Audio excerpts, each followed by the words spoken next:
gitu tadi, dia lahir dari Bunda Maria. Sebenarnya nih abang kan mau ngajak aku mutar-mutar nih bang ya. Kan sudah aku jelaskan ya. Aku nih jujur bang mengakui. Tapi abang mau cari-cari kayaknya nih titik kesalahanku nih ya kan. Nih bang, ini nih ya, kulangi. Bang, itu namanya panik bang. Kalau abang panik itu merasa dicari kesalahannya, enggak. Sebenarnya memang abang salah. Enggak bang. Memang abang salah. Gini, aku terangkan. Oke, aku terangkan nalar berpikir abang yang salah itu seperti apa. Biar abang boleh gimana? Coba aku suka dikoreksi, silakan. Silakan bang. Oke, aku jelaskan nalar berpikir abang yang salah itu seperti apa. Boleh. Kalau abang meyakini Yesus itu manusia secara aksioma, nggak butuh data, nggak butuh dalil. Yesus itu bukan Tuhan. Oke? Abang tahu Yesus itu. Sabar dulu, belum.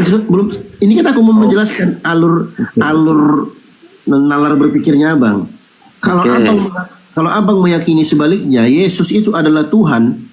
Secara aksioma, nggak butuh data, nggak butuh dalil, berarti dia bukan manusia. Oke? Sekarang abang pilih yang mana? Yang pertama atau yang kedua?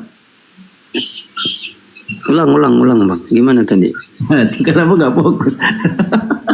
Oke, aku ulang ya. Kalau abang meyakini Yesus itu adalah manusia, secara aksioma dia bukan Tuhan. Abang ngerti aksioma kan? Enggak paham aku bang. Halo mbak. Ya, aku jelaskan. Ya aku jujur aja, daripada aku sesat paham kan, ya, daripada gagal paham gitu ya. Ya nggak apa-apa. Ini aku buka di sini ya.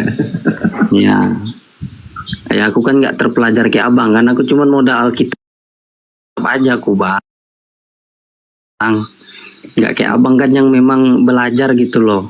Iya nggak apa-apa. Ya sorry lah ya. Bentar.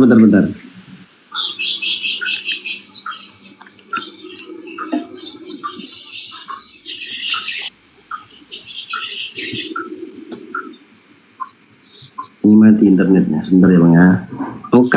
Atau kata lain aja bang, dari aksioma itu apa? Nggak ada. Oh nggak ada, aksioma. Apa itu? Nggak apa-apa, kita buka dalilnya aja biar teman-teman juga yang mungkin di bawah nggak tahu.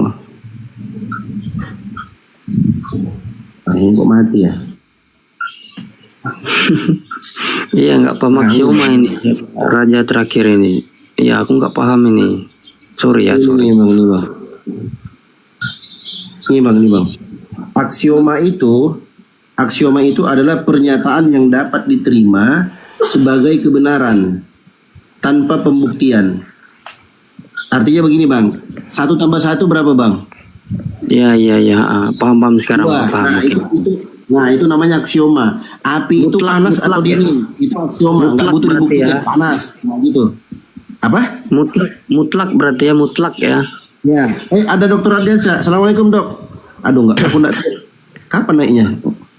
Waalaikumsalam warahmatullahi wabarakatuh. Ustaz, assalamualaikum semuanya. Dari tadi. Lanjut Ustaz. Ya sedikit lagi ya. Lanjut. Jadi aksioma itu adalah pernyataan yang dapat diterima sebagai kebenaran tanpa pembuktian. Kita implementasikan kata aksioma. Kalau abang meyakini, ya apa nak? Saya. Kalau abang meyakini bahwa Yesus itu adalah manusia, secara aksioma dia bukan Tuhan. Oke? Tapi kalau abang meyakini Yesus itu adalah Tuhan, secara aksioma dia bukan manusia. Oke, bagus pertanyaan ini. Abang pilih yang mana? Yang pertama atau yang kedua?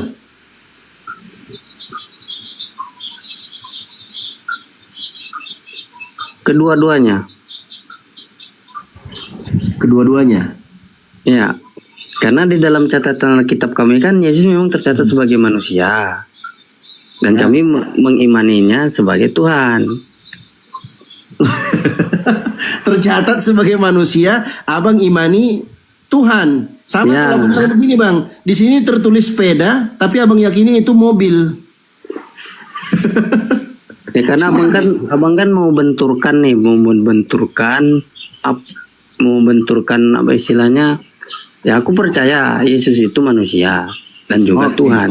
Nah, Dan Tuhan. iya. Oke, ya berarti Yesus fix. Selesai diskusi kita. Yesus bukan Tuhan. Ya nggak apa-apa, pandangan abang seperti itu nggak apa-apa.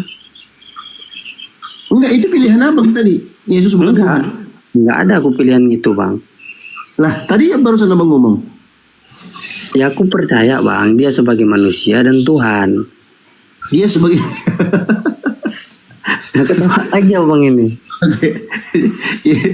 Tadi sudah aku sebutkan tadi bang, masalah aksioma itu abang tabrak-tabrakan. Makanya tadi itu penjelasan nalar berpikirnya abang itu saling bertolak belakang atau Ya, disebut dengan istilah kerennya Ya kontradiksi. karena iya bagus pertanyaan abang bagus. Makanya terbentur aku memang dari pertanyaan abang itu karena abang mencoba membenturkan Yesus itu memang betul manusia.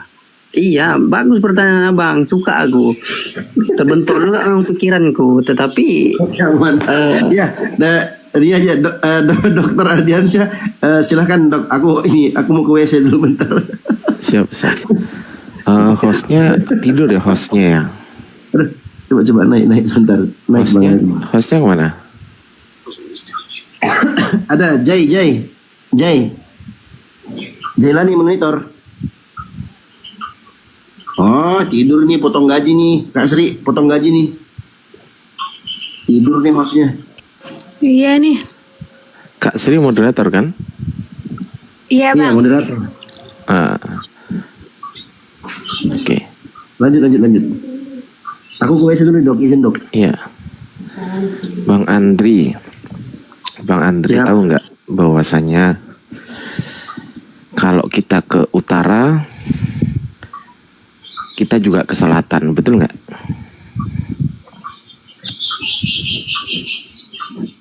kalau kita Dalam saat yang sama ya, kalau kita ke utara dalam waktu yang sama kita juga ke selatan, sepakat?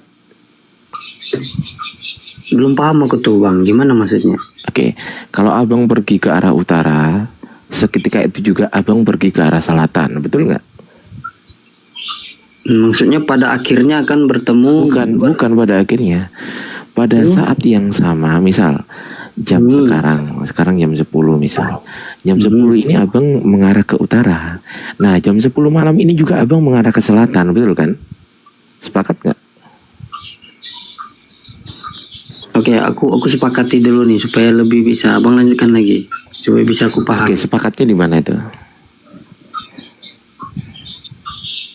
Ya jujur aku belum paham sih bang, maksudnya gimana nih? Ini kan utara.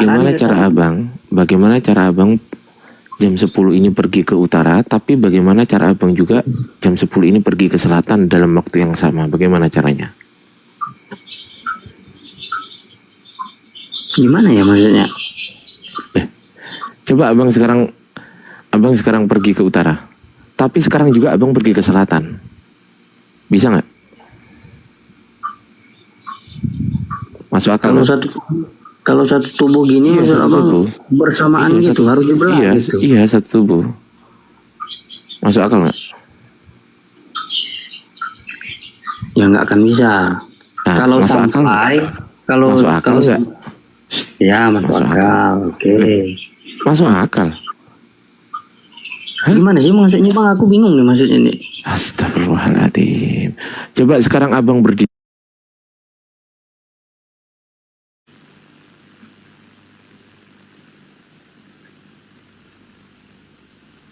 Ustaz jangan bingkem baik katanya Ustaz. Ngomong katanya Ustaz. Tata. Adalah Yesus Kristus. Itu dia. Nah, Yesus memberikan keselamatan.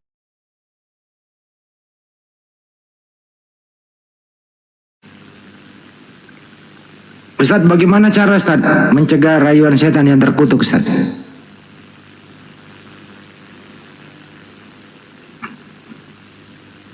Cara menangkisnya gimana Ustaz Alim?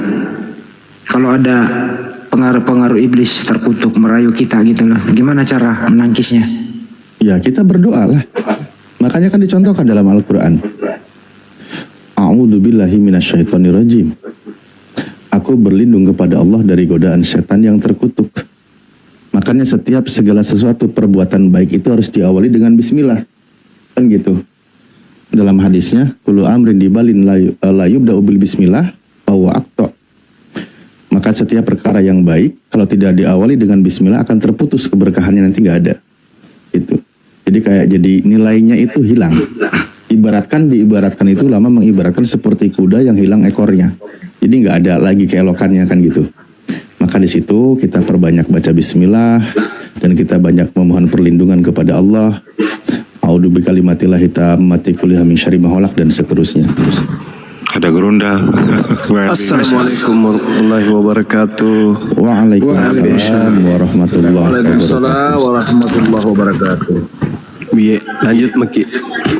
Kita mau dulu ceritanya. Belum piada ku tahu saya. Ye. Hari Rabu sih pagi. Depa. Arabaki Bang. Araba kita, melek pi araba. Alhamdulillah, masya Allah. Ternyata macam umum baca bahasa Inggris. Tasih paham, cai. Tasih patong nak kue.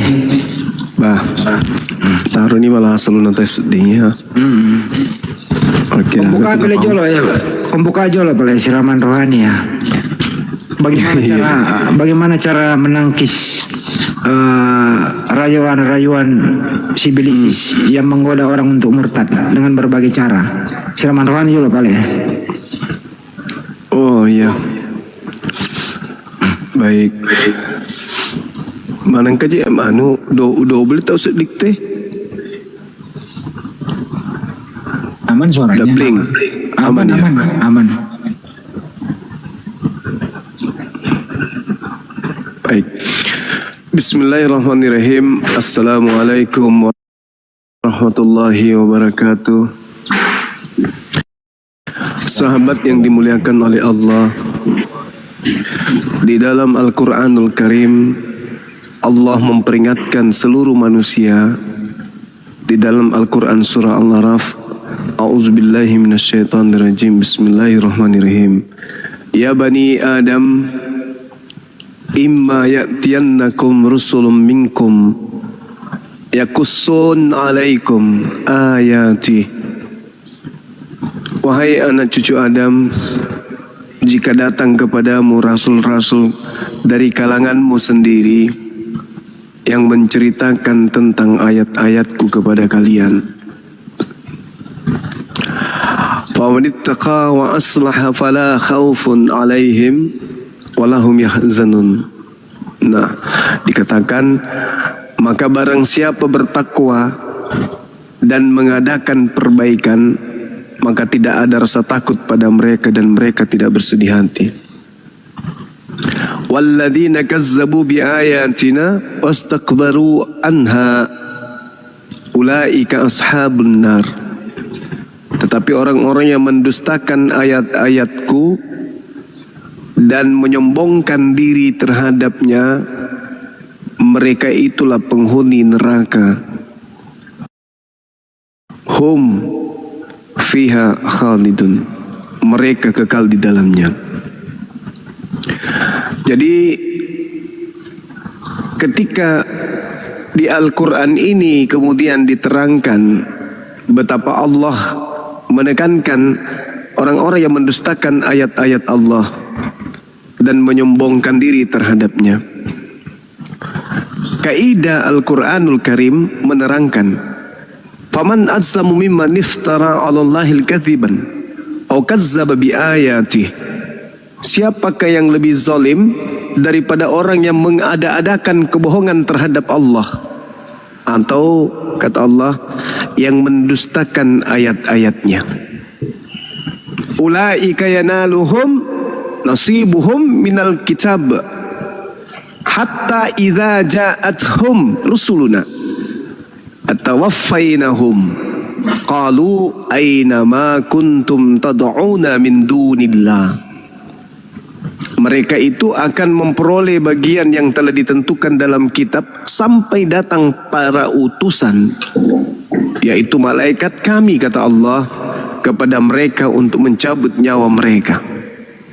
Lalu kemudian mereka, para malaikat berkata, manakah sembahan yang biasa kamu sembah selain daripada Allah? Mereka orang-orang musyrik pun menjawab, "Qalu aina ma kuntum tad'una min dunillah," kata malaikat. "Qalu dallu anna wa syahidu ala anfusihim annahum kanu kafirin." Maka mereka orang-orang kafir, orang-orang musyrik yang menduakan Allah, yang mendudukkan kemudian manusia setara dengan Allah, menjawab, semuanya telah lenyap dari hari ini. Dan mereka yang memberikan kesaksian terhadap diri mereka sendiri bahwa mereka adalah orang-orang kafir. Jadi Al-Quran menggariskan sebuah kaidah. Faman adzlamu mimman iftara 'ala Allahil kadziban aw kazzaba bi ayati, kata Allah. Yang mendustakan ayat-ayat Allah, yang mengadakan kebohongan adalah yang zalim.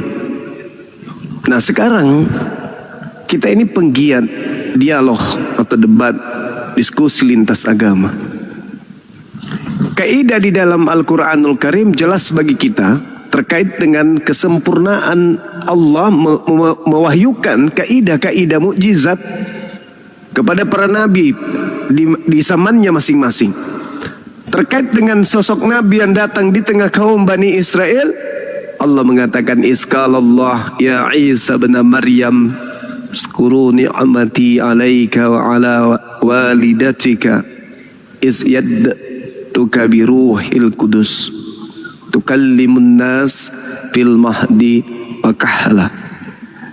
Jadi ingatlah ketika Allah berfirman kemudian kepada nabinya, "Wahai Isa, anak laki-lakinya Maryam, ingatlah nikmatku kepadamu dan kepada ibumu sewaktu aku menguatkanmu dengan Ruhul Kudus.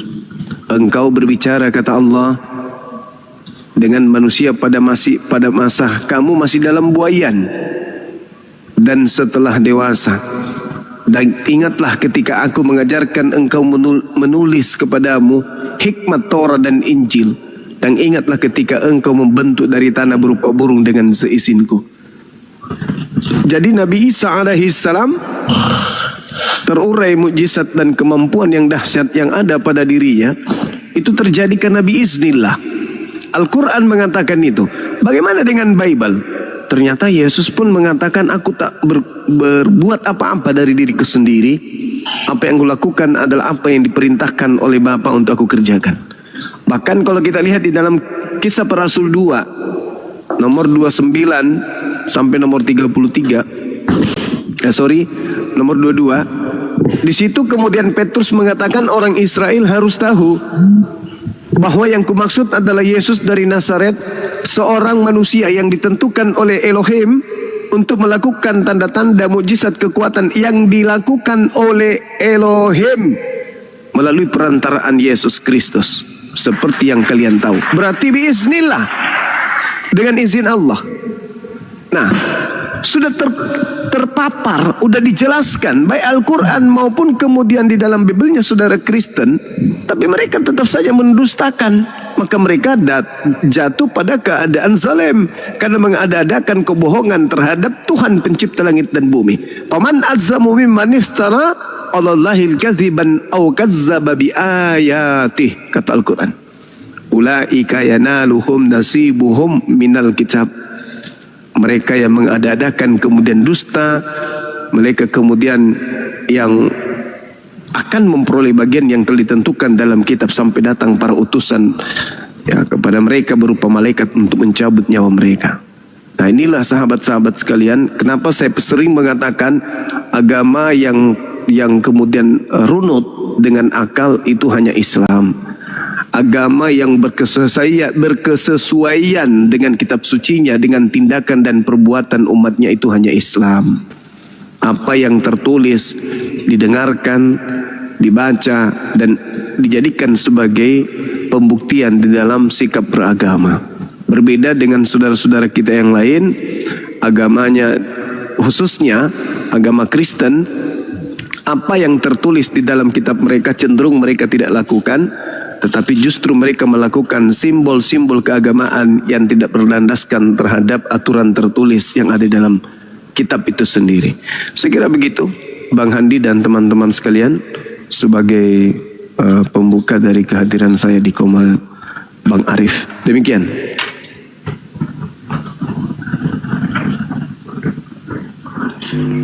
Masya Allah pembukaannya Bang. Jadi itu bagaimana cara membentengi diri dari godaan setan yang terkutuk. Bro Gabriel masih mau diskusi lagi atau mau bertanya atau ada topik baru, atau kalau enggak kami kasih topik.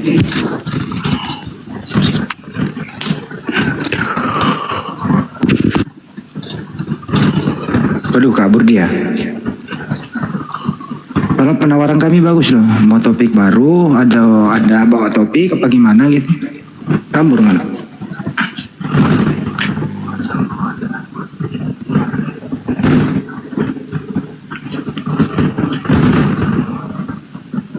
Itu teman-teman, kita nggak nge-kick dianya yang turun sendiri. Memang kalau mendengar suaranya Banyuma gemeter sepertinya itu orang. Ada lagi Oten di bawah Bang Arif, dinaikkan. Sebentar, saya undang dulu. Oke. Ini Gabriel ada di bawah. Apa kendala sinyal ya? Silakan naik lagi. Gabriel. Kelvin, naik lagi Kelvin.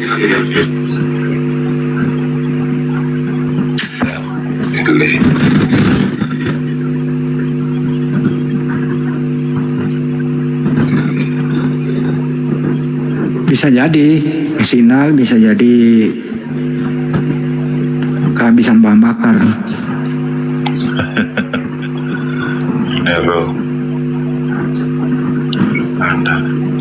Kendala mental katanya. Lanjut dulu Bang. Kendala mental. Iya. Kendala mental katanya teman-teman di bawah.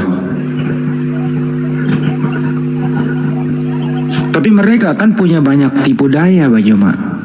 Baik dengan terjemahannya Bible yang masuk ke Indonesia ini pakai istilah Islam, terus gaya-gayanya juga manuver-manuvernya dari door to door, dan cara diskusinya begitu. Ini kan rawan juga gitu loh. Berbagai cara mereka lakukan untuk menggoda umat Islam agar murtad. Itu loh Banyuma. Fenomena ini gimana membentengi umat? Iya, baik. Jadi nyata bagi kita ketika Al-Quran mengatakan alladzina takhazu dinahum lahwa walaiban wa garratuhumul hayatud dunya. Nyata bagi kita di keseharian kita senantiasa berdialog, berdebat, berdiskusi. Bagaimana orang-orang ini menjadikan keyakinan mereka, agama mereka sebagai permainan dan senda gurau. Dan mereka telah tertipu oleh kehidupan dunia. Jadi orang-orang seperti ini, seperti yang saya katakan tadi, bahwa mereka beragama, bahkan sekedar untuk mengakui agamanya itu, agama itu mereka malu. Kenapa? Karena landasan dasar daripada keagamaan atau keyakinan mereka, kepercayaan mereka itu tidak berdasar terhadap tokoh yang mereka agung-agungkan. Berbeda mereka yang mengatakan diri mereka sebagai Yudaism, mereka benar-benar kemudian mendudukkan Nabi Musa sebagai tokoh sentral, salah satunya dalam mendekatkan diri mereka kepada pencipta langit dan bumi berdasar apa yang tertulis dalam kitab mereka.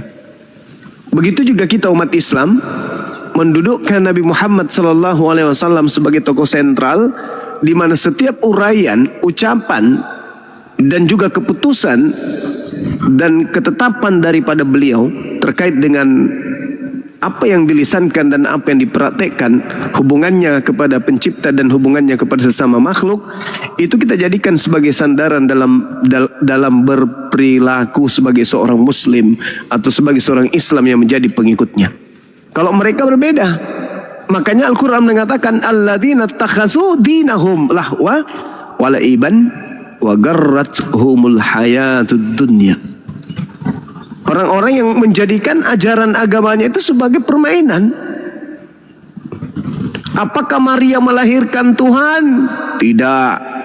Apakah Maria melahirkan Yesus? Iya. Apakah Yesus itu Tuhan? Iya. Apakah Yesus manusia? Iya. Apakah Anda menyembah manusia? Tidak. Apakah Yesus manusia? Iya. Apakah Anda menyembah manusia? Tidak. Apakah Anda menyembah Yesus? Iya. Alladzina takhadzu dinahum lahwa wa laiban wa garrathumul hayatud dunya. Al-Quran mengurai, maka Nabi Muhammad diutus oleh Allah litubayyina linnas, sebagai pembawa peringatan supaya mereka kemudian berhati-hati.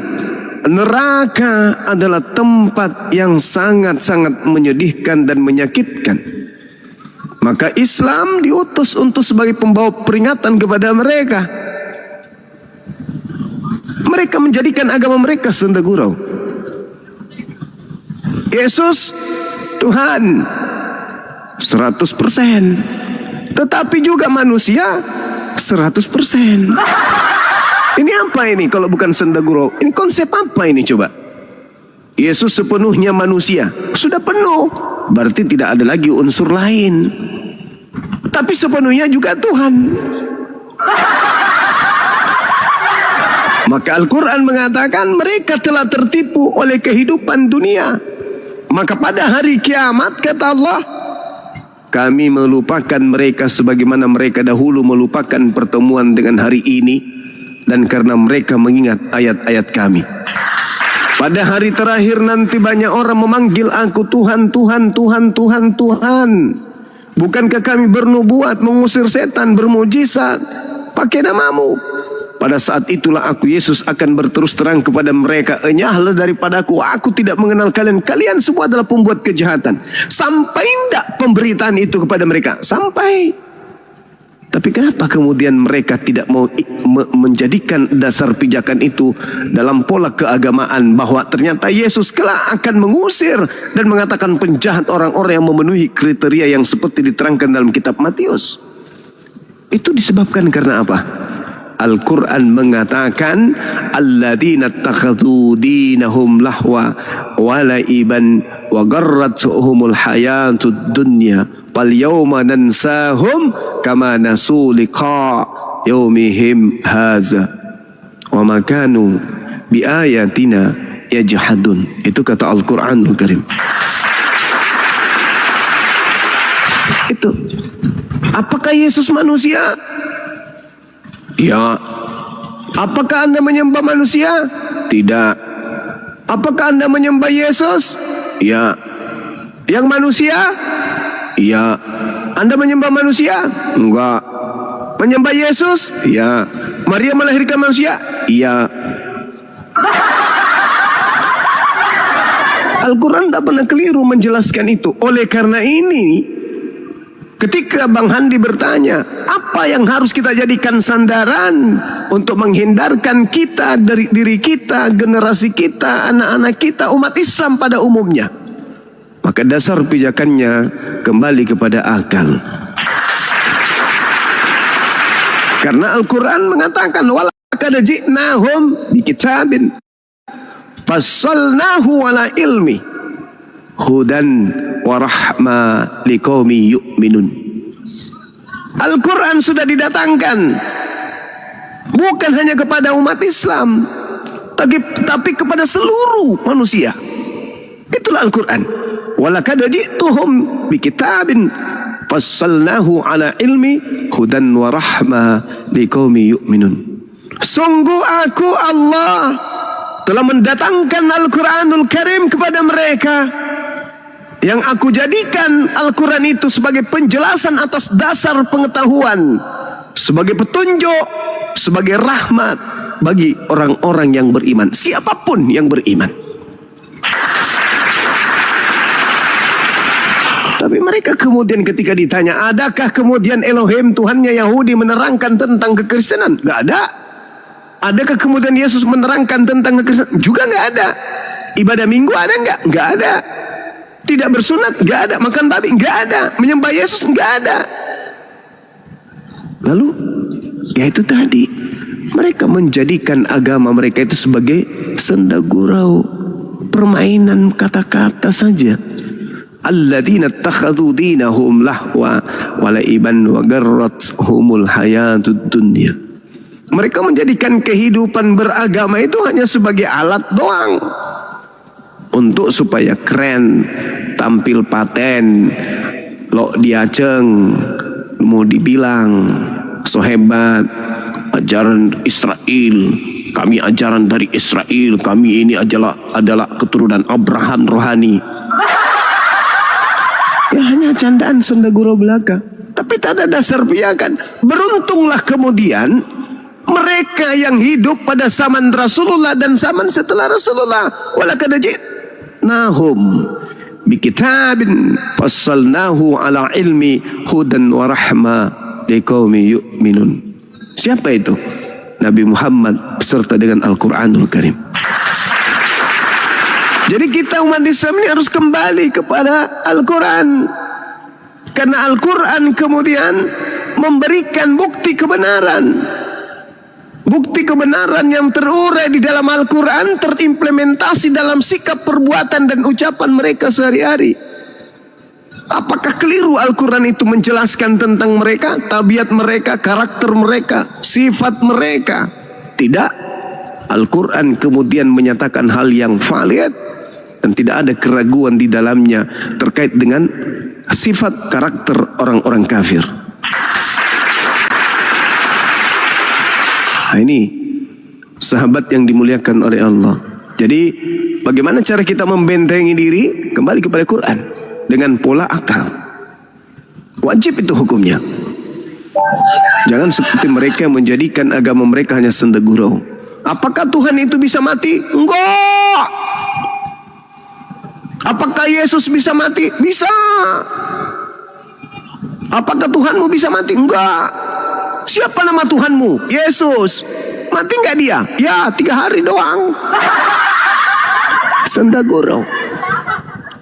Apakah Tuhan itu manusia dan bukan anak manusia? Iya. Bukan manusia dan bukan anak manusia? Iya. Apakah Yesus itu manusia dan anak manusia? Iya. Apakah kau menuhankan manusia? Tidak. Anak Maria manusia enggak? Manusia. Namanya siapa? Yesus. Tuhan lo siapa? Yesus. Kau nyembah manusia? Enggak. Ini yang dikatakan oleh Al-Quran, yukhadi'una Allah walladzina amanu wa ma yakhda'una illa anfusahum wa ma yash'urun. Mereka ingin menipu Allah, menipu orang-orang yang beriman, padahal sesungguhnya mereka hanya menipu diri mereka sendiri. Sahabat-sahabat yang dimuliakan oleh Allah, sahabat muslim, ya Masya Allah, suatu keberkahan kita hidup di negara yang kita cintai ini. Kita diberi oleh Allah kesempatan untuk beragama Islam.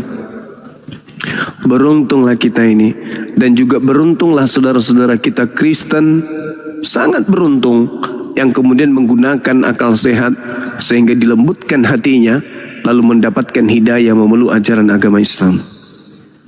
Karena kalau tidak, baik Al-Quran maupun Bible mereka, orang-orang yang memanggil Yesus Tuhan dan tidak melakukan Torah kehendak Bapa, maka mereka dianggap sebagai penjahat dan mereka kemudian dijanjikan baik oleh Allah maupun oleh Yesus sendiri untuk diusir ke Jahannam. Mungkin begitu Bang Handi. Silakan ada yang lain barangkali, atau ada oten di bawah, tolong diseret aja naik ke atas, ditarik, ikat kakinya, angkat naik. Angkat naik. Bagaimana Bang Arif? Diangkat? Sudah ini saya jambak ini. Waduh, langsung di privat. Ya udah, kalau nggak mau naik saya bisukan pepingannya ya. Mungkin panas kalau gitu bisukan. Tapi ini loh, fenomena yang berkembang dalam hal diskusi itu selalu berpatokan kepada hukum Torah. Selalu mereka hukum Torah gitu. Di Al-Quran juga kita harus mengimani, percaya bahwa pernah ada hukum Torah kepada Nabi Musa. Itu fungsi hukum Torah itu sebenarnya fungsinya untuk apa gitu loh, Bang Juma? Diterangkan di Al-Quran juga, tapi di sebelah juga mengakuinya begitu. Seperti apa kira-kira pendapatnya, Bang Juma? Iya, baik. Jadi Al-Quran menerangkan, Bismillahirrahmanirrahim, wa iz anjainakum min ali fir'aun yansumunakum su'al azab yukattiluna abna'akum wa yastahyuna nisa'akum wa fi dhalikum bala min rabbikum azim, kata Allah. Ingatlah wahai Bani Israel, ketika aku Allah menyelamatkan kalian dari Fir'aun dan kaumnya yang menyiksa kamu dengan siksaan yang amat berat. Mereka membunuh anak laki-laki kalian dan membiarkan hidup anak-anak perempuan kalian. Dan pada yang demikian itu merupakan cobaan besar bagi kalian dari Tuhanmu. Ayat selanjutnya mengatakan, dan aku Allah telah menjanjikan kepada Musa untuk memberikan ketetapan berupa Torah, ya, dan aku sempurnakan kemudian apa yang ada pada mereka. Maka sempurnalah waktu yang telah ditentukan oleh Allah yang diatur untuk mereka. Dan Musa kemudian berkata kepada saudaranya yaitu Harun, gantikanlah aku dalam memimpin kaumku, perbaikilah dirimu dan kaummu, dan janganlah engkau mengikuti jalan orang-orang yang berbuat kerusakan. Ayat demi ayat kemudian Allah menerangkan, walamma ja'a Musa limikatina wa kallamahu rabbuh qala rabbi arini anzur ilaik qala lan tarani. Dan ketika Musa datang kemudian untuk bermunajat kepada Allah, Tuhan kemudian berfirman kepada Nabi Musa, ya Musa. Lalu Musa menjawab, ya Tuhanku. Nabi Musa ketika berbicara kepada Tuhan, Nabi Musa meyakini Tuhan itu ada. Tuhan, aku yakin engkau ada. Tuhan, engkau pasti ada. Tetapi aku ingin melihatmu. Aku ingin melihatmu. Tapi kemudian Allah mengatakan, lantarani, engkau tidak akan sanggup melihatku. Jadi Nabi Musa sebelum mendapatkan ketetapan, terjadi perbincangan antara Tuhan dengan beliau. Singkat cerita, Allah kemudian berfirman kepada Nabi Musa, ya Musa, inni istafaituka 'alan nasi birisalati wa bikalami fahuzma ataituka wa kum minasyakirin.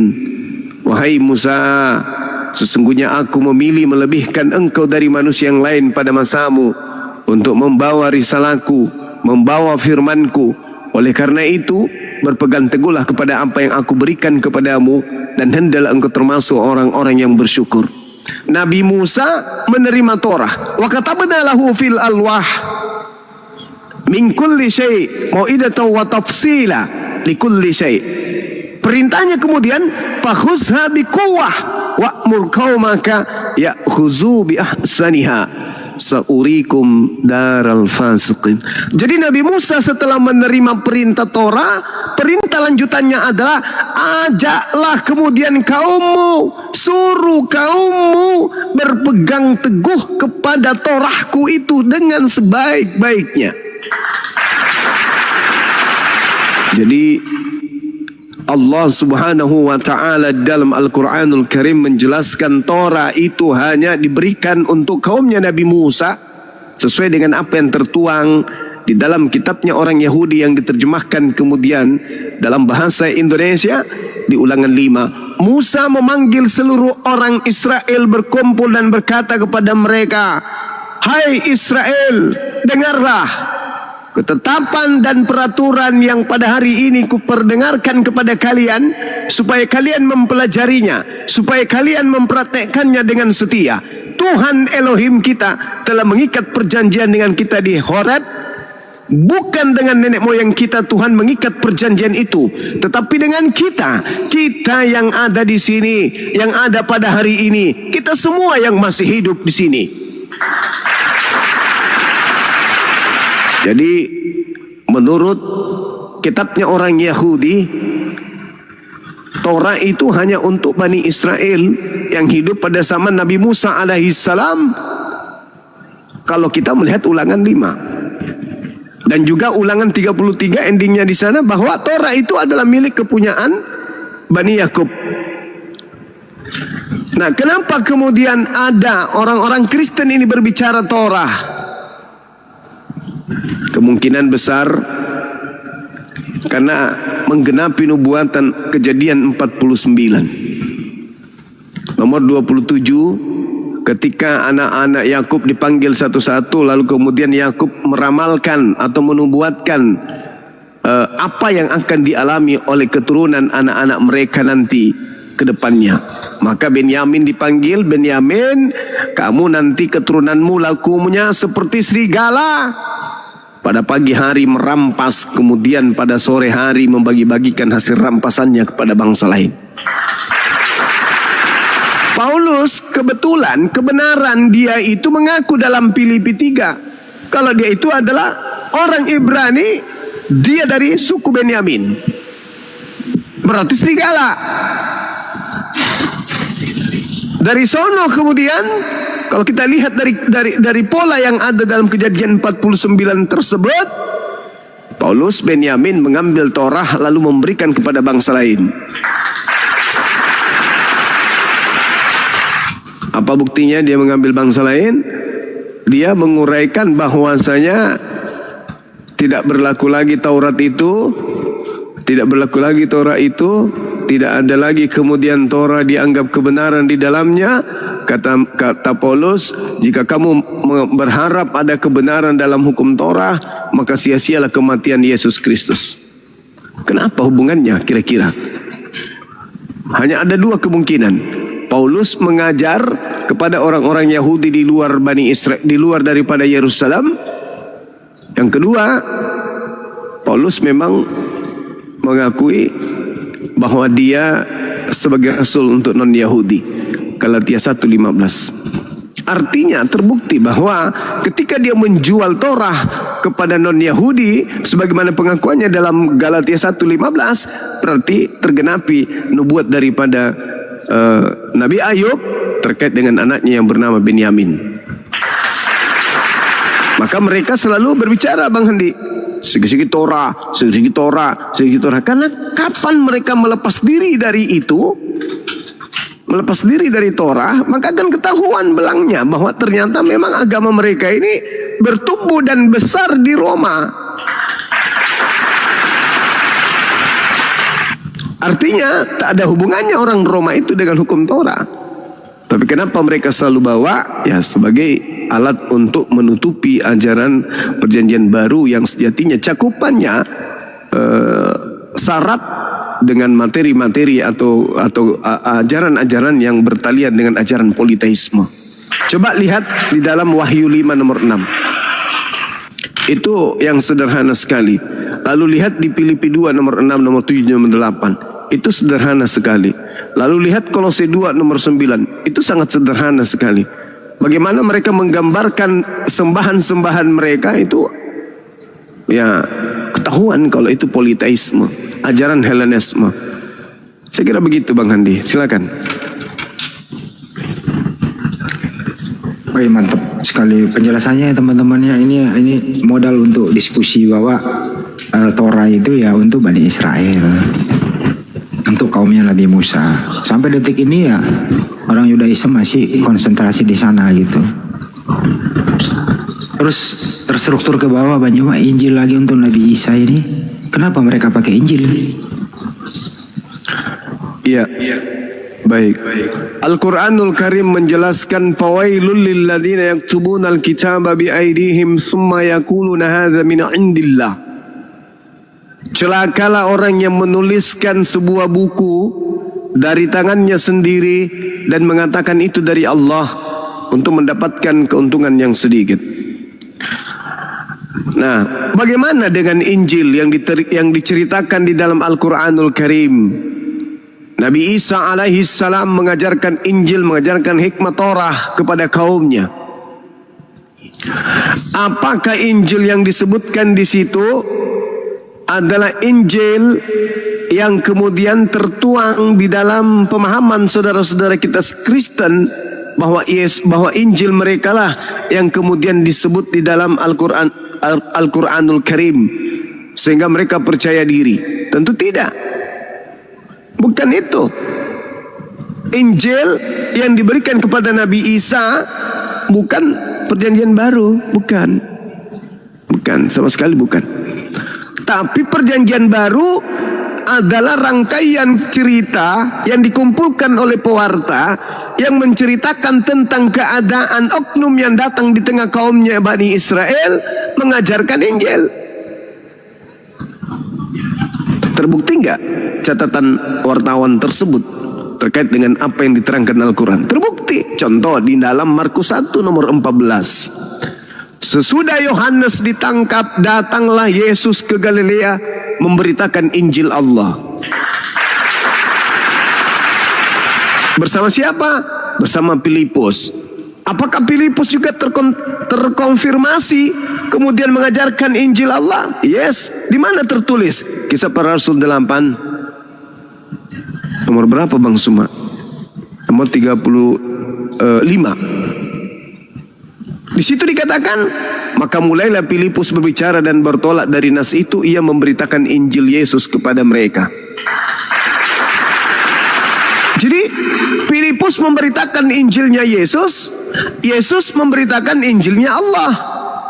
Berarti benarlah kata Quran, Inni Abdullah ataniyal kitabah wa ja'alani nabiyan. Berarti betul, Nabi Isa diberi kitab, Yesus memberitakan kemudian Injil Allah. Filipus yang dipanggil kemudian oleh Yesus ke Galilea juga memberitakan Injilnya Yesus. Subhanallah. Nah, apakah Injil yang diajarkan Yesus itu Lukas, Markus, Matius, Yohanes? Bukan. Apakah yang diajarkan kemudian oleh Yesus pada zaman penginjilan itu adalah surat-surat Paulus? Bukan. Jadi Yesus tidak mengenal perjanjian baru. Yesus tidak mengenal kitab Lukas, kitab Markus, Matius, Yohanes, Roma, Galatia, Filipi, Padale, Parakang. Yesus tidak kenal itu. Yesus tidak kenal. Lalu kenapa ada kitab-kitab itu?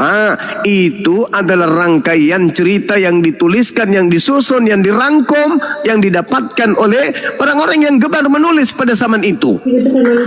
Jadi Yesus tidak mengenal Lukas, Yesus tidak mengenal penulis Matius, penulis Yohanes. Yesus tidak memberikan legitimasi dan validasi dan pengesahan terhadap mereka-mereka ini. Dan pun penulis dari buku-buku tersebut tidak pernah sadar dan tidak pernah menyadari kalau bukunya akan dijadikan sebagai buku suci bagi orang-orang yang gemar menyembah kepada makhluk yang keluar dari kubur. Begitu Bang Handi.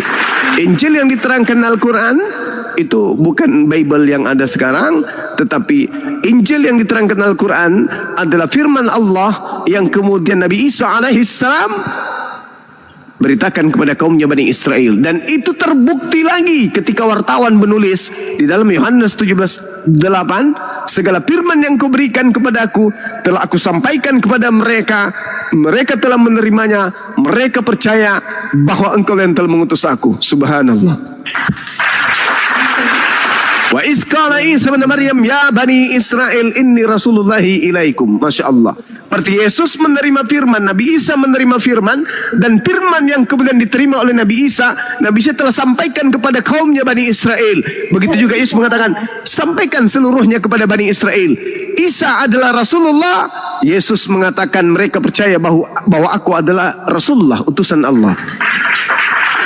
Jadi karena Kristen ini memang bukan pengikut Yesus, mereka adalah pengikut Kristus, ya, maka orang Kristen hari ini harus banyak belajar bahwa ternyata yang mereka ikuti itu bukan anak Maria, sang penginjil, tapi yang mereka ikuti adalah Kristus, makhluk yang keluar dari kubur yang bukan anak Maria. Nah, saya kira begitu Bang Handi, sebagai nutrisi vitamin untuk otaknya si Christian Jupri yang sudah bau ketek mulutnya. Begitu. Oke, makasih Bang Juma. Iya. Silakan Bro Jupri mau ditanggapi. Ternyata di sini ada 2 Yesus. Silakan. Syukran Bang Arif, panjang umur Bang. Amin ya maju besar ini. Jup. Jup. Jup. Saya tidak mau ngomong kalau cuma belum. Udah netek malam ini Jup.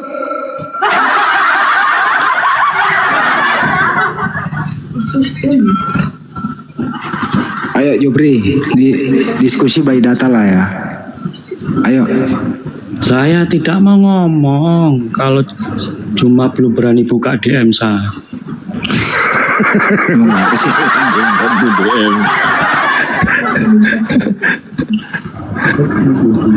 Makan pisang dulu Jup. Cuma bencong, nggak berani buka DM. Jup.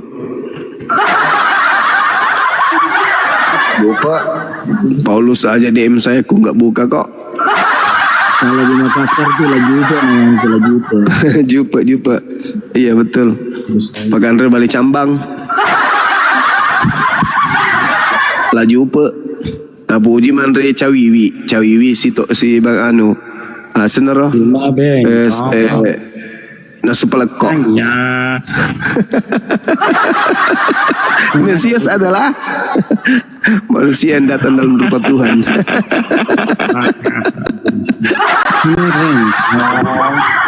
Mesias adalah manusia yang datang dalam rupa Tuhan. Jup. Jumbret. Jup. Cuma bencong, nggak berani buka DM. Lucu kau. Jup. Mesias adalah Tuhan Yesus.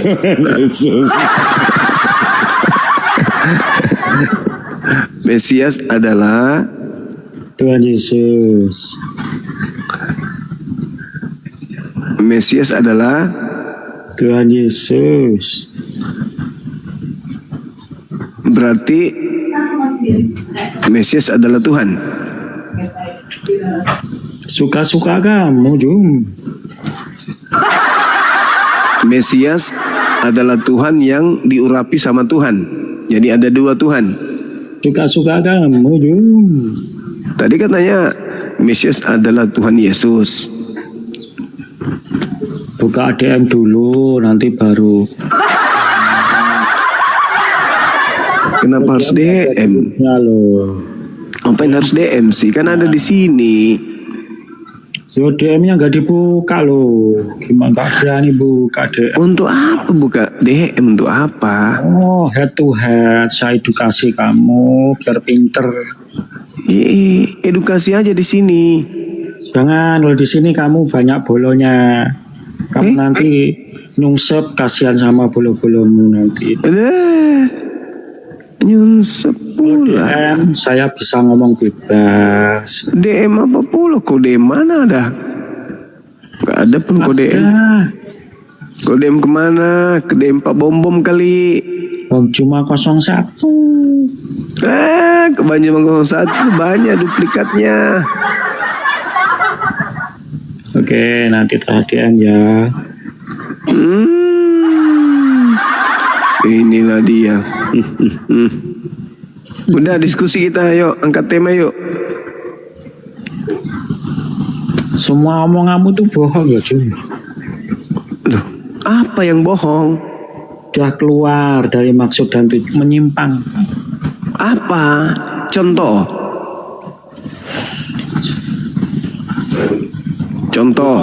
Contohnya ya kamu omongkan semua itu loh. Apa?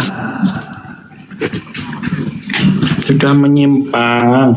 Apanya yang menyimpang? Menyimpang. Apa? Dari semua maksud dan tujuan. kitab Injil ditulis. Apa yang menyimpang? Nggak ada pun. Saya justru meluruskan. Diskusi aja Bang Jupri. Jangan aduh malah tipping di bawah ini Gerunda. Injil yang diterangkan si Jupri ini kok sempat tipping di bawah ini. Injil yang diterangkan oleh Quran itu fiktif katanya ini. Waduh. Lo kok fiktif? Sempatnya. Segala firman yang engkau berikan kepada aku telah aku sampaikan kepada mereka dan mereka telah menerimanya. Pertanyaan saya, mana segala firman itu? Mana? Mana? Mana segala firman tersebut? Mana? Injil yang Markus 1 nomor 14. Ayo. Sesudah Yohanes ditangkap, datanglah Yesus ke Galilea memberitakan Injil Allah. Mana Injil Allah tersebut? Mana? Mana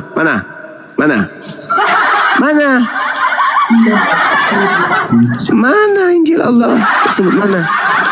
Gak ada. Malah catatan Lukas, catatan Paulus dibilang Injil. Kan aneh. Buku Lukas dibilang Injil. Sementara Yesus tidak mengajarkan buku Lukas, buku Markus, buku Yohanes, buku Matius. Yesus tidak mengajarkan buku-buku itu. Yesus mengajarkan Injil Allah. Mana Injil Allah itu? Mana?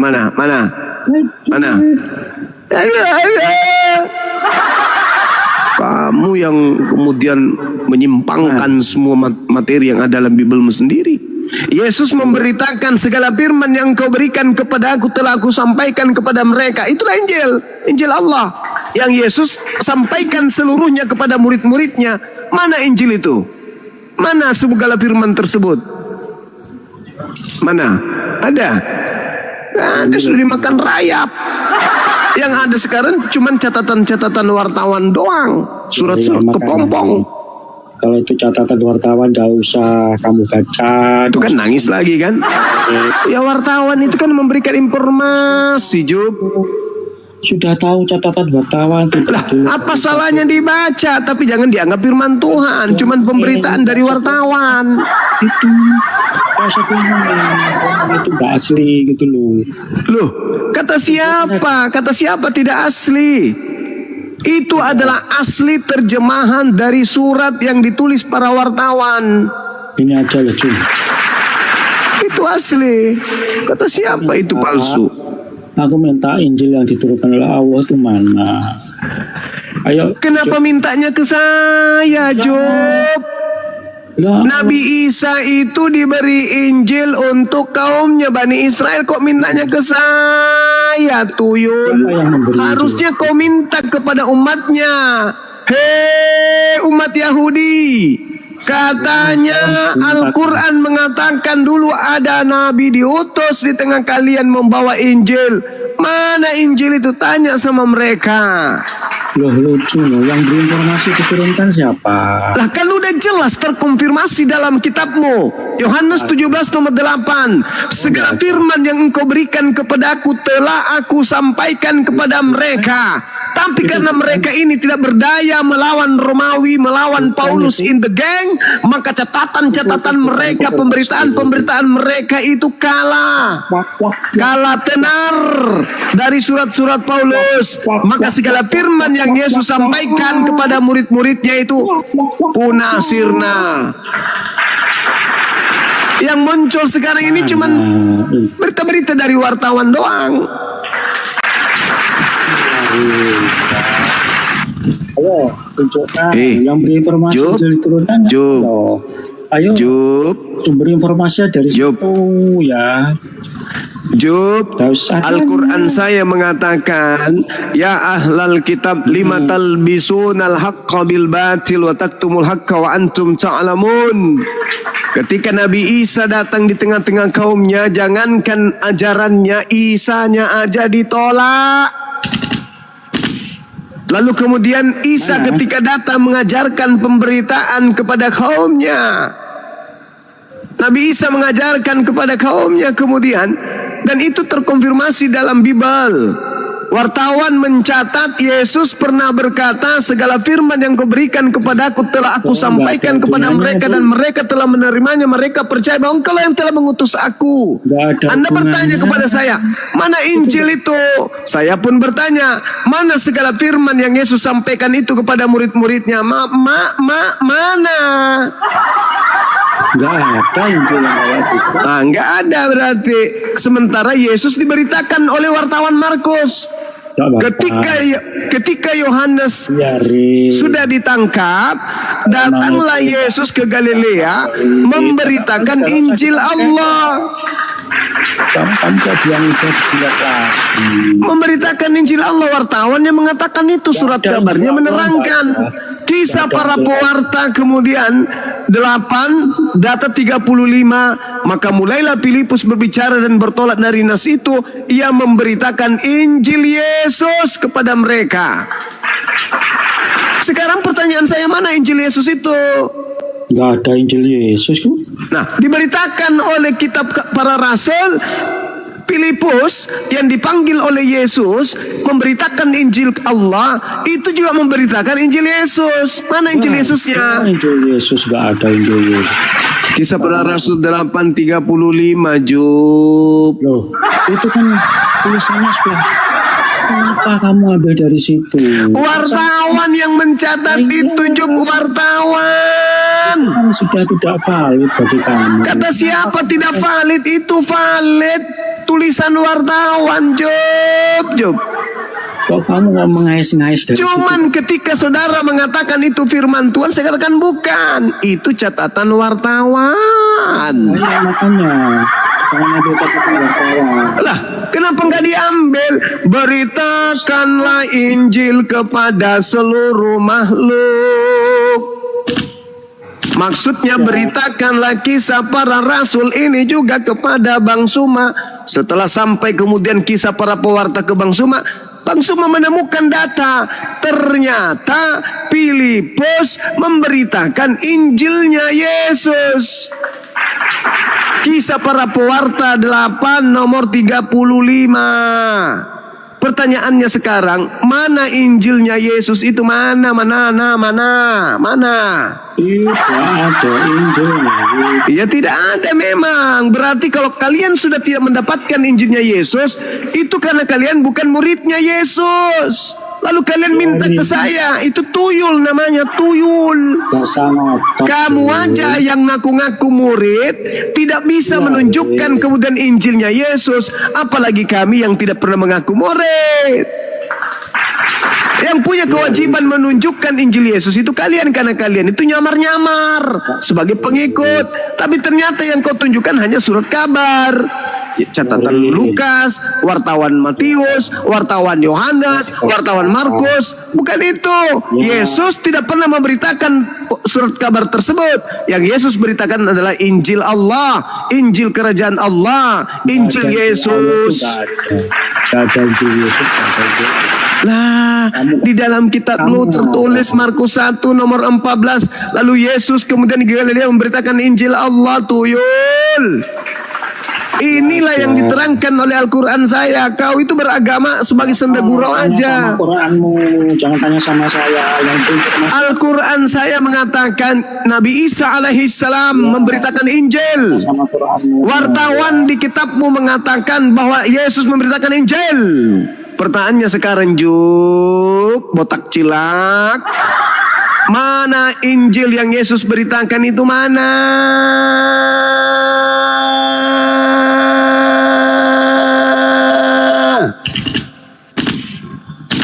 Surat menapi pedot lagi. Mana? Informasi ada Injil Yesus itu Quran. Sekarang tanya sama Quran aja, jangan tanya sama saya. Hey, alamat. Markus 1 nomor 14. Sesudah Yohanes ditangkap, datanglah Yesus ke Galilea memberitakan Injil.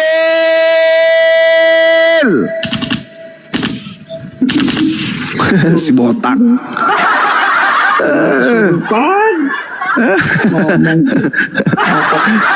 Yesus memberitakan Injil. Mana Injil yang diberitakan Yesus? Mana? Kamu nggak ngerti nggak? Cuman ngomong kayak gitu. Jelas-jelas tertulis oleh wartawan, kok kamu nggak percaya? Wartawan loh yang menulis. Wartawannya enggak, kita kamu wakil buat apa ya? Wartawan yang menulis, Yesus memberitakan Injil. Wartawan menulis bukan untuk kamu juga. Ya itu wartawan menulis bukan untuk kamu kok. Beritakanlah kemudian surat kabar ini kepada seluruh makhluk. Astagfirullahalazim, ya Allah ya Karim. Markus 16 nomor 15 beritakanlah surat kabar ini kepada seluruh makhluk. Biasa camat-camat ayat Jum ya, itu kan tulisan wartawan yang mungkin bukan. Gimana orang ini ya? Iya, Rin, kamu silakan. Coba dulu. Ada nggak istrinya Job di situ? Coba suruh cabut dulu itu paku di kepalamu. Coba. Kayaknya ada paku tertancap di ubun-ubun. Kamu mabuk. Kamu disetting untuk menjadi begitu, Job. Kasian sekali kau, Job. Kamu disetting untuk fitnah. Fitnah tertulis kok. Markus 1:14. Yesus memberitakan Injil, kok dibilang fitnah. Ya, kamu nggak ngerti artinya. Ya sebetulnya kan Injil buat apa sih dijelaskan? Dijelaskan. Masolang generasi. Yesus berkata dalam Yohanes 12 menurut catatan wartawan, beliau pernah berkata, aku tidak berkata-kata dari diriku, apa yang aku katakan adalah apa yang diperintahkan oleh Tuhanku untuk katakan, aku sampaikan. Nah itulah yang disampaikan itu, firman itulah yang disebut Injil. Jalan. Iya, Jum. Percuma aja kau botak, ilmumu nggak ada. Kan kamu ngolok-ngolok. Itu nggak pengaruh kok dengan ngolok ilmu. Orang botak itu biasanya cerdas. Iya. Orang jenius. Pintar. Lo kamu ini botak-botak salah kau ini.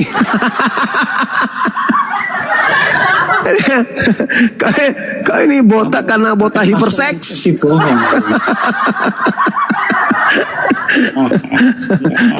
Job. Yang lebih manis lagi. Wartawan mengatakan Yesus memberitakan Injil, kau tolak. Piye Thomas, Mas? Iya, saya tidak pernah menolak. Gara-gara kamu lah jadi menolak. Musuh gelap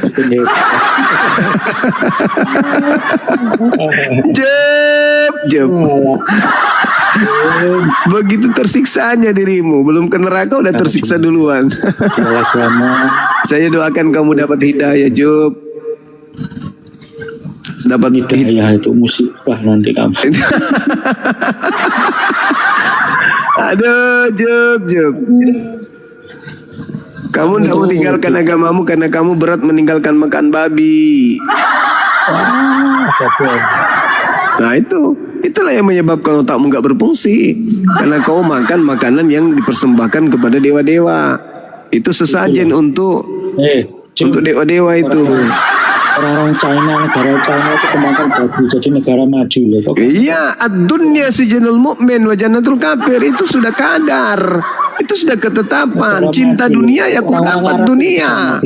Kalau kau cinta dunia kau dapat dunia. Kau cinta wanita kau dapat wanita. Kau cinta harta kau dapat harta. Kau cinta tahta kau dapat tahta. Itu udah heran saya. Kaidah memang begitu. Karena dunia ini adalah surga kalian. Setelah kalian mati ke neraka kekal. Jadi nikmati memang dunia kalian.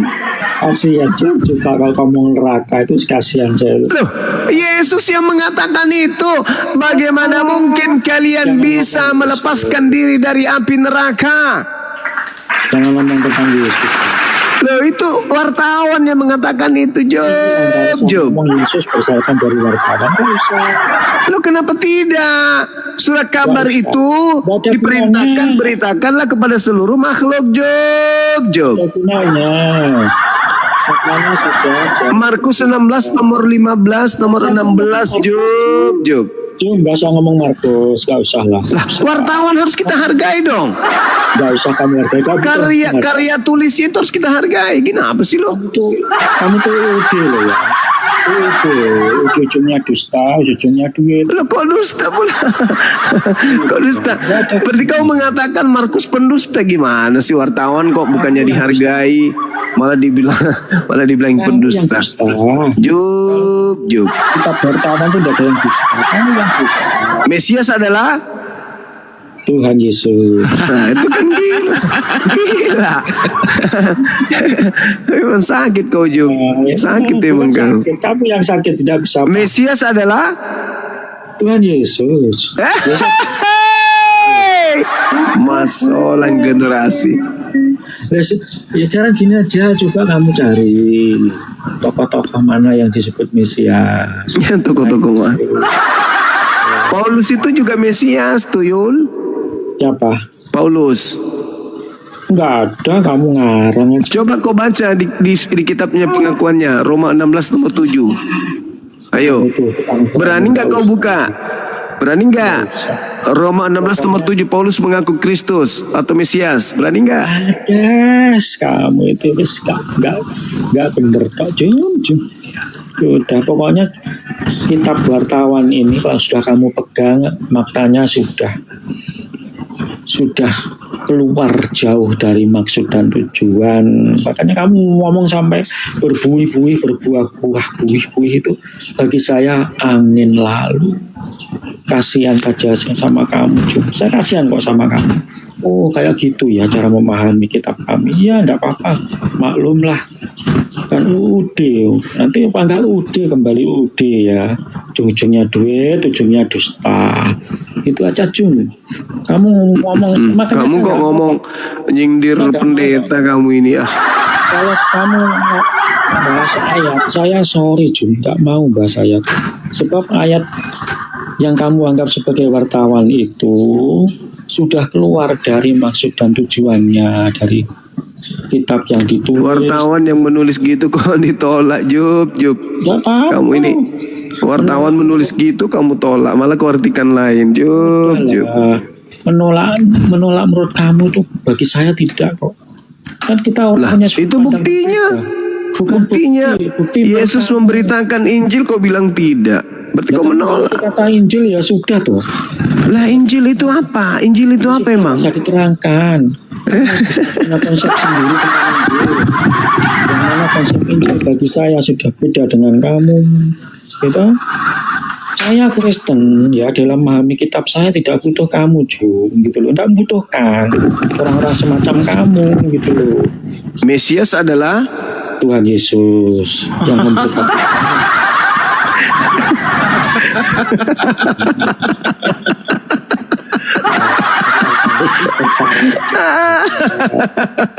Tertawa aja.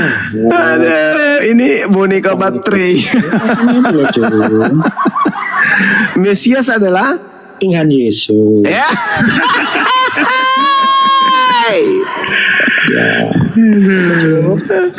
Boneka baterai dia ini. Ya. Coba tanya Bang Arif. Pertanyaannya. Mesias adalah Tuhan Yesus.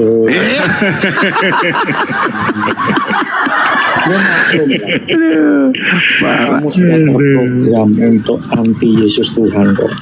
Mau dijelasin modal apa ya sudah, kamu akan menolak terus. Kan dari sononya kamu tuh sudah tercetak.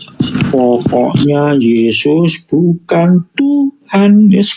Jadi nanti kamu pasti mengurai kalimat panjang lebar, comot-comot ayat kitab wartawan itu untuk menunjukkan Yesus bukan Tuhan. Itu aja.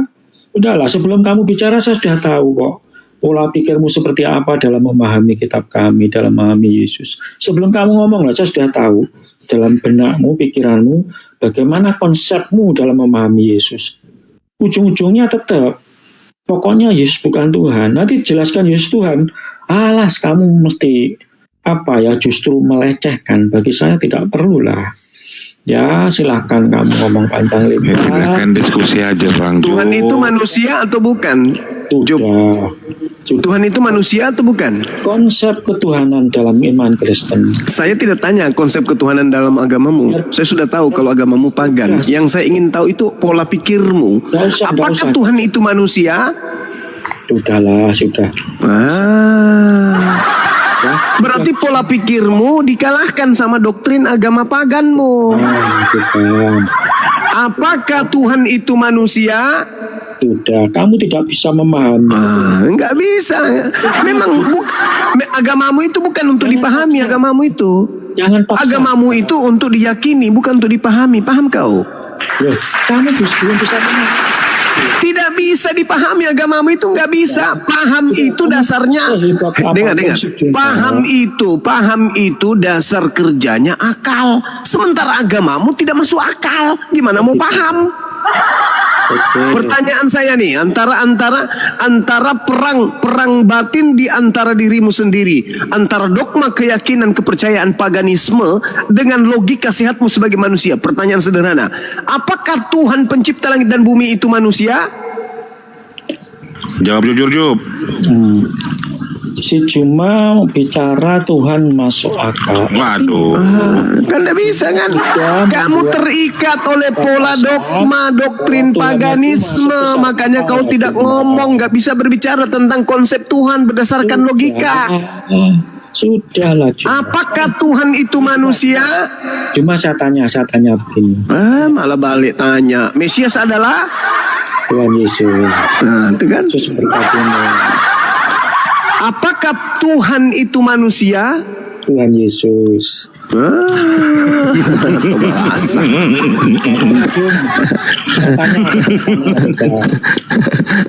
Logika sehat. Dibuka miotnya logika sehat.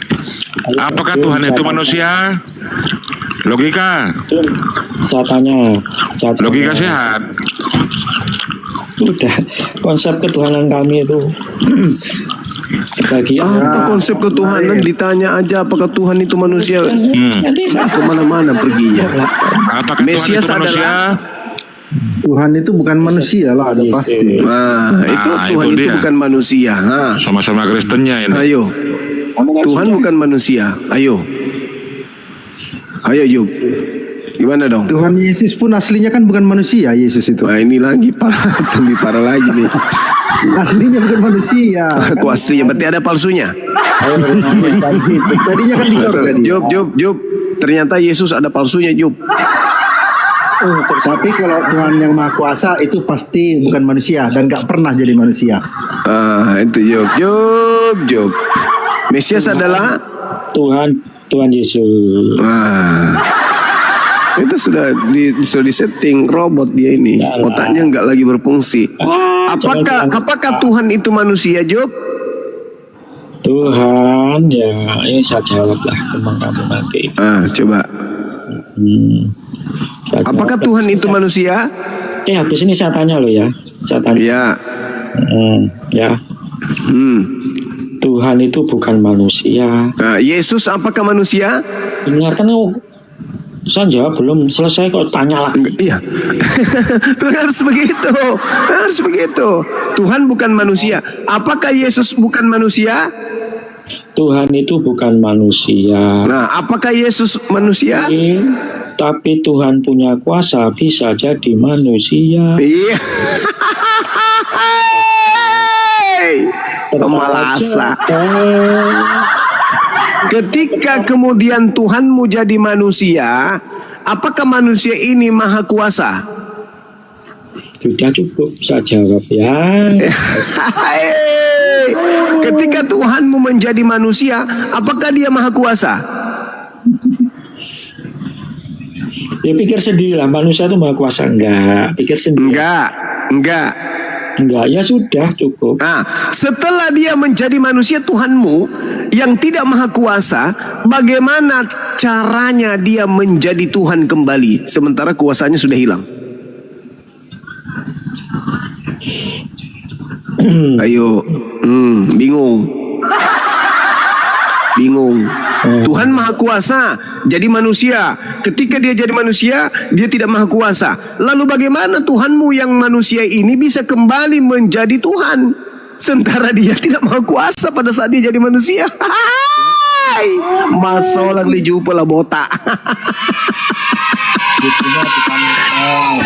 Masker lagi. Masker. Tuhan maha kuasa menjadi manusia. Ketika dia sudah jadi manusia maha kuasa enggak? Enggak. Lalu bagaimana caranya manusia yang tidak maha kuasa ini menjadi Tuhan? Enggak bisa lagi karena kemahakuasaannya sudah hilang. Lah botak. Terjebak Tuhan kau kan ketika dia jadi manusia. Ketepat. Aduh, gimana caranya mau kembali jadi Tuhan sementara kuasa aku hilang? Sekarang sudah sepenuhnya Tuhan. Sepenuhnya Tuhan muncul lagi istilah pagan baru. Aduh, parah kau Job. Tuhanmu itu terjebak. Sekarang saya tanya. Iya silakan. Allahu Akbar. Kan ini Komalnya nggak ada Kristen kan nggak rame tuh Jum. Hah? Nggak ada Kristen kamu kan nggak ada yang kamu bully. Nah, kok jadi bully? Ini pertanyaan sederhana. Apakah Tuhanmu jadi manusia? Iya. Apakah ketika jadi manusia dia maha kuasa? Kamu bilang tidak. Nah, setelah dia jadi manusia dan dia tidak maha kuasa, jangankan untuk menjadi Tuhan pencipta langit dan bumi yang jadi kuasa, Yesus untuk menjadi kecoa aja nggak bisa. Apalagi jadi Tuhan. Pakailah otakmu itu Job. Aduh, Job. Yesus manusia, setelah jadi manusia dia tidak berdaya. Lalu bagaimana caranya dia menjadi Tuhan kembali? Kalau dia adalah Tuhan jadi manusia, gimana caranya? Jalan jadi Tuhan tuh. Coba maskermu ditutup ya. Mas orang laju pe. Makanya kalau ke gereja jangan pakai sendal kiri semua Job. Jadi kau ditertawakan sama jemaah yang lain. Pakai sepatu baru memang, tapi kok beli di pasar loa sepatu yang kiri semua, makanya kau diketawain orang. Katanya cuma. Ya, kamu yakini Allah itu maha kasih. Iya dong. Iya dong. Maha pengampun. Iya. Pertanyaan saya. Iya. Apa yang diperbuat Allahmu supaya kamu dapat meneladani bahwa dia tuh sabar, dia tuh maha kasih, dia tuh maha pengampun. Apa yang dilakukan oleh Allahmu sehingga kamu ya bisa Allah ya Karim. meneladani. Coba lihat. Oke, baik. Bentar, Jum. Bentar. Apa? Pertanyaan saya biar jelas dulu. Ya. Apa yang dilakukan Allahmu kalau dia maha kasih, maha pengampun? Iya. Terus kamu dapat meneladani. Ya. Apa yang sudah dilakukan oleh Allah? Oke, baik. Oke, sudah? Kok diulang-ulang? Sudah. Oke. Bismillahirrahmanirrahim. Farikan hada wa farikan hakka alaihimud dalalah. Manusia yang diciptakan oleh Tuhanku terbagi dua. Ada yang diberi petunjuk karena menggunakan akal sehat. Ada yang pantas menjadi sesat karena tidak berakal, tidak menggunakan akal sehat. Pertanyaannya, apa yang dilakukan oleh Tuhanmu? Tuhanku bentuk kasihnya kepada siapapun hambanya, ciptaannya, mau dia yang taat menyembahnya maupun yang ingkar menyembahnya. Tuhanku yang maha pengasih tetap memberikan kemudian kecukupan dalam hidup kepada makhluk tersebut. Contoh, kamu tidak menyembah Tuhan Allah, tapi kau tetap hidup menghirup udara, kau tetap makan, kau tetap bisa tidur, kau tetap bisa menerima kemudian apa yang ada di atas muka bumi ini sebagai ciptaannya. Tuhanku tidak membeda-bedakan dalam hal memberi. Kepada yang ingkar tidak menyembahnya pun diberi, kepada yang menyembahnya pun diberi, tidak dibeda-bedakan. Yang membedakan hanyalah kemudian ketakwaan, ketaatan manusia kepada dirinya. Ada Tuhanku kemudian menghentikan oksigen untukmu? Tidak. Itulah yang disebut Ar-Rahman. Tuhan itu maha pengasih. Tuhanku maha pengasih itu memberikan fasilitas kepadamu. Bukan kamu tidak menyembahnya lantas kau dibikin buta, dibikin bisu, dibikin pincang, dibikin kemudian anusmu tertutup, nggak bisa enggak. Tuhanku yang maha pengasih memberikan kepada siapapun makhluknya, meskipun makhluknya itu ingkar untuk enggan menyembah kepada dirinya. Paham sampai situ? Silakan kau tanya lagi. Oke, saya tanggapi ya, Jum. Ya. Oke. Apa yang kamu katakan itu hanya sebuah halusinasimu, khayalmu tentang itu. Coba didengarkan, Jum. Sebab mungkin orang agama lain, katakanlah agama Hindu, mungkin punya pemahaman yang sama seperti yang kamu sampaikan tadi, bahwa dewanya itu maha kasih karena menyediakan oksigen, menyediakan kehidupan bagi umatnya. Sama seperti itu. Ya. Itu artinya umatnya yang membuat sesuatu ya pandangan-pandangan. Itulah kebebasan Tuhannya. Ya. Sekarang ketika saya menyembah kepada hakikat yang menyediakan alam semesta ini beserta segala fasilitasnya, salah nggak saya? Ya nggak salah, tapi kan ya nggak salah. Terus apa masalahmu? Sekarang bandingkan dengan kamu yang menyembah anak orang. Coba. Saya menyembah kepada pencipta langit dan bumi. Wahai engkau, dikau yang menciptakan alam semesta ini, aku menyembahmu. Aku sujud beribadah kepadamu. Aku tidak ingkar terhadap dirimu sampai aku harus menyembah kepada anak manusia. Enggak, aku tetap beribadah kepada engkau meskipun aku tidak melihatmu, tapi aku yakin engkau ada. Apa yang salah? Apa yang salah? Masalahnya bukan salah dan benarnya, Jun. Nah, terus apa yang kau perhitungkan dari agamaku? Tuhanku adalah hakikat yang menciptakan sanurihim ayatina fil afaqa. Tuhanku memperlihatkan keberadaannya di seluruh penjuru. Adanya angin, bukti adanya Tuhanku. Adanya udara, adanya tanah, adanya kehidupan di atas muka bumi ini, bukti adanya Tuhanku. Tuhanku yang mengadakan itu semua, itulah yang kusembah. Duhai engkau yang menciptakan alam ini, aku beribadah menyembahmu. Aku menyebut namamu dengan sebutan Allah, Ar-Rahman Ar-Rahim, yang maha pengasih lagi maha penyayang. Duhai engkau, seperti apapun kehadiratmu, seperti apapun hakikatmu, benarkah engkau maha sayang? Benarkah engkau maha penyayang? Benarkah engkau maha pengasih? Ya benar, kaulah yang maha pengasih maha penyayang, itu yang kusembah. Aku tidak menyembah kepada anak orang. Aku tidak menyembah kepada burung-burung. Tidak sama seperti kau, Job. Kau menyembah kepada anak manusia. Ayo, eksistensi kemanusiaan Yesus, apakah bisa kau lihat hari ini? Enggak kan? Mana Yesusmu? Ada? Tidak ada. Kalau Tuhanku, sanurihim ayatina fil afaq wa fi anfusihim. Aku menyatakan diriku di alam semesta ini di setiap penjuru. Aku Tuhan yang mengadakan itu semua. Alhamdulillahirabbil alamin. Segala puji bagi Tuhan semesta alam. Kami sembah Tuhan semesta alam. Kami tidak mewujudkan seperti Tuhan kamu. Coba Anda lihat ke masjid. Kepada siapa kemudian orang menyembah di masjid? Kepada Dia yang Maha Kuasa. Adakah di situ fotonya? Adakah di situ gambar patungnya? Enggak ada. Kenapa?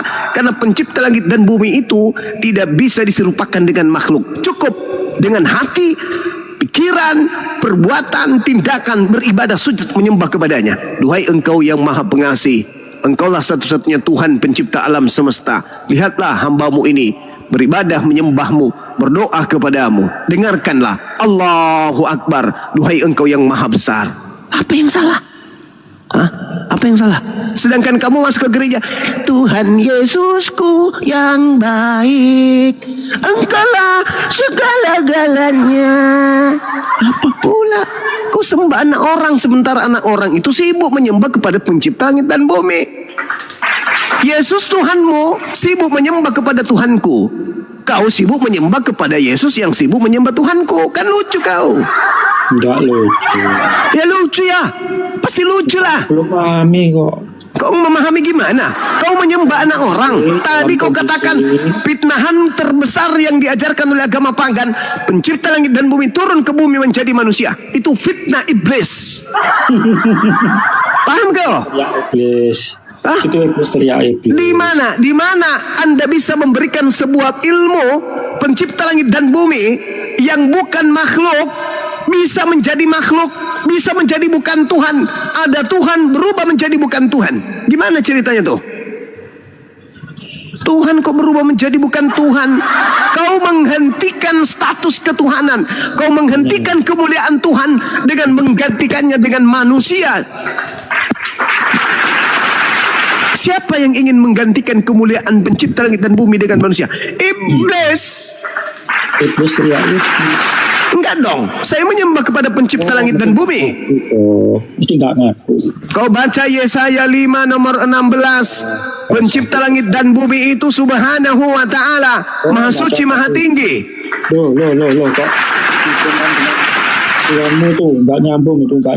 Kok nggak nyambung pula? Kemarin kamu ngomong loh. Ayo. Apa? Pencipta langit dan bumi itu Juk, botak. Botak cilak. Pencipta langit dan bumi itu maha suci, maha tinggi. Di dalam kitabnya orang Yahudi diterangkan Yesaya 5:16. Pencipta langit dan bumi itu maha suci, maha tinggi. Kamu lupa. 2 Samuel 7:22. Pencipta langit dan bumi itu tidak serupa dengan Yesus. Cuma lupa. Apa? Lupa apa? Kemarin kamu ngomong Apa? kalau Quran dan hadis sudah, Islam sudah cukup punya Quran dan hadis. Ya memang sudah cukup Al-Quran itu tuyul. Al-Quran saya mengatakan laisa kamislihi syai'. Cukup mengambil Pencipta langit dan bumi itu tidak serupa dengan makhluk. Kamu tidak mungkin beriman kepada kitab suciku, bukan? Maka saya kasih kitabnya Yahudi. 2 Samuel 7:22. Pencipta langit dan bumi itu tidak serupa dengan makhluk. Itu tidak ada hubungannya dengan Quran. Nenekmu kiper. Emang lu pikir Tuhan itu 5 kayak di agamamu? Ya. Orang-orang Yahudi menyembah pencipta langit dan bumi yang maha suci, maha tinggi. Umat Islam menyembah kepada pencipta langit dan bumi yang maha suci lagi maha tinggi. Berarti umat Islam dan umat Yahudi yang berpegang kepada ajaran nabi-nabi itu menyembah kepada Tuhan yang sama, tuyul. Hanya Tuhanmu itu yang aneh. Enggak konsisten dengan omonganmu, enggak konsisten. Enggak konsisten. Tuhanku, Jup. Botak. Botak dongok. Tuhanku itu maha suci, maha tinggi. Tuhannya Yahudi juga maha suci, maha tinggi. Tuhanmu maha kotor, maha terkutuk. Silakan. Itu Tuhan lo. Siapa yang terbaik ya? Kristus telah menebus si botak dari kutuk hukum Torah dengan jalan menjadi kutuk. Bret. Tuhan kok terkutuk? Tuhan apaan itu? Iya, tenang aja. Enggak usah. Ya tenang aja. Jadi Tuhannya Yahudi diterangkan dalam Yesaya 5 nomor 16 sama seperti di dalam Al-Quran. Maha suci, maha tinggi. Begitu Job. Kamu gak konsisten dengan Yesaya 43 nomor 10. Tuhan itu tidak dibentuk. Tidak ada Tuhan yang dibentuk sebelum Tuhan dan tidak ada Tuhan dibentuk setelahnya. Itu yang diterangkan Al-Quran. Walam yakul lahu kufuwan ahad. Paham? Jadi apa yang diterangkan kemudian oleh Al-Quran ada di kitabnya orang Yahudi. Paham gak? Memang gak ada hubungannya. Saya hanya mengajarkan kamu yang mengambil terjemahan kitabnya orang Yahudi supaya kau sadar.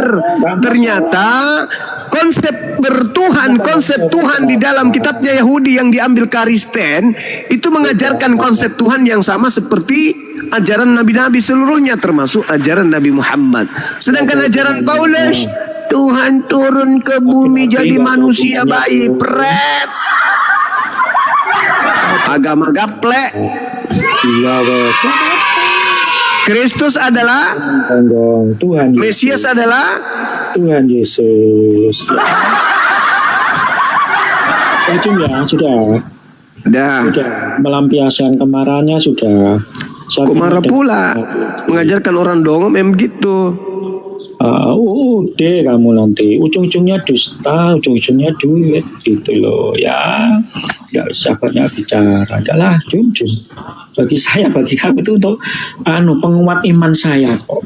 Ya, karena tertulis di dalam surat Petrus itu hati-hati dengan banyak guru-guru palsu. Ya, itu aja ya Jum ya. Siapa itu? Siapa tuh guru palsu? Ya, Gurunda kan Mesias adalah Tuhan Yesus. Nah itu guru palsu tuh. Mesias kok Tuhan. Jum. Oke Jum ya, jadi apa yang Anda sampaikan tentang Tuhanmu itu hanya sebatas mungkin katakanlah khayalan. Sekarang saya bandingkan Jum ya. Tadi Jadi yang bukan hayalan itu yang mana? Yang turun ke bumi ditampar oleh manusia. Itu yang bukan hayalan. Oke, saya jelaskan Jum ya.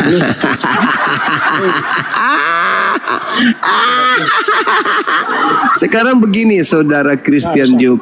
Dengar. Boleh tidak saya ketemu Tuhanmu Yesus sekarang ini? Oke, kalau Anda mau berdoa, bertahajud, tanya sama Yesus, boleh nggak saya ketemu Yesus sekarang? Jangan sekarang. Berarti kau itu cuma tahayul, halusinasi kau itu. Mana Yesusmu? Yesus, sini Sus, makan pisang goreng yuk Sus. Mana dia? Mana? Tahayul, menghayal lo. Ternyata Yesus itu nggak ada, fiktif. Mana Yesus? Mana? Coba, mana Yesus yang kau sembah itu mana? Nanti malam kamu berdoa tahajud. Fiktif. Ternyata ketahuan Yesus itu cuman fiktif. Katanya manusia. Katanya bisa turun ke bumi jadi manusia, bolak-balik bisa. Kenapa dia nggak turun sekarang? Mana coba? Yesus, kau sudah ganti sempak. Yesus, kau sudah ganti sempak. Mana Yesusmu mana? Fiktif. Ternyata nggak ada Yesus itu. Penipu. Udah Jum ya. Tuhanku itu hanya memperlihatkan tanda-tanda keberadaannya. Sedangkan Tuhanmu katanya turun ke bumi. Mana Yesusmu? Mana? Yesus, aku traktir kopi, mau nggak Yesus? Aku belikan kau Samsu, merokok kita. Hah? Mana Yesusmu, Tuhanmu itu mana? Malam tahajud. Nanti malam tahajud. Penipu. Penipu. Ada Tuhannya nggak? Tapi ternyata nggak ada. Dipraktekkan tahajud. Tidak ada Tuhannya dibilang ada. Parah si Jup botak ini. Tidak ada Tuhannya dibilang ada. Mana Yesus mana? Yesus, sini Sus, ganti sempak dulu Sus. Mana? Jangan ribut. Mana Yesusmu? Padahal aku sudah siapkan sempak, corak bunga melati. Mana? Aku mau kasih pakai dia. 2000 tahun Tuhan kau itu nggak pernah ganti sempak. Mana Tuhan kau itu? Yang kau bilang bukan tahayul, bukan halusinasi. Mana? Hah? Yang ada di gereja itu patungnya dicium-cium, dicuci-cuci, dipikul-pikul. Cuman patung, ternyata kau bilang Tuhan. Dasar tuyul botak. Mesias adalah Tuhan Yesus. Yang fiktif. Yang fiktif. Katanya manusia tapi tidak ada buktinya dia manusia. Fiktif doang. Cerita botol. Mana Yesus? Mana? Tuhan Yesus memberkatimu. Memberkati tapi nggak ada. Mana dia? Mana? Halusinasi kau. Halusinasi. Menghayal. Orang Yahudi dituhankan hayalan. Anaknya orang dituhankan hanya berupa hayalan. Mana Tuhanmu? Mana? Mana Yesus? Mana? Yesus. Kau mau pakai sepatu merek apa, Sus? Kok kanan semua? Mana Tuhan kau? Mana? Hah? Harusnya dia datang ketepak. Hei, semuanya berkumpul. Nah, siapa ini? Ini Yesus. Mau ngapain? Kita ngopi yuk. Itu baru. Kalau tidak fiktif, mana?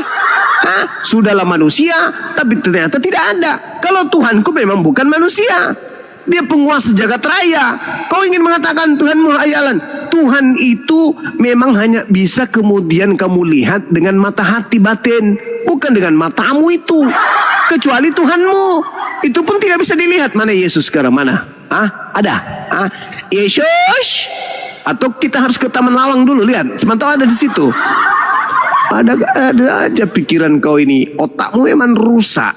Yesus sendiri mengatakan Bapa tidak bisa dilihat, suaranya pun tidak bisa didengarkan. Berarti Yesus menghayal. Bapa, dipermuliakanlah namamu, Bapakku yang di surga. Yesus menghayal. Ternyata nggak ada Bapa itu, menghayal Yesus. Yang terdengar dari surga cuma suara. Terus mana dia? Suara doang. Yesus penghayal berarti Yesusnya. Lalu kemudian Lukas mengatakan, lalu Yesus duduk di sebelah kanan Bapa di surga. Emang bisa dilihat surga itu? Emang Bapak bisa dilihat? Dasar agama bohongan, settingan semuanya. Ditambah lagi nih si Jupe. Mesias adalah Tuhan Yesus. tapi fiktif. Bohong, ilusi, halusinasi, nggak ada, cuman foto doang. Itu pun di setiap bangsa beda-beda fotonya. Udahlah Job, kau tidur Job. Besok perbanyak makan dedak. Turun Job, kau istirahat Job. Besok makan dedak lagi ya Job. Oh gitu ya. Besok makan dedak supaya Yesus datang, Boleh, supaya ya, tidak fiktif. Ternyata kau cuma modal foto doang, cuma modal patung. Kau bilang ada Yesus, cuma modal patung dan foto, Fred. Aduh, Job. Sampai mulutmu robek panggil Yesus, Yesus tidak mendengar. Beda dengan Tuhanku, Maha mendengar. Meskipun saya tidak bisa melihatnya, tapi Dia mendengar. Lah Tuhan lo, Yesus.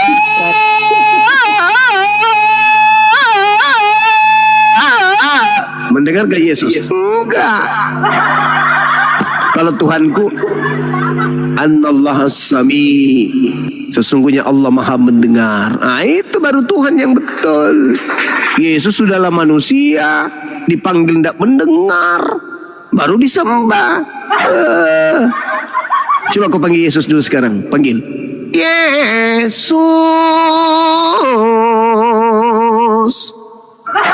Mendengar nggak? Mendengar nggak Yesus? Tidak. Berarti ketika kau berdoa yang mendengar siapa? Tuhanku. Yang mengabulkan doamu siapa? Ya Tuhanku. Meskipun yang kau minta itu kepada Bapa, kau minta kepada siapa, entah enteleng-eleng ente kau minta, tapi yang memenuhi kebutuhanmu Tuhanku, karena Tuhanku Maha Kasih. Yesus, berikanlah aku makan hari ini. Yang memberikan makan Tuhanku, karena Tuhanku Maha Kasih. Sampah. Kau yang sampah. Kau yang sampah. Coba kau panggil Yesus sekarang. Panggil. Mendengar nggak kupingnya Yesus? Ya sama. Mendengar nggak? Mau panggil Mendengar nggak? Tuhanmu kayak mendengar. Lah, yang namanya Tuhan itu pasti Maha mendengar. Itu baru Tuhan. Kau panggil Yesus. Maha mendengar nggak Yesus? Coba kau panggil. Yesus. Mendengar nggak? Nenek lu kiper. Yang mendengarkan Tuhanku. Tuhanmu Yesus tidak mendengar karena dia manusia, terbatas dia. Paham kau? Kau aja yang melantiknya Tuhan, padahal Yesus juga bertuhan. Udah Job, kamu turun Job. Kau ke pasar besok beli apa? Cempedak campur dedak. Dah. Saya tidak boleh ngomong. Mesias adalah? Tidak boleh ngomong. Mesias adalah? Jangan buang sampah ya. Mesias adalah? Tuhan Yesus. Tapi cuman patung doang. Enggak apa-apa. Enggak apa-apa. Yaudah kau istirahat dulu. Besok cari dedak. Nggak usah. Oh berarti saya nggak boleh ngomong ya? Nggak usah. Nggak ada juga ilmu keluar dari mulutmu. Ke semua yang keluar mulutmu sampah. Ya, Pak. Terima kasih Cip. Iya. Jangan lupa makan dedak besok. Terima kasih si Tok Cuma. Ya. Jangan lupa makan dedak campur ari-ari gajah. Terima kasih Tok. Coba. Iya. Kalau mau mempermalukan Banyuma di DM aja. Dah cari dedak besok campur ari-ari ayam. Ya DM-nya dibuka ya. Mesias adalah Tuhan Yesus. tapi cuma patung doang. Wow. Patung nggak ada gitu. Masalah generasi. Mesias adalah Tuhan Yesus. tapi cuma patung doang. Dia ada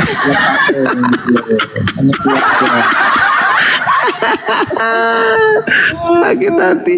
Mau cari celah supaya menang tapi tidak bisa. Oke Cim ya. Jup. Iya. Terima kasih atas berkatnya. Ya, makasih. Jangan lupa dedak. Jangan diulangi lagi kesalahan yang sama ya.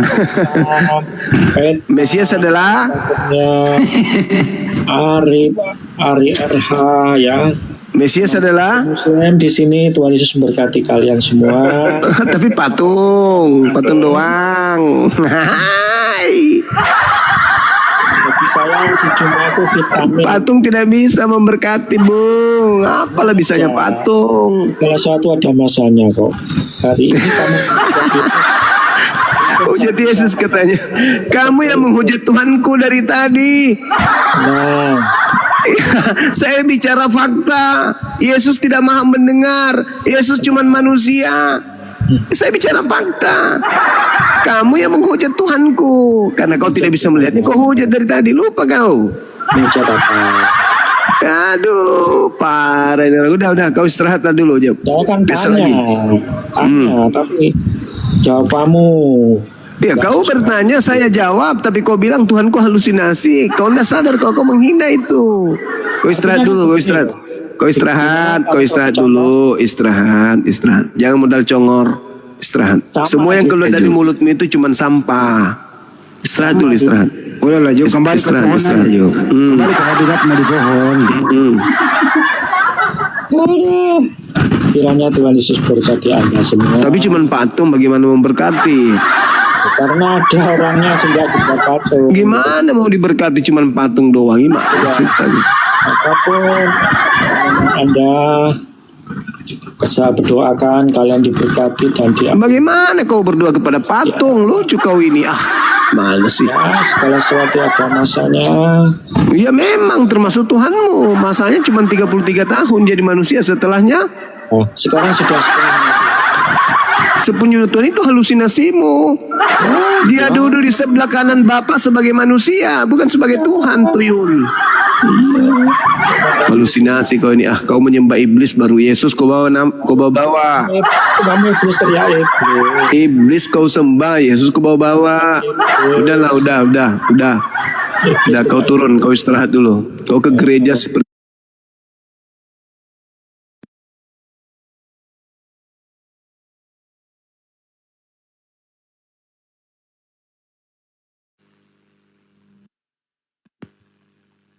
Biasanya kalau jam segini dia di pohon loh, kembali ke pohon, lupa dia. Mesias adalah Tuhan Yesus, tapi cuma patung doang dengan gambar.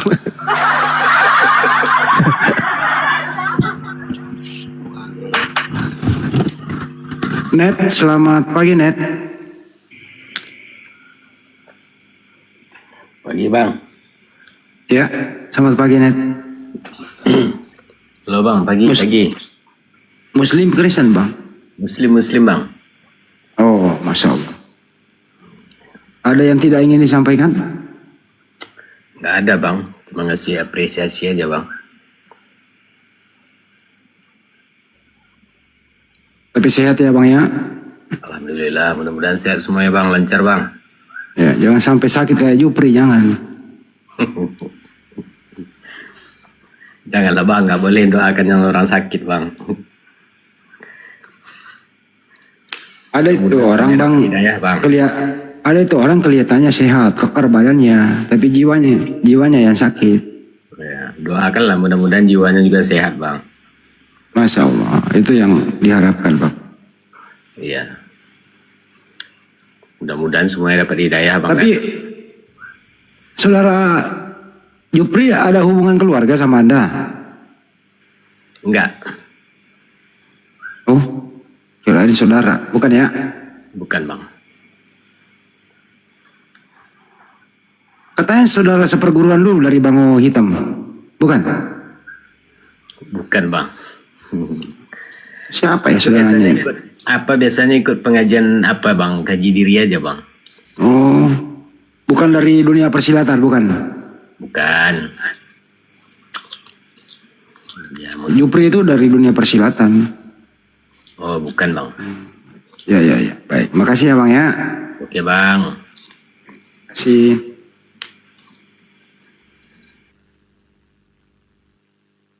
Begitu Bang Juma, informasi terakhir nih, ternyata Jupri itu dari dunia persilatan.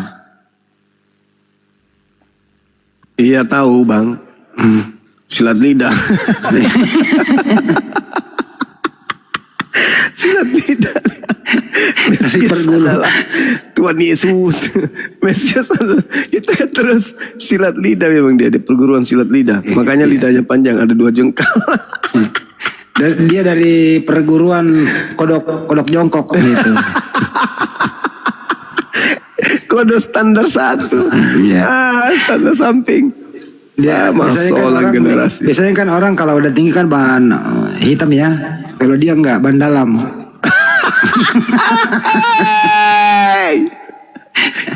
Kenyalnya berlebihan berarti. Makanya jurusnya siksak kayak gitu. Allahu Akbar, Masya Allah, penterasa yang gue. Nah ini saudaranya baru naik juga nih satu nih. Mana satu ya? Singkam menjo. Ibarat Chris? ini. Chris, Ya, apa yang hendak kau katakan terhadap saudaramu tadi Jupri? nggak tahu bang. Aku baru masuk. Oh, baru masuk. Yesus adalah Tuhan. Lemas sekali dia ini, belum makan kayaknya. Bangun tidur. Kenapa? Mau lemas mau apa kenapa bang? Bangun, bangun tidur saudara ini. Iya kan malam bang. Nggak mungkin bang jalan-jalan kalau malam kayak gini. Iya. dia tidur di bangunan ini. Hah? Tidur di bangunan apa dibangunin? Apa kata kawan kita tadi, benar saudara ini ponaannya ini Tante Melki, bukan? Yang mana? Iya. Si Jupri. Sahabat Kris ini ponaannya Tante Melki, bukan? Bukan, tetangga. Oh, tetangga. Ada yang bilang siapa gitu, ponaannya katanya. Kalau si Melki juga itu dari dunia persilatan juga. Iya. Persilatan apa dia? Sama silat lidah juga. Kalau dia lidah ikan pari. Aduh.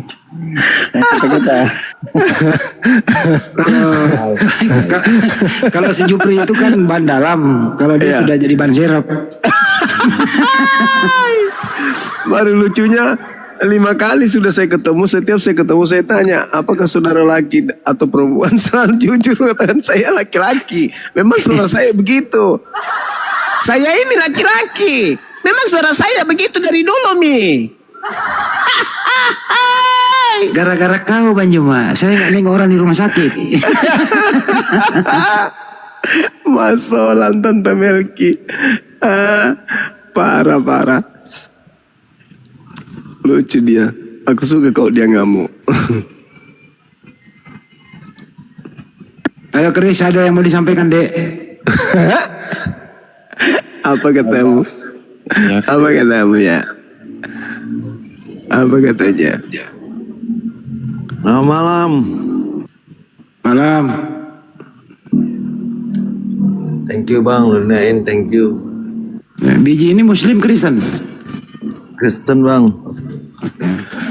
Ada yang mau disampaikan? Gak ada bang, nyimak lu. Mau ditanya apa mau bertanya? Tahu bang apa mulanya? Mau belajar? Ya nyimak aja dulu bang. Oh, nyimak dulu. Ya baik. Chris, mau nyimak juga apa mau ngomong? mau ngomong apa saya sampaikan? Kuridi. Kayaknya kau belum makan 6 hari juga, Chris. Gimana kamu ini? Terpaksa sekali gitu loh. Kita Kayak lemas. gini. Kita kan belum ada sesuatu yang perlu kita tanyakan. Atau gimana? Yang boleh saya tanyakan sama Anda apa?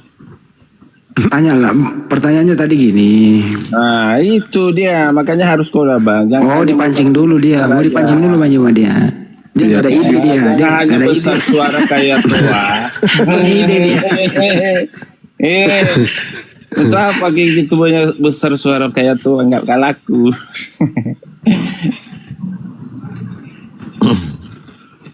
Ini lo Chris.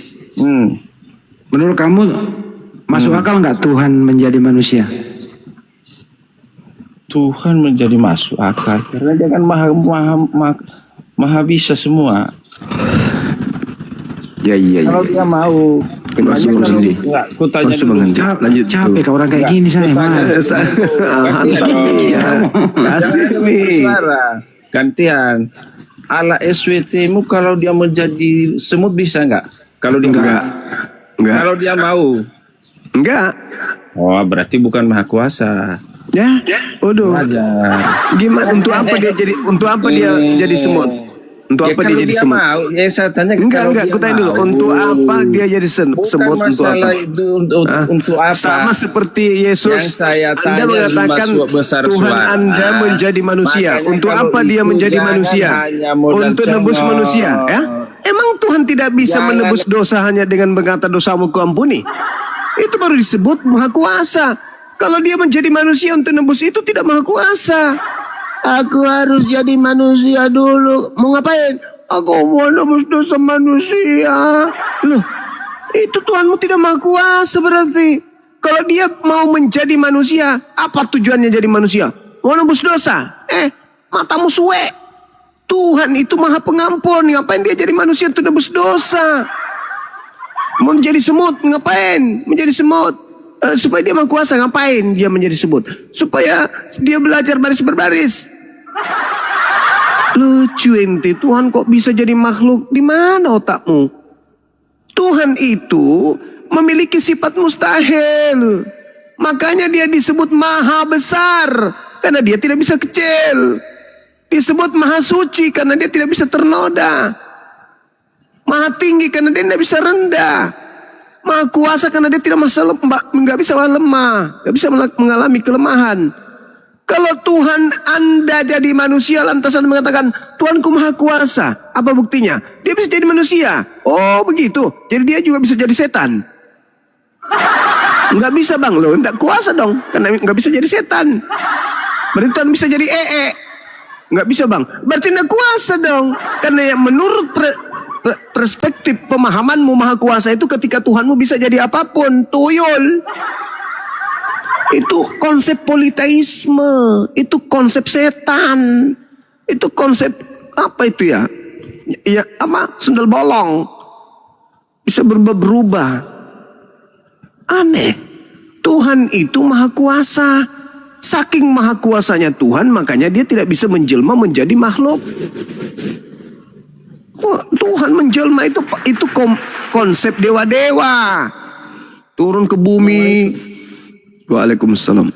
Turun ke bumi jadi tiang listrik, jadi tiang jemuran. Itu bukan Tuhan, itu setan. Minimal malaikat yang bisa seperti itu. Kalau Tuhan tidak bisa. Tuhan kok jadi manusia? Piye toh? Kalau Tuhan jadi manusia berarti dia menjadi bukan Tuhan. Nah, bisa nggak Tuhan itu menjadi bukan Tuhan? Tidak bisa. Berarti Tuhan tidak bisa jadi manusia. Apakah kita membatasinya? Tidak. Tuhan yang maha kuasa itu tidak bisa dibatasi. Makanya dia tidak bisa jadi makhluk. Kapan dia jadi makhluk berarti dia terbatas. Tuhan jadi manusia. Terbatas tadi ya? Ya terbatas lah. Lapar, takut, was-was. Itu sifat Tuhan. Bukan sifat Tuhan. Maka Tuhan tidak bisa menjadi manusia. Karena Tuhan itu maha suci, maha besar. Sifat-sifat mustahil itu ada pada diri Tuhan. Mustahil Tuhan menciptakan kemudian Tuhan baru. Mustahil. Ketika ada hal baru, gelar boleh Tuhan. Tetapi hakikatnya dia bukan Tuhan, melainkan ciptaan.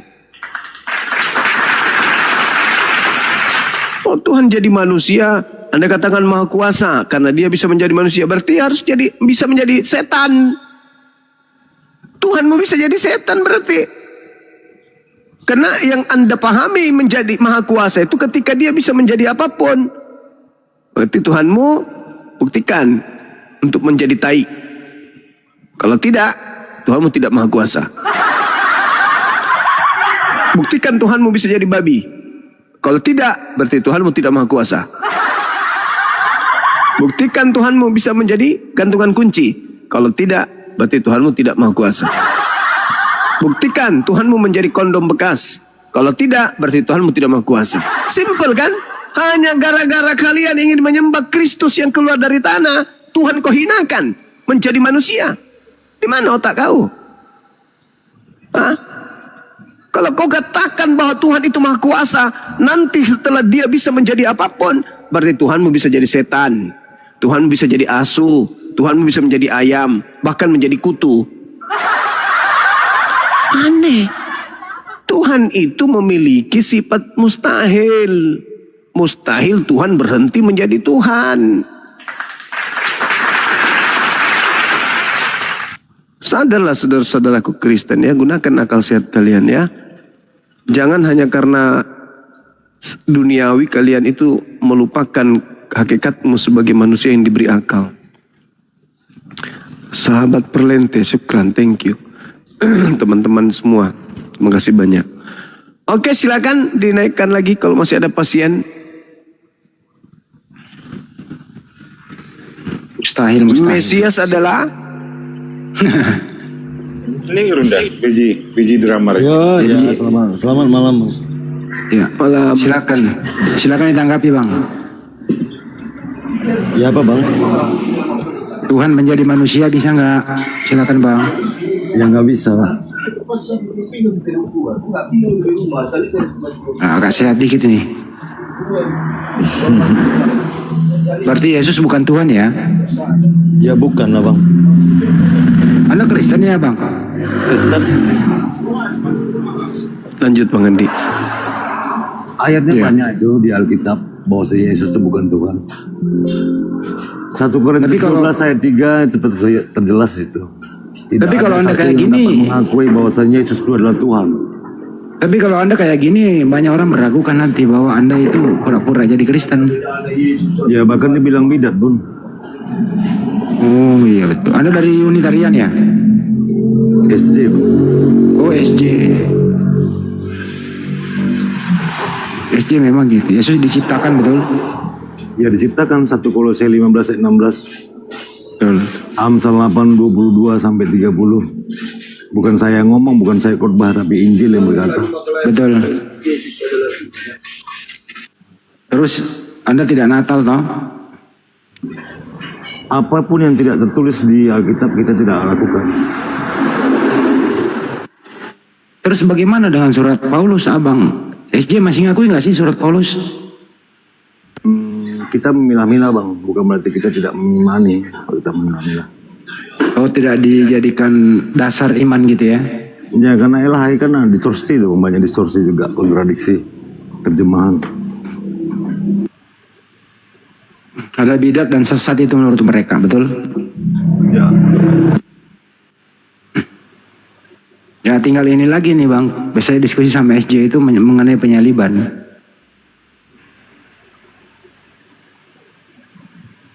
Tapi SJ masih percaya nggak sih Bang yang namanya penebusan dosa di tiang salib? Bukan penebusan dosa itu Bang. Itu kan pemahaman doktrin. Oh doktrin. Penebusan dosa itu pemahaman doktrin. Ustaz Alif mau masuk nggak Ustaz Alif? Ustaz Alif. Tiduran nih Ustaz Alif nih.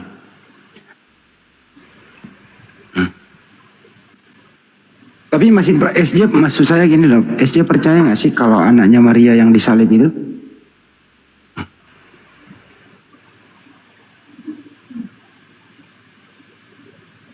Bang BJ?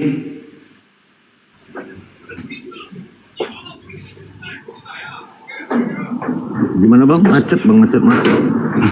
Masih SJ percaya nggak sih kalau anaknya Maria yang disalib?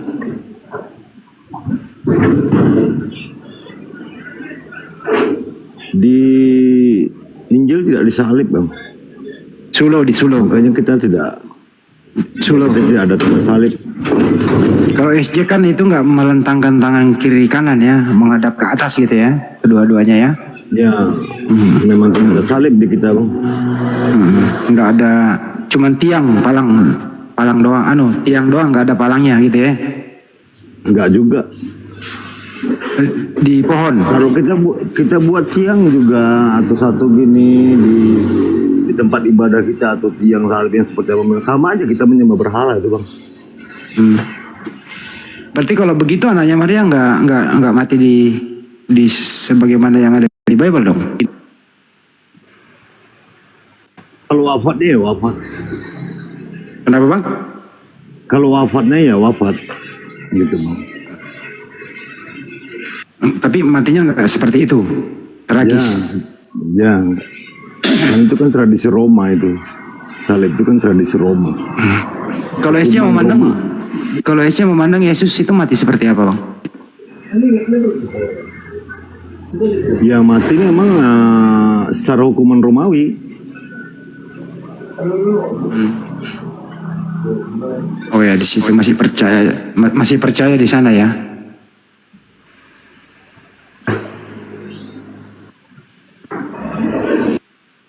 Tapi bukankah Yesus itu orang belia Bang? Kan enggak mesti dia yang disalib.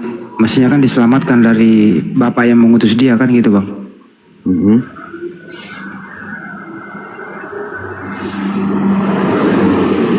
Kalau secara Kristenan memang lu buat itu dia harus wafat gitu Bang. Bukan berarti untuk menebus dosa, enggak. Bukankah dia berdoa semalaman di Bukit Getsemani Bang? Gimana? Bukankah dia berdoa semalaman di Bukit Getsemani? Ya itu doa Bapa kami. Dia berdoa bahwa andaikan cawan ini berlalu dariku gitu. Bukan kehendakku tapi kehendakmu ya Bapak gitu kan. Ya, dan doa Bapa kami. Inti poin paling penting kan doa Bapa kami.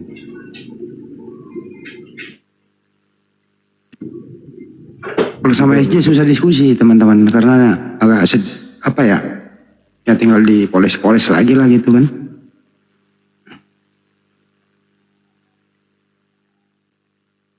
Ada pernah diskusi nggak sama kalau SJ menganut Tritunggal nggak sih? Tritunggal itu kan doktrin Bang, hasil konspirasi, hasil konsili. Buat apa dibahas?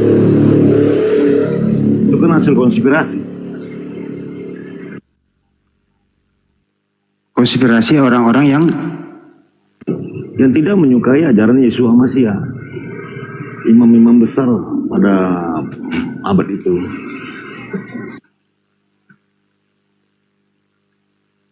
SJ itu kan bukan gereja ya Bang, ya balai kerajaan ya? Ya, balai pertemuan saksi-saksi Yehova. Bukan gereja namanya ya? Di Alkitab, di Injil tidak ada tertulis gereja. Kalau ada, tolong tunjukkan datanya sama saya Bang. Memang nggak ada Bang. Ya kalau nggak ada ngapain kita lakon gitu. Kita praktekkan gitu. Dan kita imani. Apa nggak ada mengalami kesulitan? Ada minoritas loh di antara Kristen yang ada. Kesulitan gimana sih mas? Memang dulu tahun berapa ya, tahun sekitar tahun 80-an ya. Memang SJ dilarang memang. Sekarang udah diperbolehkan, makanya sekarang sudah ada gedungnya, sudah ada balainya, baik gedungnya gitu. Tapi kita tidak memakai kata gereja karena tidak tertulis itu kata gereja bang.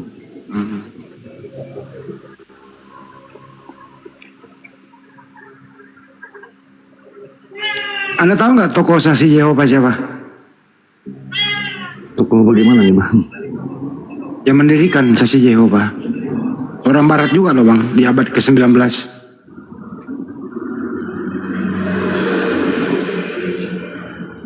Saya nggak tahu ya yang mendirikan apa, yang tahu saya King James ya. Charles T. Russell. Terjemahannya dari King James juga, menerjemahkan dari teks original Ibrani Aramaik. Joseph Franklin. Itu orang-orang Barat semua juga bang, pendiri saksi Yehova, hampir sama dengan Advent. Kalau Advent kan dari Amerika ya. Advent. Evangelion. Siapa sih namanya? Lupa gua. Perempuan. Ya, kalau Advent masih menuankan Yesus tuh bang. Masih dia.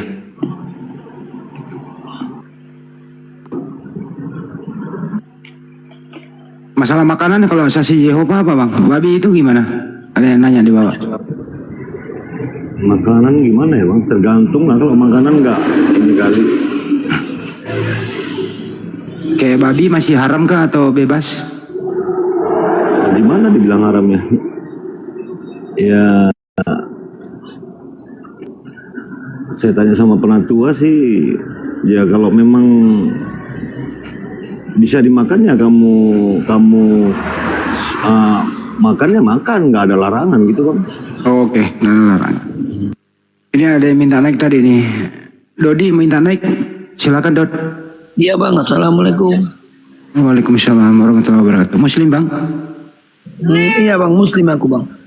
Oh, tadi minta naik, ada yang mau disampaikan? Ada lah. Silakan. Adalah begini bang. Jadi bang, kalau apa itu? Kalau macam macam mana bang ya?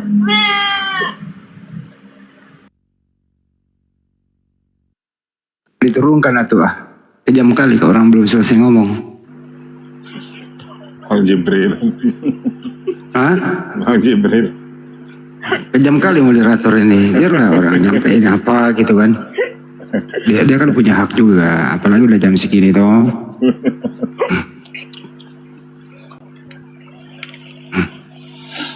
Coba ini. Bang Arif ini baru naik. Bisa Sagai. Assalamualaikum bang. Sorry bang, salah pencet. Mohon tetel layar, tekan multi. Terima kasih bang. Bang Jibril naik Bang Jibril. Ini anak SJ ini Bang Jibril. Udah aja kata saya. Selamat malam. Bang Jibril naik dulu dong, bantu gue ini SJ dulu nih Bang Jibril. Anda kan antum lebih paham lah. Naik dulu bang. Ustaz Alif turun kayaknya. Apa nggak ada wifi? Ada dia. Wifi-nya.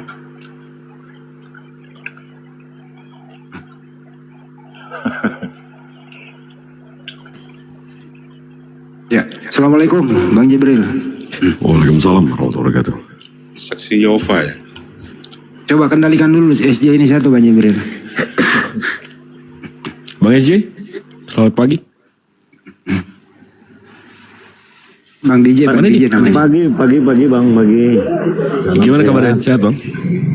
Lumayan bang. Alhamdulillah. Abang jadi Kristennya Jehovah Witness? SJ. Jehovah Witness. Witness saya nggak tahu. Saksi Yehova? Iya. Oh abang saksi Yehova? Ya bang, betul. Lagi belajar. Kalau nggak salah tahun lalu kita pernah ngobrol-ngobrol nggak sih bang di sini bang? Lupa bang. Di Komal mana atau di Komal sini lupa ya. Tapi abang pernah kan ikut-ikut diskusi kayak gini? Pernah. Iya. Kalau nggak salah saya pernah ngobrol sih sama abang. Terus abang berarti nggak menuhankan Yehosua? Ya enggak dong, kan sesuai di Injil begitu tertulis datanya. Ya di Gospel memang tulisannya gitu. Enggak, tapi kalau ada kalimat dari Yehosua yang dia dikirimkan untuk bangsa hanya untuk Bani Israel, abang Bani Israel dari suku mana bang? Enggak lah, saya enggak mau Israel. jadi dari suku mana bang? Belum nggak ada. Enggak lah. Jebakan ini. jadi ikut-ikut aja. Ya bukan ikut-ikut aja. Artinya kan begini bang. Kalau abang mengatakan saya dari suku Bani Israel atau terlepas dari itu kan yang jelas kan kita SD ini apa yang dikatakan Yesus itu yang kita lakukan bang. Kan dia bilang di ayatnya ada, saya lupa, kabarkanlah kabar gembira ini ke seluruh penjuru dunia. Jadi mungkin keturunannya kami ini kami ingin menjadi saksi di situ untuk mengabarkan kabar gembira itu gitu bang. Terlepas dari abang katakan ke Bani Israel atau enggak, yang jelas apa pesan yang dikatakan Yesus itu ya kami sebagai saksinya turunan-turunan sampai detik abad ini akan melakukan itu, mengabarkan kabar gembira itu bang poinnya. Terlepas dari abang katakan Bani Israel keturunan itu, terlepas dari itu. Tapi abang ikutin apa yang Yehosua kabarkan? Ya poin yang paling penting kalau di SD itu, makanya bedanya dengan saudara-saudara gereja, bedanya di situ. Gitu. Kalau yang Yesus ajarkan, abang iman abang gimana bang? Yang di Markus 1:14, sesudah Yohanes ditangkap datanglah Yesus ke Galilea memberitakan Injil Allah. Itu di iman abang Injil Allah itu apa bang? Injil Allah ya firman Allah lah yang diberikan kepada Yesus. Jadi ada Injil selain Injil 4 ini ya bang? Injil Allah selain 4 yang gimana itu bang ya? Kan ada Markus, Yohanes, kan ada 4 tuh. Terus di Markus 1:14 dibilang Yesus ke Galilea memberitakan Injil Allah. Berarti ada Injil lain selain 4 ini.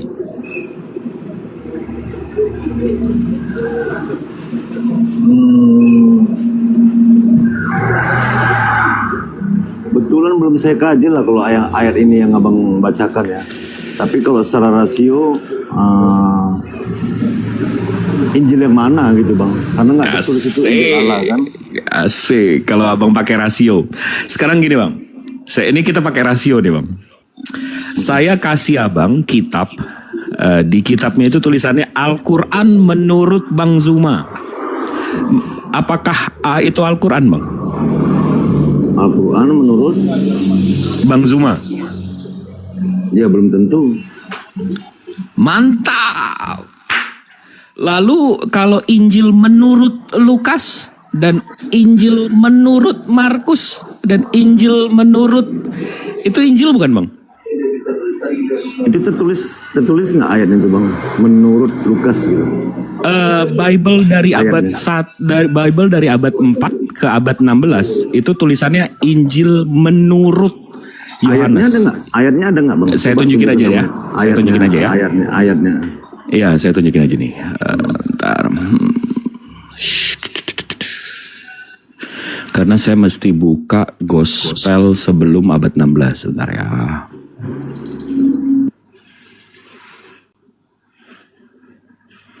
Nah, nih.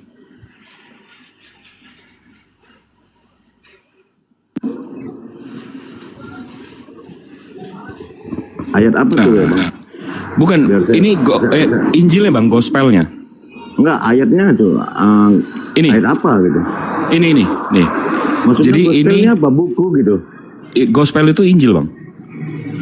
Gospel itu kan bahasa Inggris. Iya, ayatnya apa? Entah ayat apa? Nah ini ulangan, begitu saya begitu saya buka bang Gospel tahun 1669 ini saya nih The Gospel according to Matius. Jadi according to menurut Bang. The Gospel Ini ayat Alkitab apa buku gitu loh? Ini ayat Alkitab Bang, ini buku. Ini buku Alkitab, ini Gospel Matius, ini nomor 1, pasal 1 ayat 1. Matius? Ini Matius nomor 1. Jadi di The ayat Genealogies of Christ. Di ayat mana yang mengatakan tadi menurut Lukas 19? Saya buka juga kitab saya sini gitu Bang. Ini Bang. Saya. Oh, yang sekarang udah nggak ada. Waduh. Yang sekarang udah nggak ada, udah dihapus Bang. Oh. Yang di Gospel lah Bang, Injil itu Gospel dalam bahasa Inggris ya Bang. Ya makanya kalau abang tunjukkan ayatnya menurut Lukas Di bukunya Bang, di bukunya. Saya buka di bukunya. di kitab dunia baru kita gitu. Di bukunya itu tulisannya The Gospel according to Matthew. Jadi Injil menurut Matius. Jadi setelah abad 16 according ini dihapus. Jadi Gospel Matius. According ini dihapus setelah abad 16.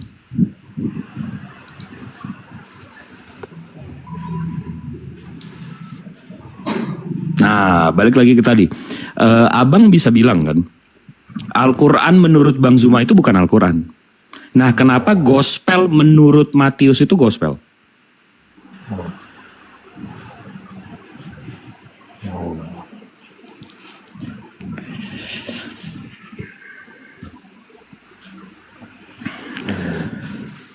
Waduh, ada yang ngorok.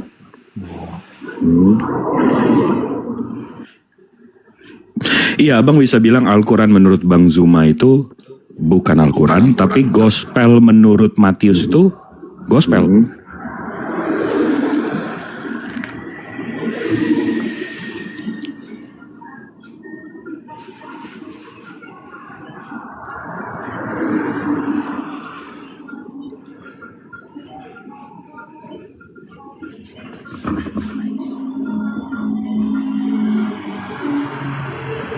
Abang? Yo. Gimana? Iya. Iya, kan tadi saya udah analogiin kalau Al-Quran menurut Bang Zuma itu bukan Al-Quran. Itu tulisan Bang Zuma menurut Bang Zuma tentang Al-Quran, betul nggak? Nah, begitu juga Gospel nggak sih? Gospel menurut Matius, itu tulisan Matius mengenai Gospel, betul nggak? Itu tertulis nggak Bang di Alkitab yang abang bilang ini gitu? Sebelum abad 16 tertulis menurutnya Bang. Setelah abad 16 menurutnya dihapus. Ya kalau dihapus berarti ada kontradiksi begitu. Karena itu udah katanya sih, kata mereka ya, itu udah nggak perlu dikatakan. Karena nih, kita buka 2 Bible atau 3 Bible nih. Saya ada nih, saya tunjukin Abang. Ini Bang, ini perjanjian baru tentang Yesus Christ tahun 669. Di sini tulisannya Gospel atau Injil according menurut Saint Matthew. Kita buka lagi satu lagi. Ini mestinya tahun 1676. Nah, nih New Testament Lord of Jesus 1676.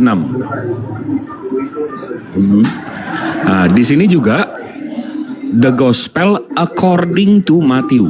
Jadi Injil menurut Matius.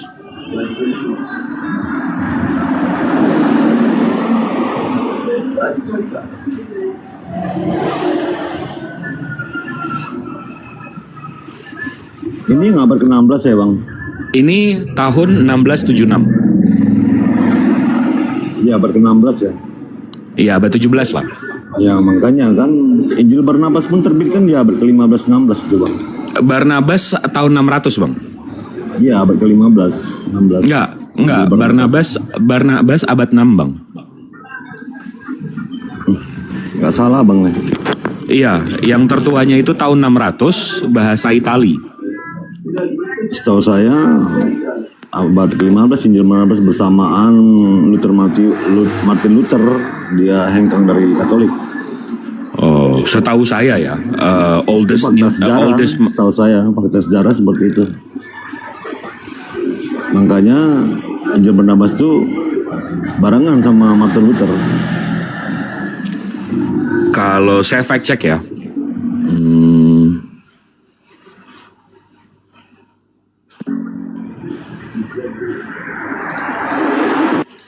Karbonnya mungkin. iya. Setahu saya Barnabas itu abad 6. Abang abad 4. Yohanes, Markus, Lukas itu abad 6. Abad 4. Injil Barnabas itu abad 15 bang. 15-16 bukan abad 6 bang. Sebentar. Gospel of Barnabas.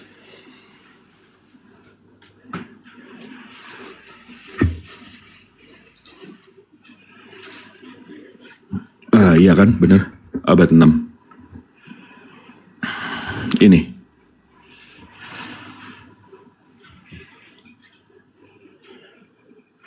Yes, a version of Gospel Barnabas mentioned in the 6th century, Bang. Abad 6. Habis itu dipalsukan di abad 16, betul, forgery. Tapi 6th century.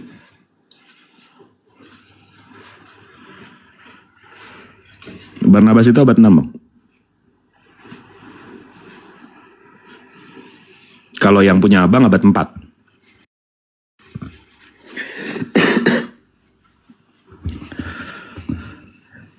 Gimana bang? Lanjut.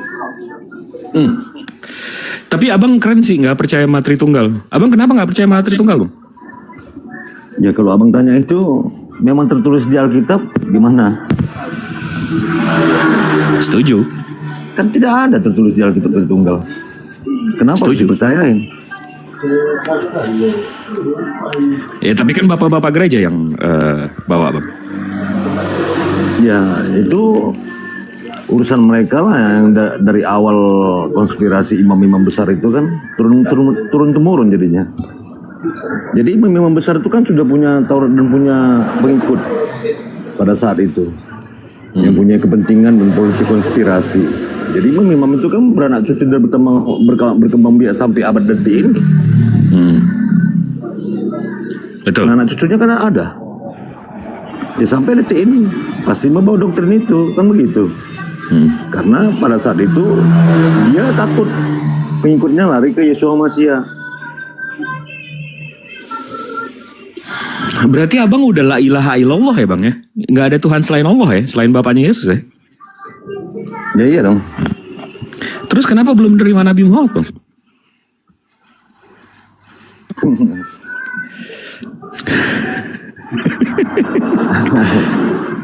Kenapa? Ya kalau itu abang tanyakan gimana ya? Karena kita yakin kan begini, Yeshua Mashiach yang akan datang kedua kali ke dunia ini gitu. Untuk menghakimi. Itu yang kita yakini gitu bang. Artinya mohon izin selain dia tidak ada gitu yang akan datang kedua ini menurut ajaran secara Kristen gitu, secara Alkitab gitu ya bang. Oke, gini deh, kita kan sama-sama mengimani Abrahamik ya bang.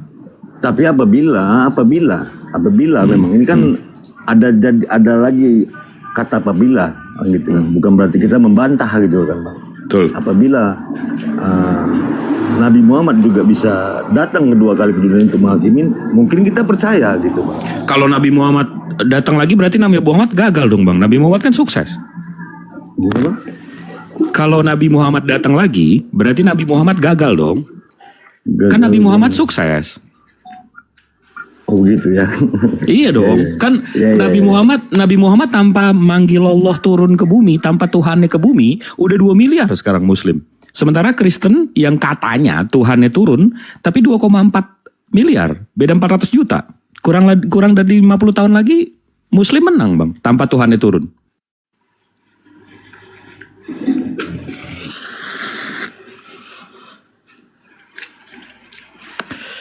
Ya bang? Iya bang. Enggak, tapi gini deh. Kita kan ngelihat ciri-ciri ya bang ya dari Abrahamik. Kita kan sebenarnya Tuhan kita Tuhannya Abraham, betul nggak bang? Kita setuju nggak di situ? Ya, Tuhannya Nuh. Iya, Tuhannya Abraham, Tuhan Nuh, dan Tuhannya para nabi. Kakeknya Abraham lagi adalah Nuh. Betul. Abang tahu kan, begitu kita lihat dari segi sejarah, Abrahamik ini selalu punya bait El. Betul nggak bang?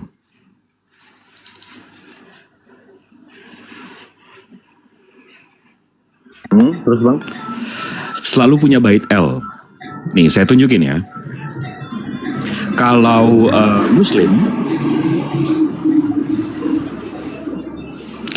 Muslim kita punya Ka'bah. Nih, saya buka kamera saya. Ini ada catatan saya.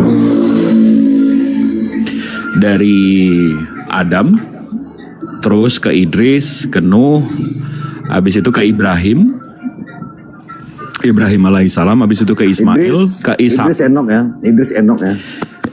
Idris di sini Musa, Harun, Yusuf, benar. Enok, zaman Enok. Idris, Noh, ya Enok. Idris itu Enok, betul. Iya Enok. Kalau di Alkitab Enok, kalau di Al-Quran Idris. Gitu. Habis itu di Sam jadi Iram ke bawah. Di sini ada, ini mungkin abang nggak ngimanin ya. Ada Nabi Hud, ada Nabi Soleh. Habis itu Nabi Ibrahim ke Ismail sama ke Ishak. Nah, agama Abrahamik ini Ismail ke Ishak ke bawah, betul nggak? Di sini ada Musa, ada Daud, ada Sulaiman. Habis itu ada Zakaria, ada Yahya, Maryam ke Isa, betul nggak?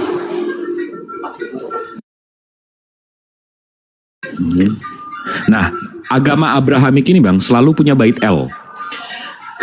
Jadi kalau abang Google Second Temple ini dibuatkan oleh Nabi Ibrahim ke Ishak, habis itu ke Sulaiman, Daud dan seterusnya. Mereka punya bait El bang. Jadi kalau abang baca Bible, Yesus itu ada yang jualan di sekitaran bait El, itu diusir-usirin sama dia, betul nggak? Abang ingat nggak? Nah, tapi bait El ini kan tahun 66 ke tahun 70 orang-orang Yahudi ini kan berontak sama Romawi. Akhirnya bait El mereka dihancurkan.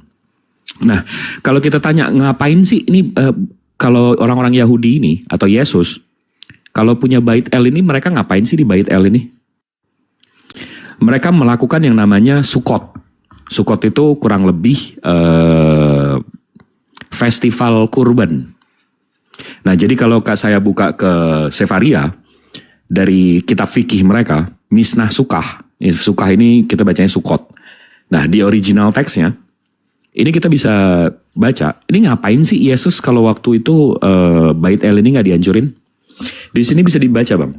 Setiap hari mereka akan mengelilingi altar 1 kali. Dan berdoa, Tuhan tolong selamatkan kami, Tuhan tolong berikan kami keberhasilan. Ini merujuk kepada Mazmur 118:25. Rabbi Yehuda mengatakan bahwa mereka akan berkata, Anifaho tolong selamatkan kami. Dan pada hari itu, hari ke-7 Sukot, mereka akan mengelilingi altar 7 kali. Nah, jadi waktu Yahudi punya bait El ini bang, mereka disuruh tawaf di sini 7 kali bang. Suruh muterin ini. Ini ciri-ciri Abrahamik bang. Ajaran Abraham dan ke bawahnya. Nah, ini juga bisa dilihat di Islam. Nabi Abraham nurunin, ngajarin ke Nabi Ismail alaihissalam untuk tawaf di sini 7 kali. Ini ciri-ciri agama Abrahamik nih bang, dua-dua ini. Nah, abang tawafnya di mana bang? Kalau abang bener Abrahamik. Gimana bang? Abang tawafnya di mana? Kalau abang Abrahamik. Tawafnya maksudnya apa tuh bang tawafnya? Kan Bani Israel ada tempat tawafnya. Islam ada tempat tawafnya.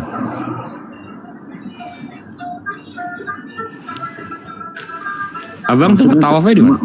Maksudnya tawaf itu apa tuh bang? Saya belum ngerti. Mengelilingi rumah Tuhan, mengelilingi Bait El. Mengelilingi.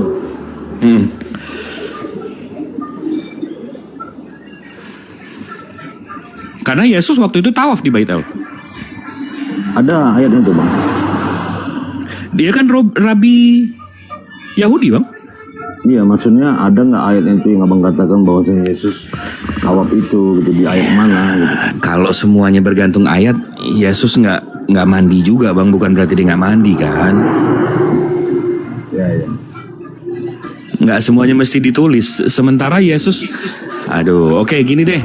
Menurut abang, Yesus waktu di Getsemani sujud ke arah mana bang? Di Alkitab hanya sujud berdoa gitu. Tidak. Abang nggak tahu arah kemana?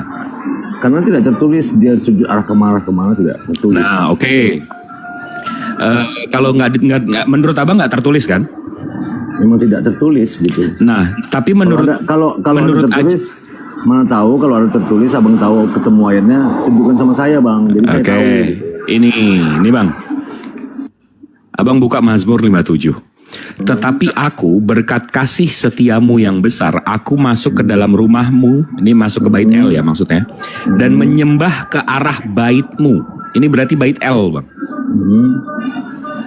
Yang kudus dengan takut dengan akan engkau. Berarti orang Yahudi kalau nyembah ke arah mana bang? Ke arah baitmu katanya gitu. Bait El ini. Tapi kan situ nggak tertulis ke arah Bait Elmu gitu bang, hanya ke baitmu. Baitmu ini di originalnya bang. Bait El itu nama originalnya Bait El, nama Tuhan mereka kan El. Ke arah, tadi kan ada ke arah Bait El. Ke arah baitmu. Ke arah baitmu kan bang, bukan ke arah. Kan cuma ada satu bait. Terus bait yang mana bang? Ya ke arah, berarti kalau secara kita SJ kan memandang rasionya ke arah baitmu, berarti ke arah Bapa Sang Sumber itu bang gitu. Kemana tuh arahnya? Ya Bapa Sang Sumber itu gimana kita mau bilang dia harus harus apa, yang jelas dia kan di atas gitu bang gitu bang. Dia nggak tahu jadi banget bang Jibril. Jadi nggak ada ke atas kan, gitu. Rumah Allah, rumah Artinya begini bang Jibril ya. Di kita tuh gini bang, artinya apapun misalnya baik Allah Sang Sumber tadi kita berdoa atau kita menyembah, intinya isi kita bersembah tadi itu loh bang, bukan berarti harus L-nya harus apanya, isi kita bersembah itu ke dia tuh isinya. Buat apa kalau mau jelas ini tapi isinya nggak ada gitu loh. Itu di kita bang. Mohon izin bang. Iya, jadi abang menyembah. Gini deh. Abang tahu kan kalau Yehosua itu dia rabi, abang tahu kan?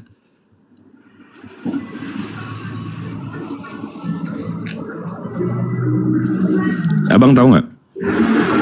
Gimana bang ya, lanjut. Abang tahu Yehosua itu rabi kan? Itu dulu deh. Ya bagi kita raja. Bukan, dia rabi. Rabi itu artinya imam Yahudi. Ya. Oke. Dia ini megang hukum agama dia. 316 misfot. Oke. Iya kan? Nah, termasuk misfotnya juga untuk berdoa dan berkiblat ke Bait El, bang.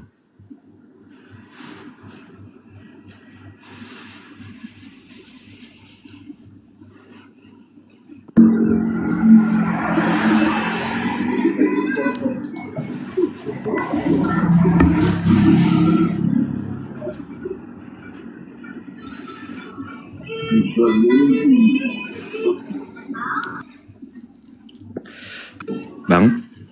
Terus bang?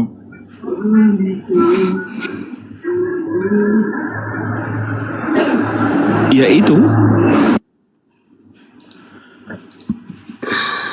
itu tadi bang. Kalau dia memang dia rabi Yahudi, dia itu pasti berdoa ke arah Bait El karena tertulis di Mazmur 5 nomor 7.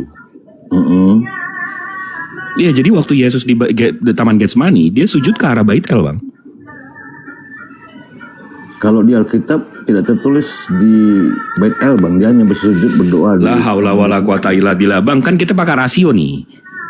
Kan Yehosua, dia rabi Yahudi. Semua ya rabi Yahudi dan semua orang Yahudi sekarang itu kalau doa ke arah Bait El, Bang. Abang nggak percaya? Abang nggak percaya? Ya, karena belum kelihatan data tertulis gitu, Bang. Baik, ini gitu. Bang. Ini Bang, Abang Google aja, ini gampang banget loh. Yahudi berdoa. Abang Google aja, Yahudi berdoa. Habis itu buka gambar, Bang. Mereka akan berdoa, Abang akan lihat mereka ini berdoa. Itu maksudnya Yahudi berdoa di ayat mana tuh, Bang, di Alkitab? Yahudi berdoa ada ayat apa? Buku gitu. Bukan, ini fakta yang sekarang, Bang. Yahudi itu berdoa ke arah dinding ratapan, Bang. Abang tahu dinding ratapannya? Abang tahu dinding ratapannya? Gak tahu, Bang. Nah, jadi waktu itu tahun 70 Bait El ini, Bang, dihancurkan oleh orang Romawi. Betul nggak?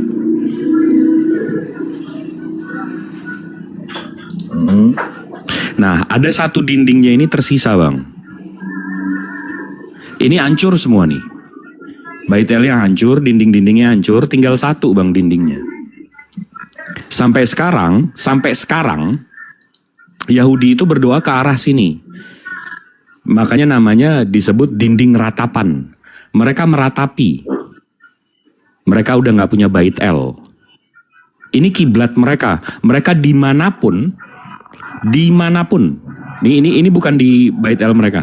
Dimanapun mereka berdoa ke arah dinding ratapan itu. Nah nih, dimanapun mereka berdoa ke arah dinding ratapan itu.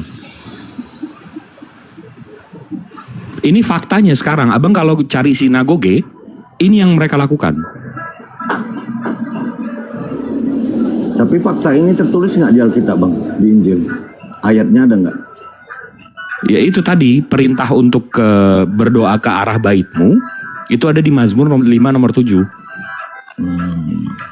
Ya udah tuh, kalau yang Mazmur ini saya kaji sama orang tua, Bang. Soalnya yang Abang bilang tadi tidak tertulis di Alkitab gitu. Nanti yang di Mazmur ini saya kaji sama orang tua. Iya, oke, baik. Ya minimal Abang nambah ilmu lah. Dan Abang bisa verifikasi data saya atau narasi saya. Iya. Abang bisa datengin saya, wah tipu kamu. Kapan aja Abang bisa. Nggak, kapan aja. Kalau memang narasi saya lemah atau nggak ada buktinya, Abang bisa datengin saya kapan aja. Nah, tapi maksud saya, Yahudi itu punya kiblat, punya Bait El. Islam punya kiblat, punya Bait El. Abang kemana kiblatnya?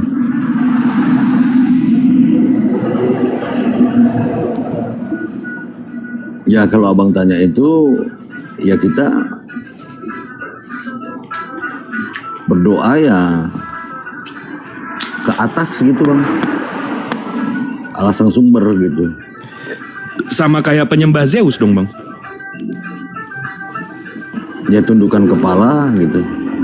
Iya, orang-orang pagan itu kalau berdoa atau ibadah nggak ada arahnya, Bang. Ya gimana ya, Bang? Yang penting isi doa kita tuh loh. Isinya, kalau nggak ada isinya kan sama aja. Percuma kita mau mau izin ya, Bang. Kita mau harus pakai aturan tapi tidak ada isinya, sama aja gitu. Iya betul, setuju. Yang penting isi doa kita itu gitu, isi ibadat kita itu. Setuju. Itu yang kalau kita di SJ poinnya itu, Bang.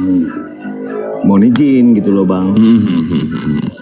Iya setuju, sama kayak penyembah. Kalau yang ada yang nyembah Mitra, ada yang nyembah Zeus, ada yang nyembah Horus. Itu semua mereka ya begitu, menyembah roh Tuhan yang pernah turun dan segala macam. Tapi saya cuma kasih tahu Abrahamik atau ajaran dari Abraham, dari Ishak alaihissalam ke Ismail alaihissalam dan seterusnya itu punya Bait El, punya kiblat. Sampai orang Yahudi pun arah kiblatnya udah dihancurkan, mereka tetap berdoa ke arah sana. Kenapa? Karena bukan bangunan yang disucikan, tapi tanahnya, tanah suci. Makanya kami menyebut Mekah itu tanah suci. Sama seperti orang Yahudi, itu tanah suci. Gedungnya dihancurkan pun sama mungkin sama Muslim. Kalau Ka'bah hancur, kami akan tetap mengarah ke sana karena tanahnya yang suci, bukan bangunannya.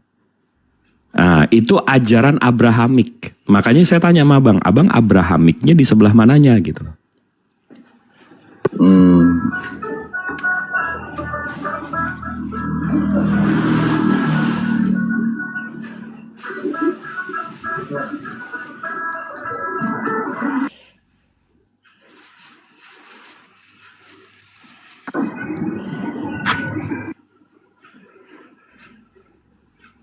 Nggak bisa ya. Oke, kita cari topik lain yang lain aja. Nanti saya kaji yang abang tanya tuh Abrahamik tadi bang. Siap. Kan edukasi juga gitu kan. Nggak, lalu kenapa belum terima Nabi Muhammad bang? Ya kalau abang pertanyakan itu kenapa nggak terima Nabi Muhammad, gimana ya bang mau saya jawab ya? Karena Yesus kan bilang juga kalau nggak gue jalan, kalau gue nggak ini, nggak datang penolong yang lain. Berarti nanti ada penolong lain. Itu kira-kira siapa? Karena tidak tertulis bang di Alkitab penolong lain itu siapa gitu kan, kita nggak meyakini gitu loh bang. Kalau tertulis penolong yang lain adalah Nabi Muhammad, penolong lain adalah ini, baru kita kan sesuai bang. Kalau di Bible ditulis nanti penolongnya Nabi Muhammad, nggak ada orang yang ngikutin Yesus lagi bang. Ya itu cuma jadi satu agama di dunia ini. Benar. Kita jadi sesuai teks data, teks apa yang ditulis di Alkitab itu yang kita lakukan. Kalau ada penambahan itu berarti udah doktrin. Oke, kalau abang mau ikutin tekstual, abang tahu nggak Bible abang ditulis di abad berapa?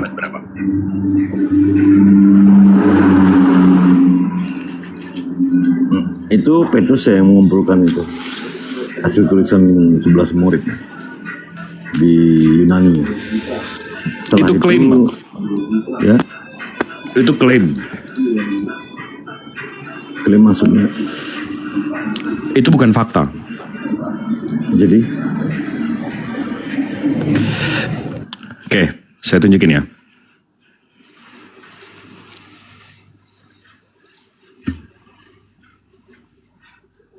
Ini.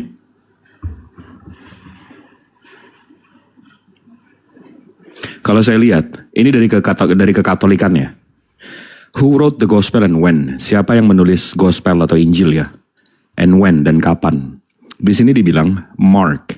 Saya translate ini ya. Pengarang Injil yang diberi nama Markus tidak diketahui. Matthew. Saya translate lagi. Pengarang Injil yang diberi nama Matius juga tidak pasti. Habis itu di Luke. Keaslian Injil yang diberi nama Lukas juga tidak pasti. Ini terakhir nih, John atau Yohanes.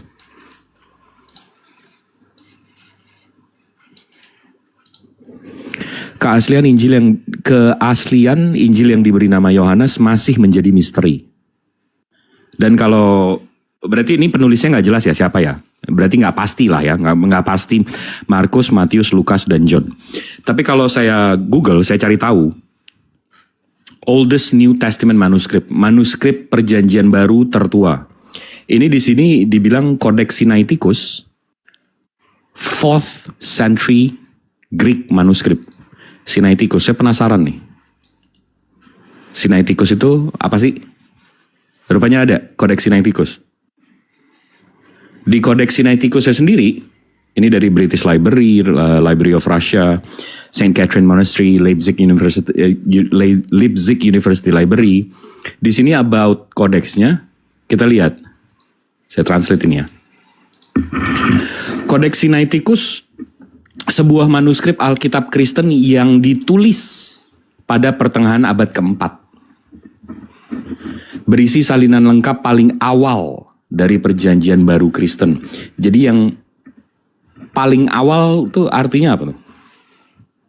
Paling awal berarti nggak ada yang lebih di belakang ini ya, nggak ada yang lebih tua daripada ini ya. Paling awal ditulis di pertengahan abad keempat.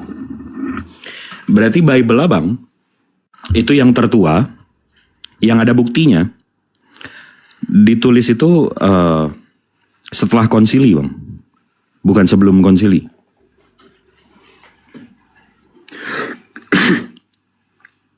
Kalau mau kontekstual ya. Iya betul. Kalau itu betul.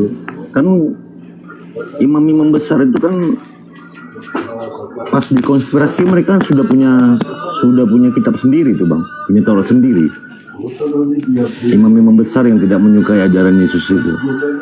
Dan mereka punya umat. Punya pengikut. Di situ masih ajaran gitu. Makanya dia iri dengan Yesus. Itu sebelum konspirasi pun masih Yesus umur 10 tahun. Dia datang ke bait suci itu. Nah, imam-imam itu lagi beribadat. Bukan. Ini saya ngomongin 400 tahun kemudian, kitab Abang baru ada.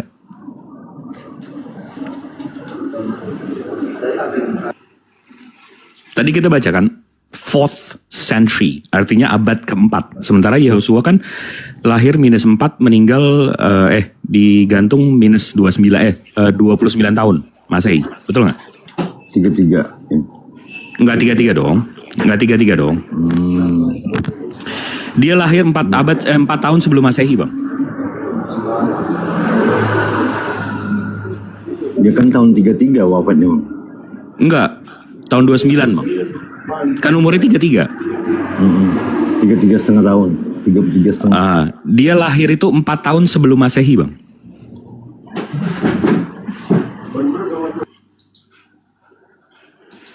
Waduh, Abang kayaknya masih bingung nih. Terus. Dia lahir 4 tahun sebelum Masehi, Bang. Karena waktu dia lahir masih ada The Great Herald. Herald itu siapa ya? Raja Herodes kan? Dia pemerintahan Raja Herodes. Nah, Raja Herodes itu, Bang, matinya bulan Juni-Juli 4 abad sebelum Masehi. Paham nggak, Bang? Dia wafat. Paham nggak? Yesus dulu wafat, baru dia wafat kan? Bukan, itu kan ada, kan ada 2 Herodes, Bang. 2 Herodes? Ada 2 Herodes. Baru tahu saya, Bang. Ada 2 Herodes. Berarti 2 Romawi berarti. Ada 2 Romawi berarti. Kalau ada 2 Ada 2 Herodes. Ada 2 Herodes. Berarti negara Romawi ada 2 dong. Bukan. Nanti begitu yang menggantung di zaman Yesus digantung itu anaknya The Great Herodes, namanya Herodes juga. Paham nggak? Maksudnya pengganti bapaknya gitu. Iya.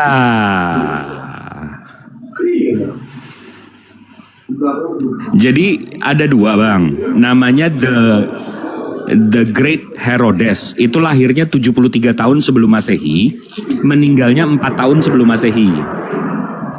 Anaknya nerusin itu sampai Yesus digantung. Abang paham nggak?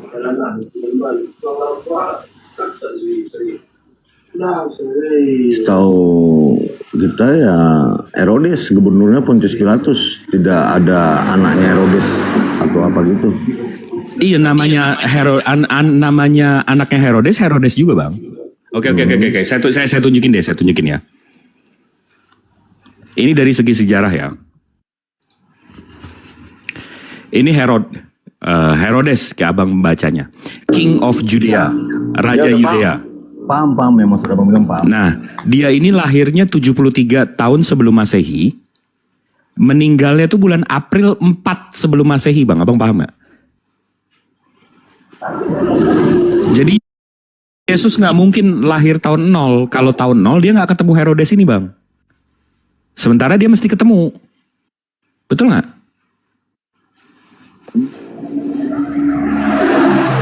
Paham nggak, Bang? Makanya sekarang kalau kita cari Yesus, makanya sekarang kalau kita cari Yesus, lahirnya itu 6 ke 4 sebelum Masehi, Bang, bukan tahun 0. Paham nggak, Bang? 4 sebelum Masehi, Bang, bukan tahun 0. Ini Yesus ya? Saya nggak bilang tahun 0, Bang. Pokoknya Yesus lahir itu di masa kepemimpinan berkuasanya Raja Herodes. Raja Herodes ini meninggalnya 4 tahun sebelum Masehi. Jadi Yesus harus lahir sebelum 4 Masehi. Ya. Jadi kalau dibilang dia digantung tahun 33, salah. Umur dia 33. 33 kurang 4, 29. Berarti tahun 29 dia digantung. Nih One Villa 2400 di bawah, paham nggak nih? Apa saya yang terlalu botol menyampaikan nih? Apa gimana nih? Paham. Mudah dicerna. Paham. Masya Allah.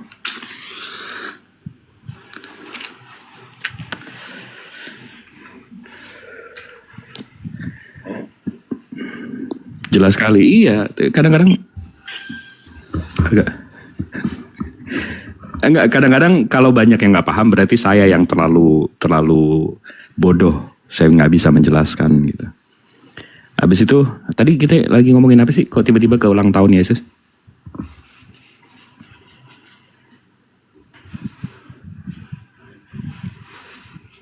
Paham-pahaman cuman pura-pura nggak paham.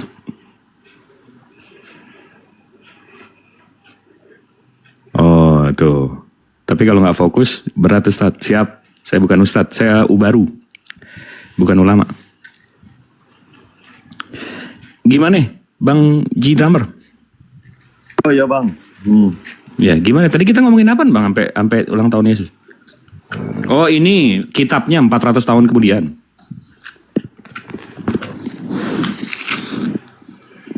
Tentang di masa kepemimpinan Herodes. Iya. Kan kita udah tahu nih, secara fakta Yesus itu lahir 4 tahun sebelum Masehi dan dia digantung 29 tahun setelah Masehi, betul nggak?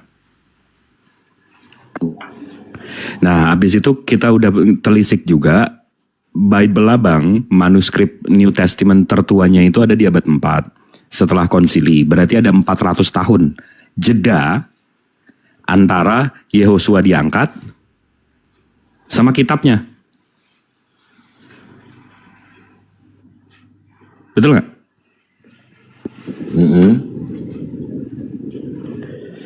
Itu gimana Bang bisa mengimani kitab yang kayak gitu Bang? Itu karena jujur ya Bang ya, itu sama aja saya mengimani Al-Quran yang keluar di abad 11 dengan bahasa Mandarin.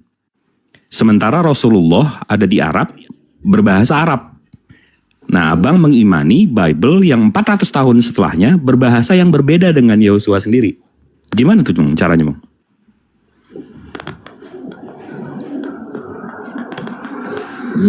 Cara gimana ya Bang maksudnya? Bukan kan kita udah cari tahu nih. Yehosua lahir di 4 tahun sebelum Masehi, diangkat 29 tahun setelah Masehi. Habis itu New Testament manuskrip tertua Abang ada di abad 4 dengan bahasa Yunani, Greek-Koine. Itu sama aja saya mengimani Al-Quran. Tapi yang keluar di abad 11 Aramaik loh Bang, bahasa Ibrani Aramaik, bukan bahasa Yunani. Nah, Bible Abang bahasa Yunani. Awalnya bahasa Aramaik Ibrani Bang. Yang diajarkan Yesus itu bahasa Ibrani dan Aramaik. Itu di mana tertulis tuh Bang? Ada teks original. Ada Bang, ada penerjemah yang sudah percayain ada Bang. Iya, di mana itu kita bisa mengimani itu Bang? Mengimani apanya Bang? Bahasa Ibrani ada, tadi. Karena dari fakta sejarahnya nggak ada Bang. Ya buktinya ada Bang. Kemarin di Komal juga kita di Komal apa? Aramaik Bible ya? Bukan tulisan, bukan Bible bang, bukan Aramaic Bible, tapi New ajaran Testament. itu, ajaran Yesua Masiha itu bang udah tertulis dalam bahasa Ibrani, Aramaik gitu. Itu teks originalnya, makanya di Ela itu ada yang distorsi, ada yang disisip-sisipkan gitu loh bang. Pesita itu abad 6 loh bang. Ya Pesita, salah satu Pesita. Iya, Pesita itu abad 6 loh bang.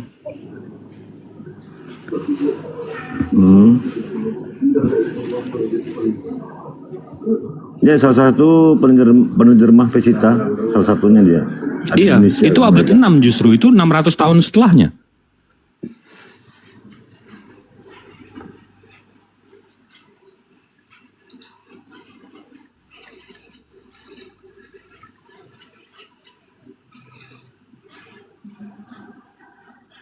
Bang? Ayo. Iya, Pesita itu ada di abad 6 bang. Di abad 6.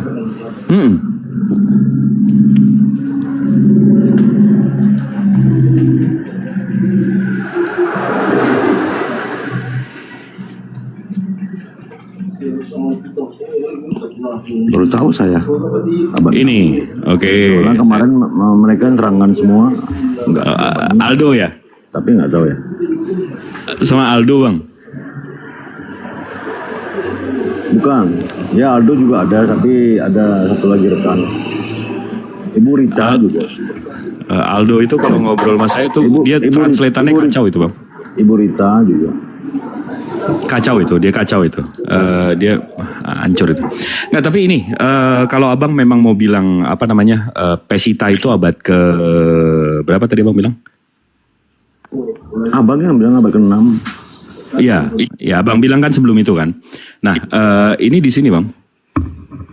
Kalau saya cari ya, oldest copy of Peshitta. The oldest surviving manuscript of the Peshitta is fragment contained Lukas namanya dating abad 5 abad 6 bang. Nih.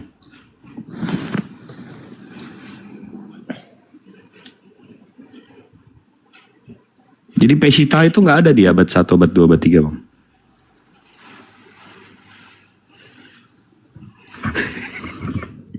Gimana nih bang? Gimana bang? Iya, Peshitta tertuanya itu ada di abad 5, abad 6 abangku.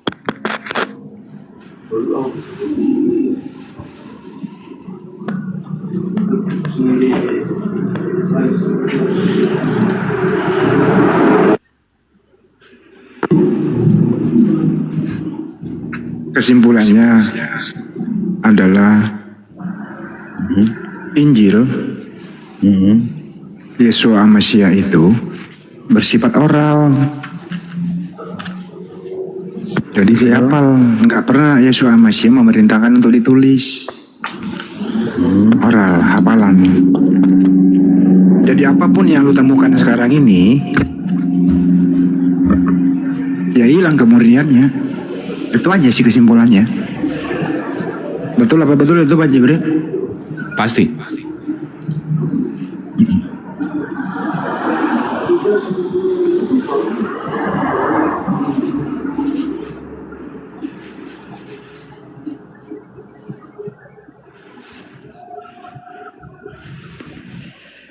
Enggak, tapi susah sih kalau iman abang nggak jelas juga bang. Ya iman kita kalau bilang abang nggak jelas ya itu hak abang gitu bang. Yang jelas iman kita menunggu kedatangan yang kedua kali, yang tidak lama lagi. Itu aja poinnya di situ aja bang. Finalnya nanti di situ. Finalnya kan di situ. Oke. Finalnya nanti. Ini terakhir deh, terakhir ngobrol sama saya sedikit aja bang. Abang paham nggak konsep belief atau percaya atau iman bang? Abang tahu nggak konsep itu sebenarnya gimana? Menurut abang gimana? Menurut saya percaya itu kita harus nggak lihat, kita harus nggak tahu, kita harus nggak bisa kita indrakan. Contoh ya bang ya, saya contohkan. Bang Drummer, saya kasih tahu, Bang Drummer di rekening saya ada 2 triliun. Abang percaya atau abang tahu bang? Ya kalau ucapan abang ya hanya tahu aja dari ucapan abang sendiri. Berarti abang percaya. Betul nggak? Betul nggak? Tahu karena abang yang ngomong. Abang belum tahu dong, kan belum biasa abang Indra kan 2 triliun ya. Ya kan abang yang ngomong. Berarti kan saya tahu karena abang ngomong. Berarti abang percaya dong. Belum percaya lah karena saya kan belum saya lihat. buktikan. Ya belum percaya karena abang belum buktikan. Oh iya, itu terbalik. Mestinya kayak contoh nih, Bang Drummer bilang saya ganteng. Saya percaya abang ganteng, meskipun tanpa melihat. Itu namanya percaya, Bang. Saya percaya sama omongan abang. Saya percaya sama statement abang. Sama seperti yang saya barusan bilang. Bang, saya punya 2 triliun di rekening. Abang percaya atau tahu itu? Tahu. Kok tahu sih? Abang tahu dari mana? Kan abang baru percaya sama statement saya, bukan tahu sama statement saya. Tahu. Kalau saya tahu karena Anda yang berbicara. Abang langsung percaya sama saya? Belum percaya karena saya belum lihat rekening tadi. Oke, jadi abang tahu. Baru saya percaya. Langsung tahu ya? Ya karena abang yang ngomong, ya saya tahu. Paham nggak sampai situ? Paham. Tapi ini yang mau saya luruskan. Kalau abang bilang abang ganteng nih, itu saya percaya abang ganteng tanpa melihat. Tapi begitu kita ketemu, Bang, detik saya ketemu sama abang, itu saya udah tahu abang ganteng, bukan percaya. Ya itu hak abang. Kalau di konteks itu ya betul paham dia bahasa filsafat. Paham nggak, Bang? Begitu detik saya ketemu abang, saya ngelihat abang ganteng, baru saya tahu abang ganteng. Saya nggak percaya abang ganteng. Paham nggak bedanya konsep percaya sama tahu, Bang? Ya sama kayak tadi kan abang bilang sama saya, abang ada rekening 2 triliun. Saya nggak percaya. Tapi saya tahu karena abang ngomong. Paham sampai situ? Berarti pengetahuan abang salah, bener nggak? Saya percaya kalau saya melihat. Berarti pengetahuan abang salah, betul nggak? Maksudnya pengetahuan gimana? Iya, kalau sampai di rekening saya nggak ada 2 triliun, pengetahuan abang salah dong. Ya berarti Anda bohong. Gitu iya, aja. betul. Tapi abang berarti pengetahuan abang salah ya? Pengetahuan apa? Yang abang tahu saya ada 2 triliun? Itu kan berdasarkan Anda yang ngomong. Makanya itu namanya percaya, Bang. Karena berdasarkan statement saya. Saya positive thinking. Waduh. Bukan percaya. Positive thinking. Enggak, kita nggak ngomongin positive thinking sama kan negative thinking. Anda mengatakan saya ada rekening. Kita nggak ngomong positive thinking. Ini bahasa filsafat loh ini. Ngerti saya bahasa filsafat, Bang. Saya sekolah filsafat juga sih. Mantap. Banget sih kamu. Oke, kita iniin deh. Kata percaya itu menurut definisi apa, Bang? Meyakini. Berarti abang yakin dengan omongan saya, betul nggak? Belum tentu kalau belum ada buktinya. Iya, berarti abang either percaya atau nggak percaya dong. Belum tahu dong.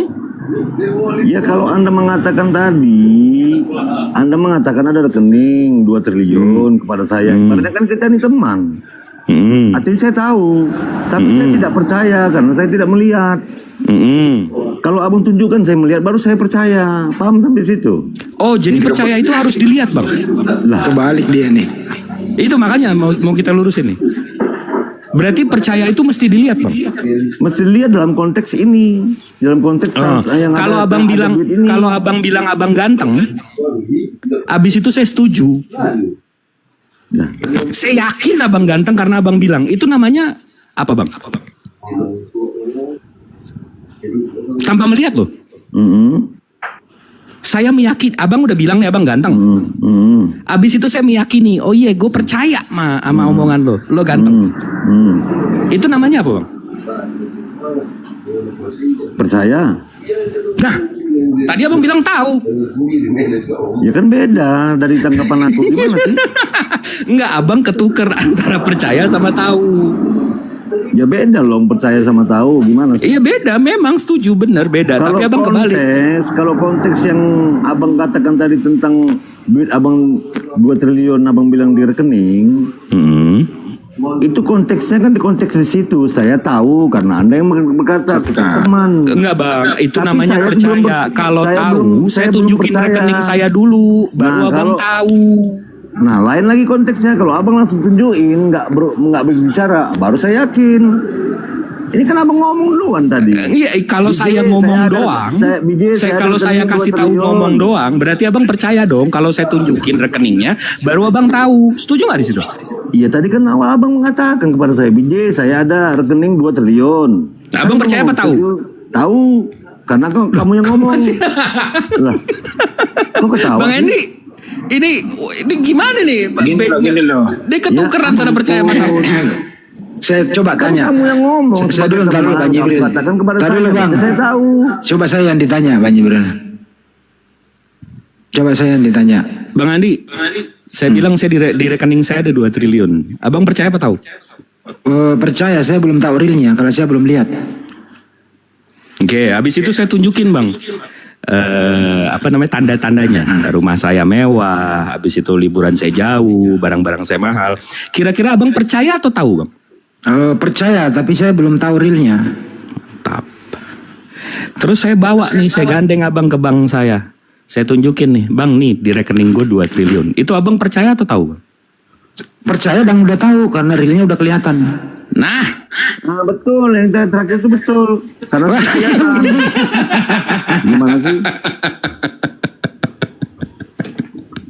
Tadi abang saya baru kasih tahu, udah tahu gimana? Lah, itu kan masih kamu yang ngomong. Kan tadi saya awalnya dari awal nih. Saya ulang nih. Bang Drummer, di rekening saya ada 2 triliun. Abang percaya apa tahu bang? Tahu, karena kamu cuma ngomong. Beda dong, abang belum lihat kan? Kenapa kalau Bang Jibril nanya saya cepet ya selesai ya? Saya nggak percaya karena belum lihat. Saya hanya tahu dari omongan kamu. Iya udah, berarti abang nggak percaya ya?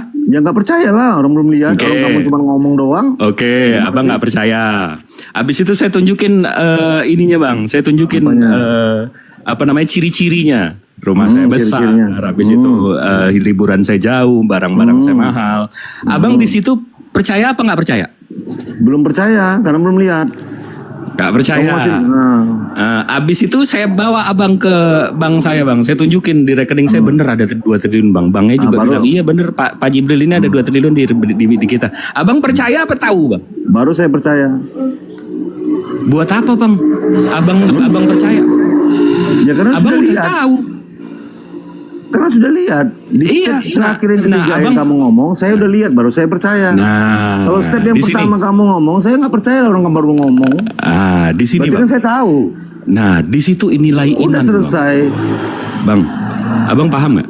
Di situ nilai iman bang. Di situ nilai percaya bang. Detik abang lihat rekening saya nggak perlu abang percaya. Karena abang udah tahu. Masuk nggak bang? Nilai percaya abang, nilai iman abang, detik saya tunjukin rekening saya, itu udah nggak ada nilainya bang. Katanya belajar filsafat. Sama seperti abang bilang, abang ganteng. Saya percaya sama abang. Abang menghargai nggak iman saya, percaya atas omongan abang? Ada harganya, ada nilainya, saya percaya. Tapi detik saya ngelihat abang ganteng, saya nggak perlu percaya lagi bang. Saya udah tahu. Ternyata kalau saya nggak ganteng, berarti kepercayaan saya salah. Ya udah, selesai. Jadi nilai percaya itu kan itu iman bang. Step ketiga kan belum tentu juga. Step ketiganya kan belum tentu juga. Maksudnya? Seperti yang kamu bilang tadi, step ketiga ternyata kamu tunjukin ke bank ada, ya kan, 2 triliun tadi. Apa bilang nggak ada? Berarti kan saya nggak percaya jadinya. Betul. Ya udah selesai. Betul. Nah, di sini bang masalahnya bang. Kenapa harus dipaksakan pemikiran kita harus ada? Nah itu kan nilai percaya bang. Nilai maksudnya iman yang di kamu situ bilang kan. analogi kamu tadi masalah duit tadi di bank sampai ada step ketiga yaitu sampai di bank kan gitu ada. Kan memaksa pemikiran kamu ada. Bank itu tunjukin. Tapi kalau nggak ada, berarti kan saya nggak percaya. Harus ada tapinya gitu loh. Jangan memaksakan pemikiran kita. Nah, harus itu ada. tadi abang tahu nggak kenapa saya angkat isu ini? Karena abang udah mentokin ke ya udah kita tunggu aja nanti Nabi Isa turun. Betul nggak? Ya itu finalnya. Nah, Di situ maksud saya. Detik Nabi Isa turun dan tiba-tiba dia bilang, aku bukan Tuhan. Ikutilah bapakku. Rupanya dia Muslim. Itu kira-kira iman kita ada nilainya nggak, Bang?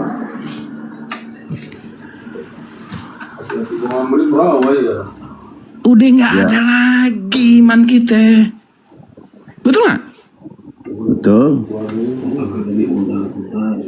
Iya, yang kita diskusikan ini sebelum kejadian itu ada, gitu loh. Paham nggak, Bang? Udah telat, betul. Udah telat. Kalau udah kiamat, Bang, udah telat. Udah nggak ada niatnya, udah nggak ada nilai iman tuh, udah nggak ada. Karena kita udah lihat, kita udah tahu. Sama kayak abang bilang tadi, abang ganteng. Kalau saya mengimani, tiba-tiba abang ganteng. Oh bener, berarti saya dihargai iman saya.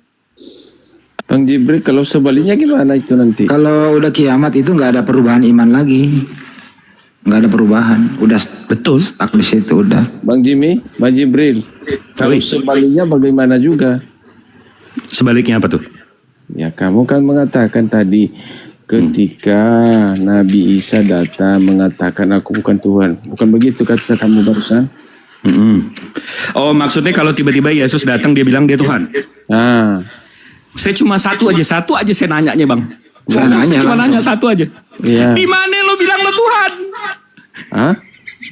Di mana? Gimana lo ngaku Tuhan? Santai Bang, santai. Kenapa hanya baru itu aja aku ngomong? Kok kejang-kejang ngomongnya? Santai. Enggak. Iya, saya cuma nanya satu aja. Tenang, aku ngomong kan tenang. Saya cuma nanya satu aja. Di mana lo ngaku Tuhan? Di mana ngomong aku ngaku tuh gimana nih bahasamu tuh? Iya, di mana dia ngaku dia Tuhan, Bang?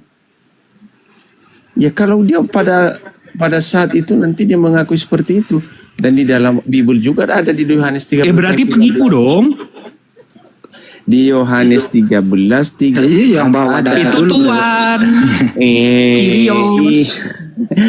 Astaga, makanya Bang. Nabi itu Isa Kyrios. Yesus itu di situ beda. tulisannya Kyrios Tuhan. Kalau bahasa bukan Tuhan. Ya, Kyrios itu artinya Tuhan. Bahasa Yunanis Tuhan. Makanya kalau sekolah bahasa Yunaninya Tuhan Theos. Hanya sampai di depan pintu, Bang. Kyrios itu Tuhan juga. Oh berarti yang punya domba juga Kyrios. Tuhan juga. Karena yang punya domba dibilang Kyrios juga. Dapat kusir dia, Bang. Jadi gue turunin. Nggak kena itu barang. Enggak, kalau kalian baca Bible-nya di original teksnya, bukan Nabi, Yesus nyuruh ngambil domba ke yang punya domba. Yang punya domba di situ dibilang Kyrios juga. Berarti yang punya domba di situ Tuhan. Ayolah, jujurlah. Enggak, tapi pertanyaannya menarik. Bang Drummer, dengar nggak? Begitu ditanya. Kalau saya jawab, kalau Yesus datang nih, dia bilang saya Tuhan. Saya tanya, waktu lu hidup nggak pernah ngomong kayak gitu. Tumben sekarang lu, gitu aja gua. Nggak, berarti nipu dong, Bang. Iya. Lu 33 tahun di bumi nggak ada lu bilang lu Tuhan. Begitu lu balik lu baru bilang lu Tuhan. Debat gua. Jadi gua masuk neraka jalur kejebak. Iya. Debat gua sama dia. Buktikan kalau lu Tuhan. Apa yang lu bisa kah? Kan gitu. Itu analogi nggak bener itu. Ya udahlah Bang Jibril. Selesaiin istirahat. Kasihan tuh. Iya, jam 2.30 juga. Bang Drummer.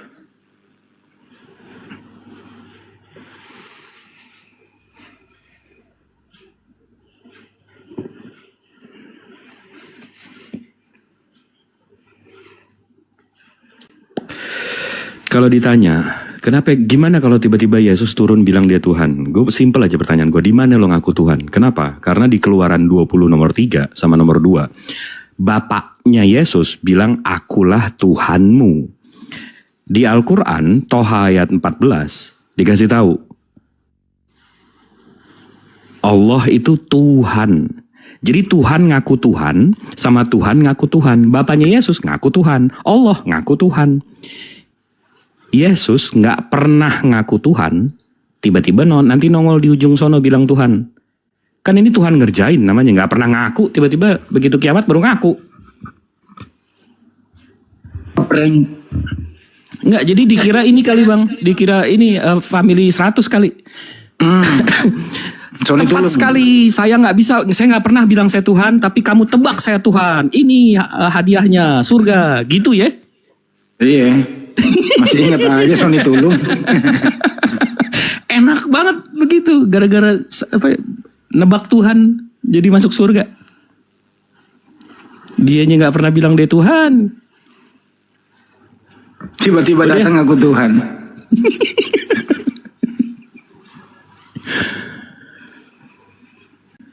Sama aja tiba-tiba orang datang aku presiden.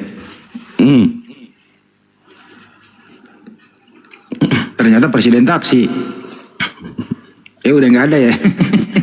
Enggak, apa bedanya sama berhala-berhala di luar sana bang? Sama-sama Hindu, Buddha, sama berhala, sama sapi di India. Mereka pernah nggak ngaku mereka Tuhan? Enggak, diakui. Tapi dituhankan. Iya, diakui Tuhan dan dituhankan. Nah, apa bedanya sama Yesus? Nggak pernah ngaku Tuhan, tapi dituhankan. Karena Allah jelas banget di Al-Quran bilang, semua yang ada di bumi, di dunia ini, kalau kita tuhankan itu berhala. Betul. Nanti di akhir zaman, Tuhan-Tuhan kalian itu tuh dikumpulin sama Allah. Coba lu minta tolong sama mereka, bisa nggak? Nanti masuk semua sama berhala-berhala ke neraka. Dosa yang paling berat tidak bisa diampuni adalah yang menduakan Tuhan. Musyrik. Maha Penal benar mengikat Allah. itu. Penal Maha mengikat benar itu. Allah. Maha benar Allah dengan segala firman-Nya. Oke teman-teman, terima kasih buat semuanya. Kita istirahat dulu Bang Arif. Semuanya, antum semua luar biasa. Jangan lupa dukung Apologet Islam Indonesia. Apabila ingin berpartisipasi, ingin meringankan beban perjuangan kami, ikut berjuang juga, silakan. Anda bisa berdonasi ke rekening Yayasan Apologet Islam Indonesia. Nomor rekeningnya 75 kali 51770 Bank Negara Indonesia atas nama Apologet Islam Indonesia. Terima kasih. Sampai jumpa di lain kesempatan. Wabillahi taufiq wal hidayah. Assalamualaikum warahmatullahi wabarakatuh. Waalaikumsalam.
doktrinmu, Dek.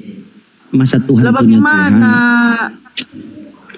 Bukan begitu abang. Sudah bagaimana ya? Sudah kan saya sudah bilang kita punya Tuhan beda, jadi sudahlah. Abang Bagaimana sudah nih, mengantuk, Kevin? saya juga sudah mengantuk. Kevin? Kalau Kevin saya sarankan sudah, kalau kau mau masuk login, sudah kau login sudah, kau pantaskan diri, kau Coba siapkan iman kau hati dan ceramahkan itu pikiran. Kevin tuh. Coba Iya, ceramahkan Kevin. Lalu kau sudah jangan bertanya-tanya lagi karena tidak akan sampai ke akalmu, logikamu. Kayak gitu. Jadi kalau misalnya kau punya pemahaman bahwa Islam lah kebenaran, jalan kebenaran, ya sudah. Kau jalanlah di situ. Kau luruskanlah Panggil dulu jalan Kevin, dia dengar atau tidak, jangan dia tidur. Kevin dia dengar ya. Panggil dulu, Kevin. Hai Kevin. Kevin siapa ini? Kevin Hutapea kan? Ya, kenapa kakakku? Iya, makanya ini ku bilang kalau kau mau login ya nggak apa-apa, kau login. Itulah imanmu. Ya kan? Kau sudah mantapkan hati dan pikiran untuk kau mau login, udah. Jangan bertanya-tanya. Nanti semakin kau banyak bertanya-tanya, semakin nggak ada yang benar. Kau tanyalah ini, kau tanyalah agama ini, kau tanyalah agama itu. Sebentar. Iya kayak gitu. Anda mengklaim jangan bertanya, nanti makin masuk ke situ, oke? Iya, kau maksudnya begini, kalau kau sudah mantapkan ganti-ganti dulu Luki. Aja. Dulu. Saya dari tadi diam loh. Iya Luki, ganti-ganti dulu Kak. Lanjut. Oke. Ketika Anda sekolah minggu, apakah Anda tidak banyak bertanya kepada guru sekolah minggu Anda? Saya bertanya. Saya yang bertanya. Iya, maksudnya saya bertanya. Saya waktu sekolah minggu saya bertanya. Ya sudah, kenapa Anda melarang saya bertanya di sini? Sama. Ya kau bertanya. Ya kau bertanya ini bukan di guru. Ya ini kau bertanya bukan di guru sekolah minggu masalahnya. Kalau saya ini sekolah 24 jam Luki. Sekolah 24 jam ini. Itu contoh, itu makanya saya bilang. Ya gimana? Ya bagaimana kau lagi belajar fisika, kau tanya di guru bahasa Inggris. Ya susah. Ya bagaimana sih? Kau tanyalah di guru fisika, kau belajar fisika. Ini Itu kau belajar matematika, kau tanyalah di guru matematika. Loh, Anda jangan sudahlah. ke situ. Saya cuma kasih contoh tadi. Anda mengatakan iya, makanya kan saya juga kasih contoh saya ini. makin dapat hidayah di sini. Ya sama, Anda juga seperti Iya, itu. sekarang Saya juga begini, seperti kau lagi di mana ini? Kau kan maksudnya kita lagi di Komal Muslim ini kan. Kau mau login. Ya menurut saya kau belajarlah Muslim gitu. Kau belajar sama abang loading ini Muslim. Jangan kok masuk mau Komal Muslim, kau belajar Kristen. Itu salah jalur, bos. Kayak gitu. Kan ini kan kau mau login, kau Masalahnya Luki cuma Islam yang paham Bible tanpa doktrin. Cuma Islam yang paham Bible. Gak bisa gitu bang. Kita kalau mau bagaimana nggak bisa gitu? Memang Islam yang paham Bible. Iya. Kau mau bagaimana? Iya, nggak bisa kita berbicara begitu. Kita juga punya pendeta orang-orang pintar Bible. Kita bisa Tidak, bertanya. masalahnya pendeta sampai sekarang saja kabur dari kita. Coba. Tidak lah, masalahnya saya juga dari tadi berbicara dengan abang juga, maksudnya abang kasih ayat ini sama saja, tidak masuk dengan saya. Iya, sama karena menafsirkan menurut kehendak sendiri. Kalau menafsirkan menurut kehendak sendiri ya seperti itu. Dan saya juga mencarikan maksudnya orang yang benar-benar lah saya percayakan begitu untuk mengajar saya kayak gitu, bukan abang loading, bukan papi gembala gitu. Iya, inilah berarti kalian itu. Kita beda kan? iman, nggak bisa. Kita beda Makanya iman, kalian itu Abang. melihat itu.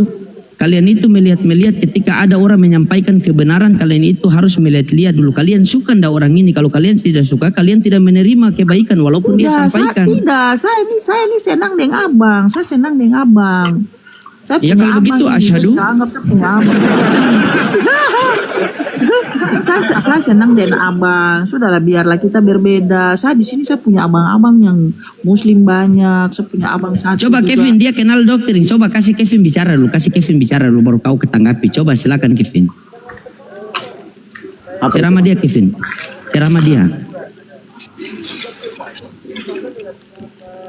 ceramah dia Kevin, kasih tunjuk ayat-ayat yang penuh kontradiksi di Bibel. Kau juga jangan pertahankan di huruf besar, huruf kecil. Ya, bukan seperti itu bang. Kalau nggak begitu dia nggak bakal paham. Makanya mau saya sampaikan. Iya betul. Silakan gunakan akal dulu, baru imani. Jangan imani dulu baru pakai akal. Nah ini saya setuju nih, sepakat. Kita Nah, udah mungkin Iya ya sudah, kalau misalnya kau, makanya aku bilang kan, daripada kita baku malawang begini, tidak bisa disatukan. Jadi bagaimana, siapa duluan? Lucky duluan apa Kevin duluan ini? Sudah, biar sebentar kita sholat subuh sama-sama.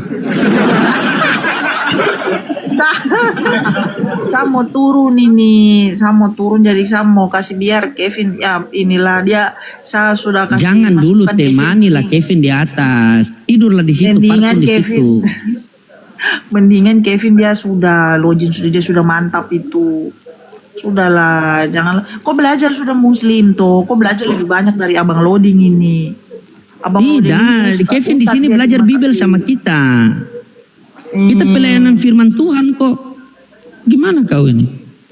Kak Luki, kalau beranggapan saya belajar Islam sebenarnya tidak. Saya di sini menanya tentang Bibel, bukan tentang Al-Quran. Tidak pernah saya bertanya tentang Al-Quran di sini. Ya sudah. Ya sudah. Sudah, makanya kan ku bilang kalau kau tanya Bibel di Komal Muslim ya begini sudah, tidak akan selesai. Begini, orang memang asli, jelas tertulis. Ya sudah, makanya aku bilang kalau kau nggak percaya, ya kalau kau sudah percaya, sudah buat apa kau tanya? Coba kita tes akal sehat. Kevin, sabar. Kevin, kalau hamba bisa jadi Tuhan atau tidak? Tidak. Lucky, kalau hamba bisa jadi Tuhan atau tidak? Bisa. Kak Luki, itu bisa kita contohkan seperti ini Kak Luki ya. Anda punya orang tua ya. Anda punya orang tua. Ini Anda sebagai anak, apakah Anda bisa menjadi orang tua dari orang tua Anda? Cakep nih. Betul. Apa? Itu analogi yang salah lah. Akal dulu. Apa sih? Apa sih? Kan itu pertanyaan. Ya itu analogi yang salah. Kalau kau bilang begitu analogi yang salah. Kau pahami dulu itu ayat, mengusungkan diri sebagai seorang hamba. Kenapa? Salahnya di mana? Kenapa memang kalau saya banyak duit, saya berduit, saya pura-pura jadi orang biasa, susahnya di mana?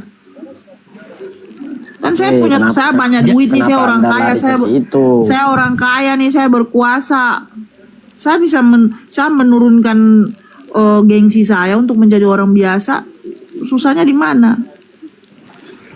Iya kan? Itu baru analogi yang masuk akal. Tapi kalau analogimu yang tadi masa jadi seorang anak mau jadi orang tua, bagaimana sih itu analogimu? Analogi ya, kau nggak masuk akal. Maksud dari pertanyaan Bang Hos kan tadi merujuk ke situ.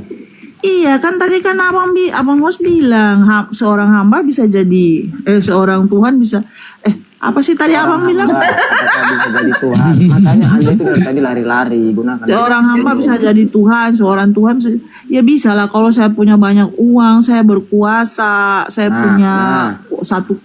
berkuasa atas satu negara, terus saya menjadi menjadi orang biasa. Susahnya di mana? Saya membuang gengsi saya tidak pergunakan jabatan saya, susahnya di mana? Untuk menjadi orang biasa. Lah iya kan bisa kan? Cuman penjelasanmu itu lain, nggak merujuk ke situ. Lah penjelasanku lain gimana? Kau yang punya analoginya salah, analogimu yang ketinggian. Masa analogimu kau bilang masa kau punya orang tua, terus orang tuamu kau singkirkan terus kau mau gantiin orang tua kayak gitu. Tadi kau punya analogi itu saja Anda sudah salah menyampaikan ya, kayak gitulah analogimu tadi yang saya katakan tadi. Oke, kita mulai dari pertanyaannya, apakah hamba bisa menjadi Tuhan? Anda bilang bisa, betul? Iya. Oke, sekarang kita putar. Anda sebagai anak Tuhan menjadi hamba tadi Abang Loding bilang itu hamba menjadi Tuhan, Mbak. Hamba menjadi Tuhan. Abang kemana Abang Loding? Iya, apakah seorang hamba bisa jadi Tuhan? Ya. Tadi bisa. Bisa. Sekarang enggak. Gimana sih? Iya bisa. Oh bisa. Ah, bisa. Ya, belum sehat. Baik. Coba Kan Kevin kita tes begini, memang, sabar. Abang, kan memang dia Tuhan, Iya. bukan hamba dulu Oke, baru dia baik. Tuhan. Coba Dia kita memang tes pada begini, Lucky. dasarnya, dia kan memang pada dasarnya Iya, saya Tuhan. tahu. Kok Saya abang tahu. kebalik-balik jadinya? Begini Lucky, begini.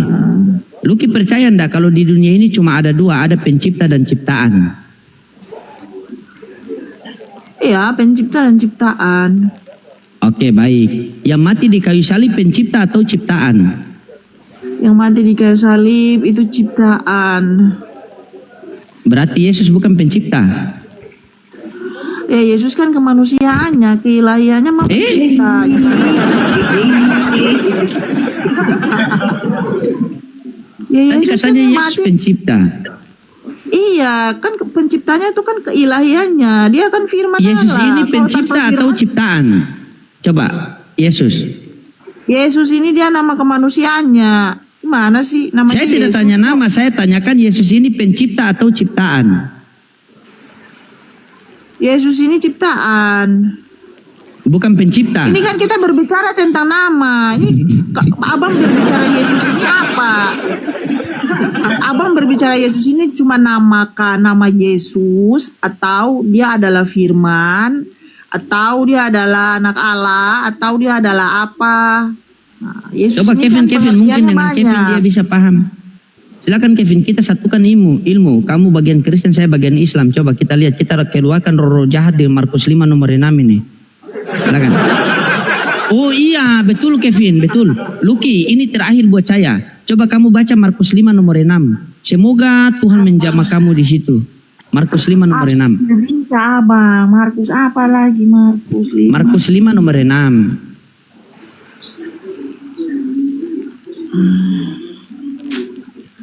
Aduh.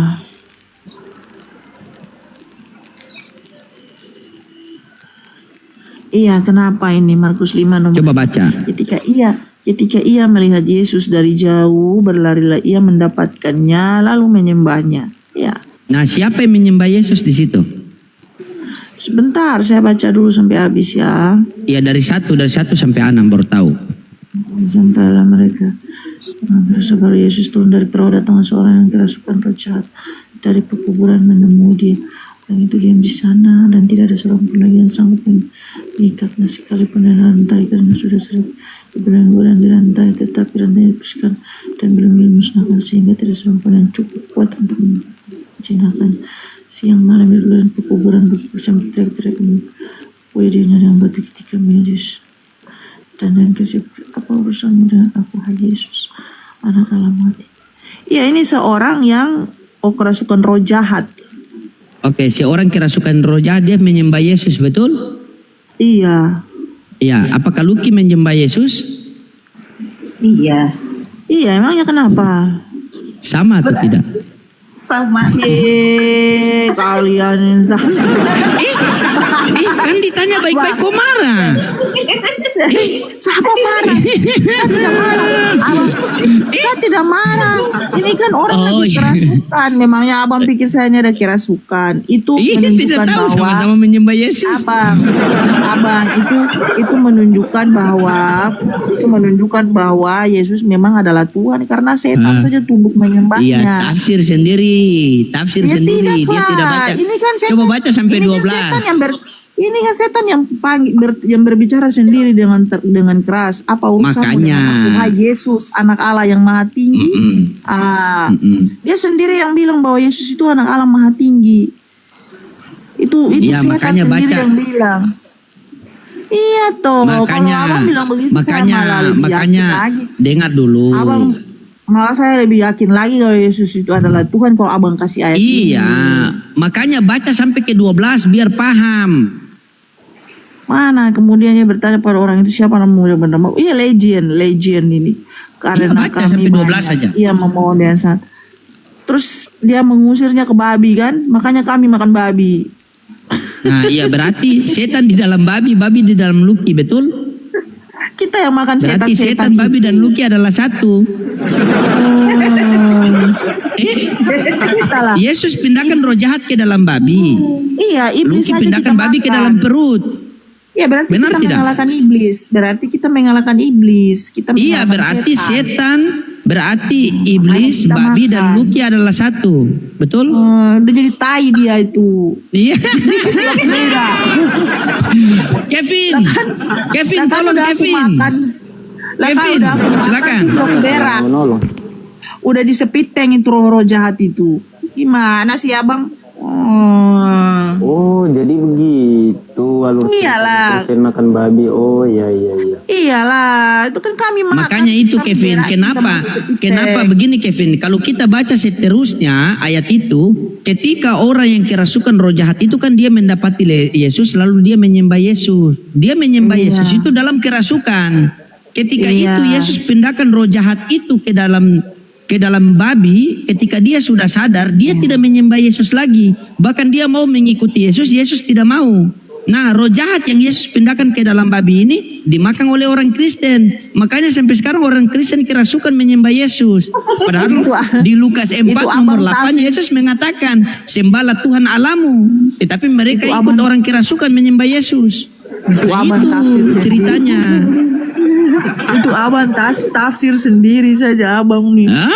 Kita ini baca loh dari kejadian sampai kelaparan. Dari kejadian sampai Bagus. Aduh. itu kenapa tidak ikut perkataan Yesus? Kevin, kamu mau ikut perkataan Yesus atau mau ikut orang yang kerasukan itu menyembah Yesus, Kevin? Yesus. Sudah tuh apa? Perkataan Yesus bilang apa? Perkataan Yesus coba baca apa Lukas 4 nomor 8, apa perkataan Yesus di situ? Kenapa su pindah-pindah lagi abang? Iya, itu kan kita cari perkataan Yesus. Kita Lukas 4 nomor 8, coba baca perkataan Yesus. Aduh, mangi. Lukas 4 nomor 8. Tetapi Yesus berkata kepadanya, ada tertulis, engkau harus menyembah Tuhan Allahmu dan hanya kepada Dia sajalah engkau berbakti. Iya. Di situ yang lagi mencoba Yesus siapa? Coba kita tes. Coba ini kita tes. Coba kita tes apa akal dua-dua nih antara Kevin dengan Lucky. Sabar. Iya, sabar. Kevin dulu. Kevin, Lukas 4 nomor 8 itu Yesus mengatakan, sembahlah Tuhan Allahmu, kepadanya kamu harus berbakti. Sembahlah Tuhan Allahmu dan kepada Dialah kamu harus berbakti. Berarti di situ ada berapa entitas, Kevin? Di sini ada 2 identitas. 2, ada Bapa sama ada Allah, ada Yesus. Ada Yesus, ya. Oke, berarti yang manakah yang Tuhan menurut Yesus? Allah, pintar. Nah, Lucky, ada berapa entitaskah di situ, Lucky? 2. Menurut Yesus siapakah yang Tuhan di situ? Yang menurut Yesus siapa yang Tuhan di situ ya Allah. Allah, berarti apakah Yesus Tuhan? Yang dicobai di situ siapa? Saya tanya. Macet. Tabula bale. Tabula bale, Kevin. Silakan Kevin. Rukia dia, Kevin. Yang sementara kan Tuhan Yesus bilang, janganlah kamu mencobai Tuhan Allahmu. Ya kan Tuhan Yesus bilang ke iblis nih, ke roh jahat ini, ya kan, ke iblis yang mencobai dia nih. Sekarang pertanyaannya di situ yang lagi dicobai siapa? Yang sementara lagi maksudnya mencobai siapa? Maksudnya mencobai Yesus itu sama saja mencobai Tuhan Allahmu, karena Yesus itu datang ke dunia diutus oleh Allah. Ketika kita mengikuti, dengar dulu, ketika kita mengikuti pengajaran-pengajaran Yesus, maka sama saja kita mengikuti pengajaran-pengajaran Allah. Karena aku dan Bapa adalah satu dalam pengajaran-pengajaran. Abang, ayat bagaimana kamu memahami Bibel itu? Tidak bisa, abang masuk telat, sedangkan ajaranku ini, kata Yesus, ajaranku ini bukan berasal dari diriku, tetapi daripada Dia yang mengutus aku, karena aku dan Bapa adalah satu dalam pengajaran. Yohanes 10:25. Satu dalam hakikat. satu dalam kekal bagaimana Yesus mati kok? Iya kan manusianya yang mati. Kan manusianya Kemanusiaan mati, yang lagi. mati. Oke, Iya, jadi Yesus manusia. kan dagingnya. Oke, berarti Yesus dan manusia. Allah. Yesus itu manusia dan Kan saya Gimana sudah gimana bilang, ini abang-abang, Kevin? Coba Kevin maju kenal Kevin. abang ini telat. Kak Saya Luki, kenal abang ini telat. Setelah saya sudah digunakan mengerti. dulu akalnya, sedikit aja. Iya, Apalagi betul. ya Kevin, kok mau paksa orang bagaimana? Gimana Kau tidak bisa lah paksa orang mau berakal. Sedangkan gitu. kau pun menurut saya belum tentu kau berakal. Kau masuk di Komal Kristen pun kita bilang kau botol. Gimana dong? Kan botol Kak. Iya, Kita makanya kan aku pakai bilang, akal kau dulu, kalau mau baru masuk, kita imani. kau kalau mau tahu lah, kau masuk di Komal Kristen supaya kau debat di situ dengan orang apologet Kristen kayak gitu. Jangan kau di sini kau bilang pakai akal. Kau pergi di Komal Kristen lah supaya orang Kristen bilang kau juga berakal. Gimana Anda sih? menyuruh saya masuk ke Komal Kristen nggak bakal dinaikin. Sama seperti di sini, orang Muslim juga nggak bakal dinaiki pastinya. Kata siapa Kalau orang pada kalau naik masih kok? ada Kristen di bawah, tanya aja Bang Hos. Kalau ada Kevin di atas Kristen tidak ada yang berani naik. Sekali naik itu yang kerasukan Markus 5 nomor 6 itu. Orang semua Karena mereka takut mereka takut Kevin karena Kevin dalam kebenaran hanya si Bilis yang takut itu kebenaran. Kevin coba Kevin. Mereka takut. Sabar. Kevin, karena Kevin ini Coba lagi kerasukan ini. babi. Roh jahat Coba tadi. saya uji Kevin. Coba saya uji Kevin. Lucky dengar saya uji Kevin. Kevin. Iya Bang. Ya, coba Kevin buka Yohanes 14 nomor 1. Yohanes 14. Ya, Yohanes 14 nomor 1. Teman-teman dikencangkan tap-tap layar dulu kah? Sambil share-share, jangan lupa love orange ya. Semangat kita teman-teman. Yohanes 1 nomor 14. Yohanes 14 nomor 1. Oh, 14 nomor 1 ya Bang? Iya. Maaf. Yohanes 14 nomor 1. Janganlah gelisah hatimu, percayalah kepada Allah, percayalah juga kepadaku. Ya, berarti ada berapa entitas yang harus kita percaya di situ? Ada 2. Percaya kepada Bapa sebagai apa? Percaya kepada Yesus sebagai apa? Betul kan? Betul tidak? Berarti percaya kepada Bapa sebagai apa? Coba Kevin buka Matius 11:25. Matius 11:25. Ini memang harus pindah-pindah ya Bang? Iya. Iya emang. Iya memang harus pindah-pindah. Karena memang disengajakan kasih acak-acak. Memang disengajakan kasih acak-acak. Coba baca. Makanya aku bilang kau belajar di sini bagus biar kau tambah mengerti. Matius 11 ayat 25.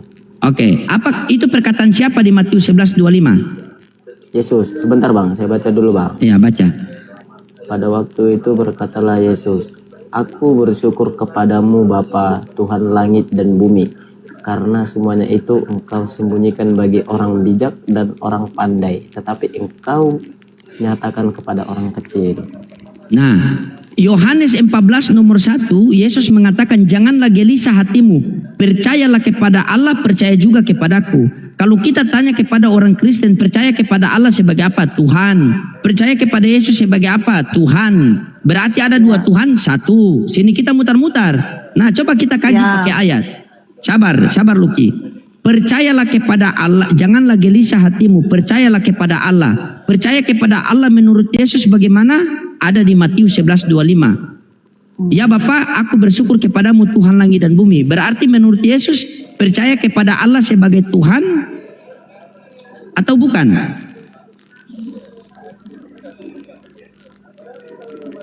Abang tanya siapa? Kevin. Oh iya Bang, apa tadi Bang? Saya pikir untuk Kak Luki. Ya, berarti janganlah gelisah hatimu, percayalah kepada Allah sebagai apa tadi? Sebagai Tuhan. Tuhan. Nah, yang kedua percaya kepada Yesus sebagai apa Kevin kalau menurut kamu?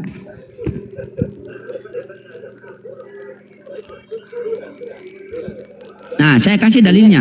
Coba baca Yohanes 11:42. Coba baca. Biar kita dapat poinnya di situ. Coba baca Yohanes 11:42. Coba baca. Kenapa harus di Yohanes 14 ayat 2 itu abang? Kenapa? Iya biar dapat poinnya, biar kita dapat percaya Yesus sebagai apa di situ. Kan ada Coba baca ayatnya itu. yang lain. Kan ada ayatnya yang lain. Yesus bisa sebagai apa? Itu abang bawa. Coba baca Yohanes 11:42. Coba dibaca. Coba dibaca Yohanes 11:42. Bahwa engkau selalu mendengarkan aku, tetapi oleh karena orang banyak yang berdiri di sini mengelilingi aku mengatakannya supaya mereka percaya bahwa engkaulah yang telah mengutus aku. Dari awal kan saya sudah bilang sama Abang, Yesus itu utusan.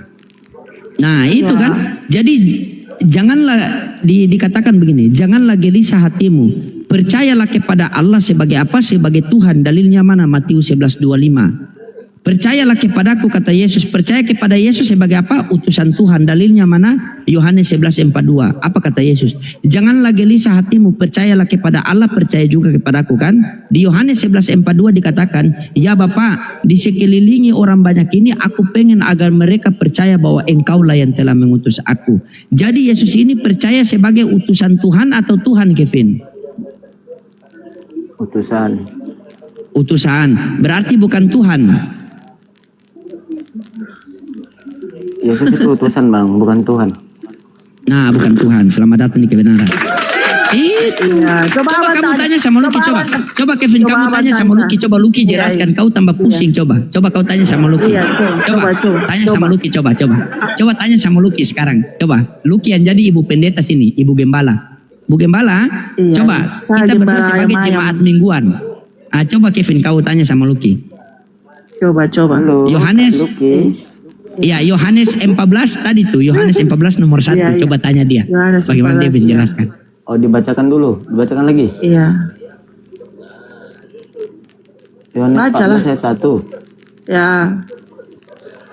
Oke, ayat 1 ya. Janganlah gelisah hatimu, percayalah kepada Allah, percaya juga kepadaku. Terus? Ya. Di sini apa yang harus kita? Berarti percaya kepada Yesus Iya. sebagai apa? Percaya kepada Bapa sebagai apa? Percaya kepada Allah, Bapa itu sebagai Allah sang sumber, percaya kepada Yesus yang adalah firman Allah. Oke, baik. Apa susahnya? Allah sang Iya. sumber itu Tuhan atau bukan Tuhan? Ya dia Tuhan lah. Masa dia enggak Tuhan? Yesus itu Tuhan atau bukan Tuhan? Yesus itu firman Allah. Berarti dia adalah Ya, firman Allah itu Tuhan atau bukan Tuhan? Iya dia Tuhan dong. Masa Tuhan. enggak Berarti Tuhan? ada berapa Tuhan? Ya kan tadi saya udah bilang 3 sama Roh Kudus. Tanya lagi. Mau Kevin, kau punya 3 Tuhan? Kevin mau punya 3 Tuhan? Abang Kevin pasti otaknya nggak bakal nyampe. Nah, silakan. Atur kalian berdua. Oke, kalian berdua ngomong pelan-pelan. Saya mau sholat subuh dulu. Sini sudah waktu subuh nih. Di sini sudah jam 5:09 ya. Saya mau sholat subuh dulu. Ngomong baik-baik. Lanjut dulu. Jangan dulu kau turun Lucky. Sampai saya balik. Lanjut dulu, Kevin. Iya. Rayu dia Abang. Kevin. Dia janda itu. Janda belum ada anak. itu. Amit. Bagaimana Kevin? Iya, gimana Kak? Iya bagaimana? Maksudnya kau di gereja kau punya pengajaran tentang sesembahan itu seperti apa? Tuhan itu seperti apa? Bagaimana Tuhan yang diajarkan di gerejamu? Berarti selama ini Kak Lucky belum menyadari bahwasanya ada 2 Kristus di dalam Alkitab.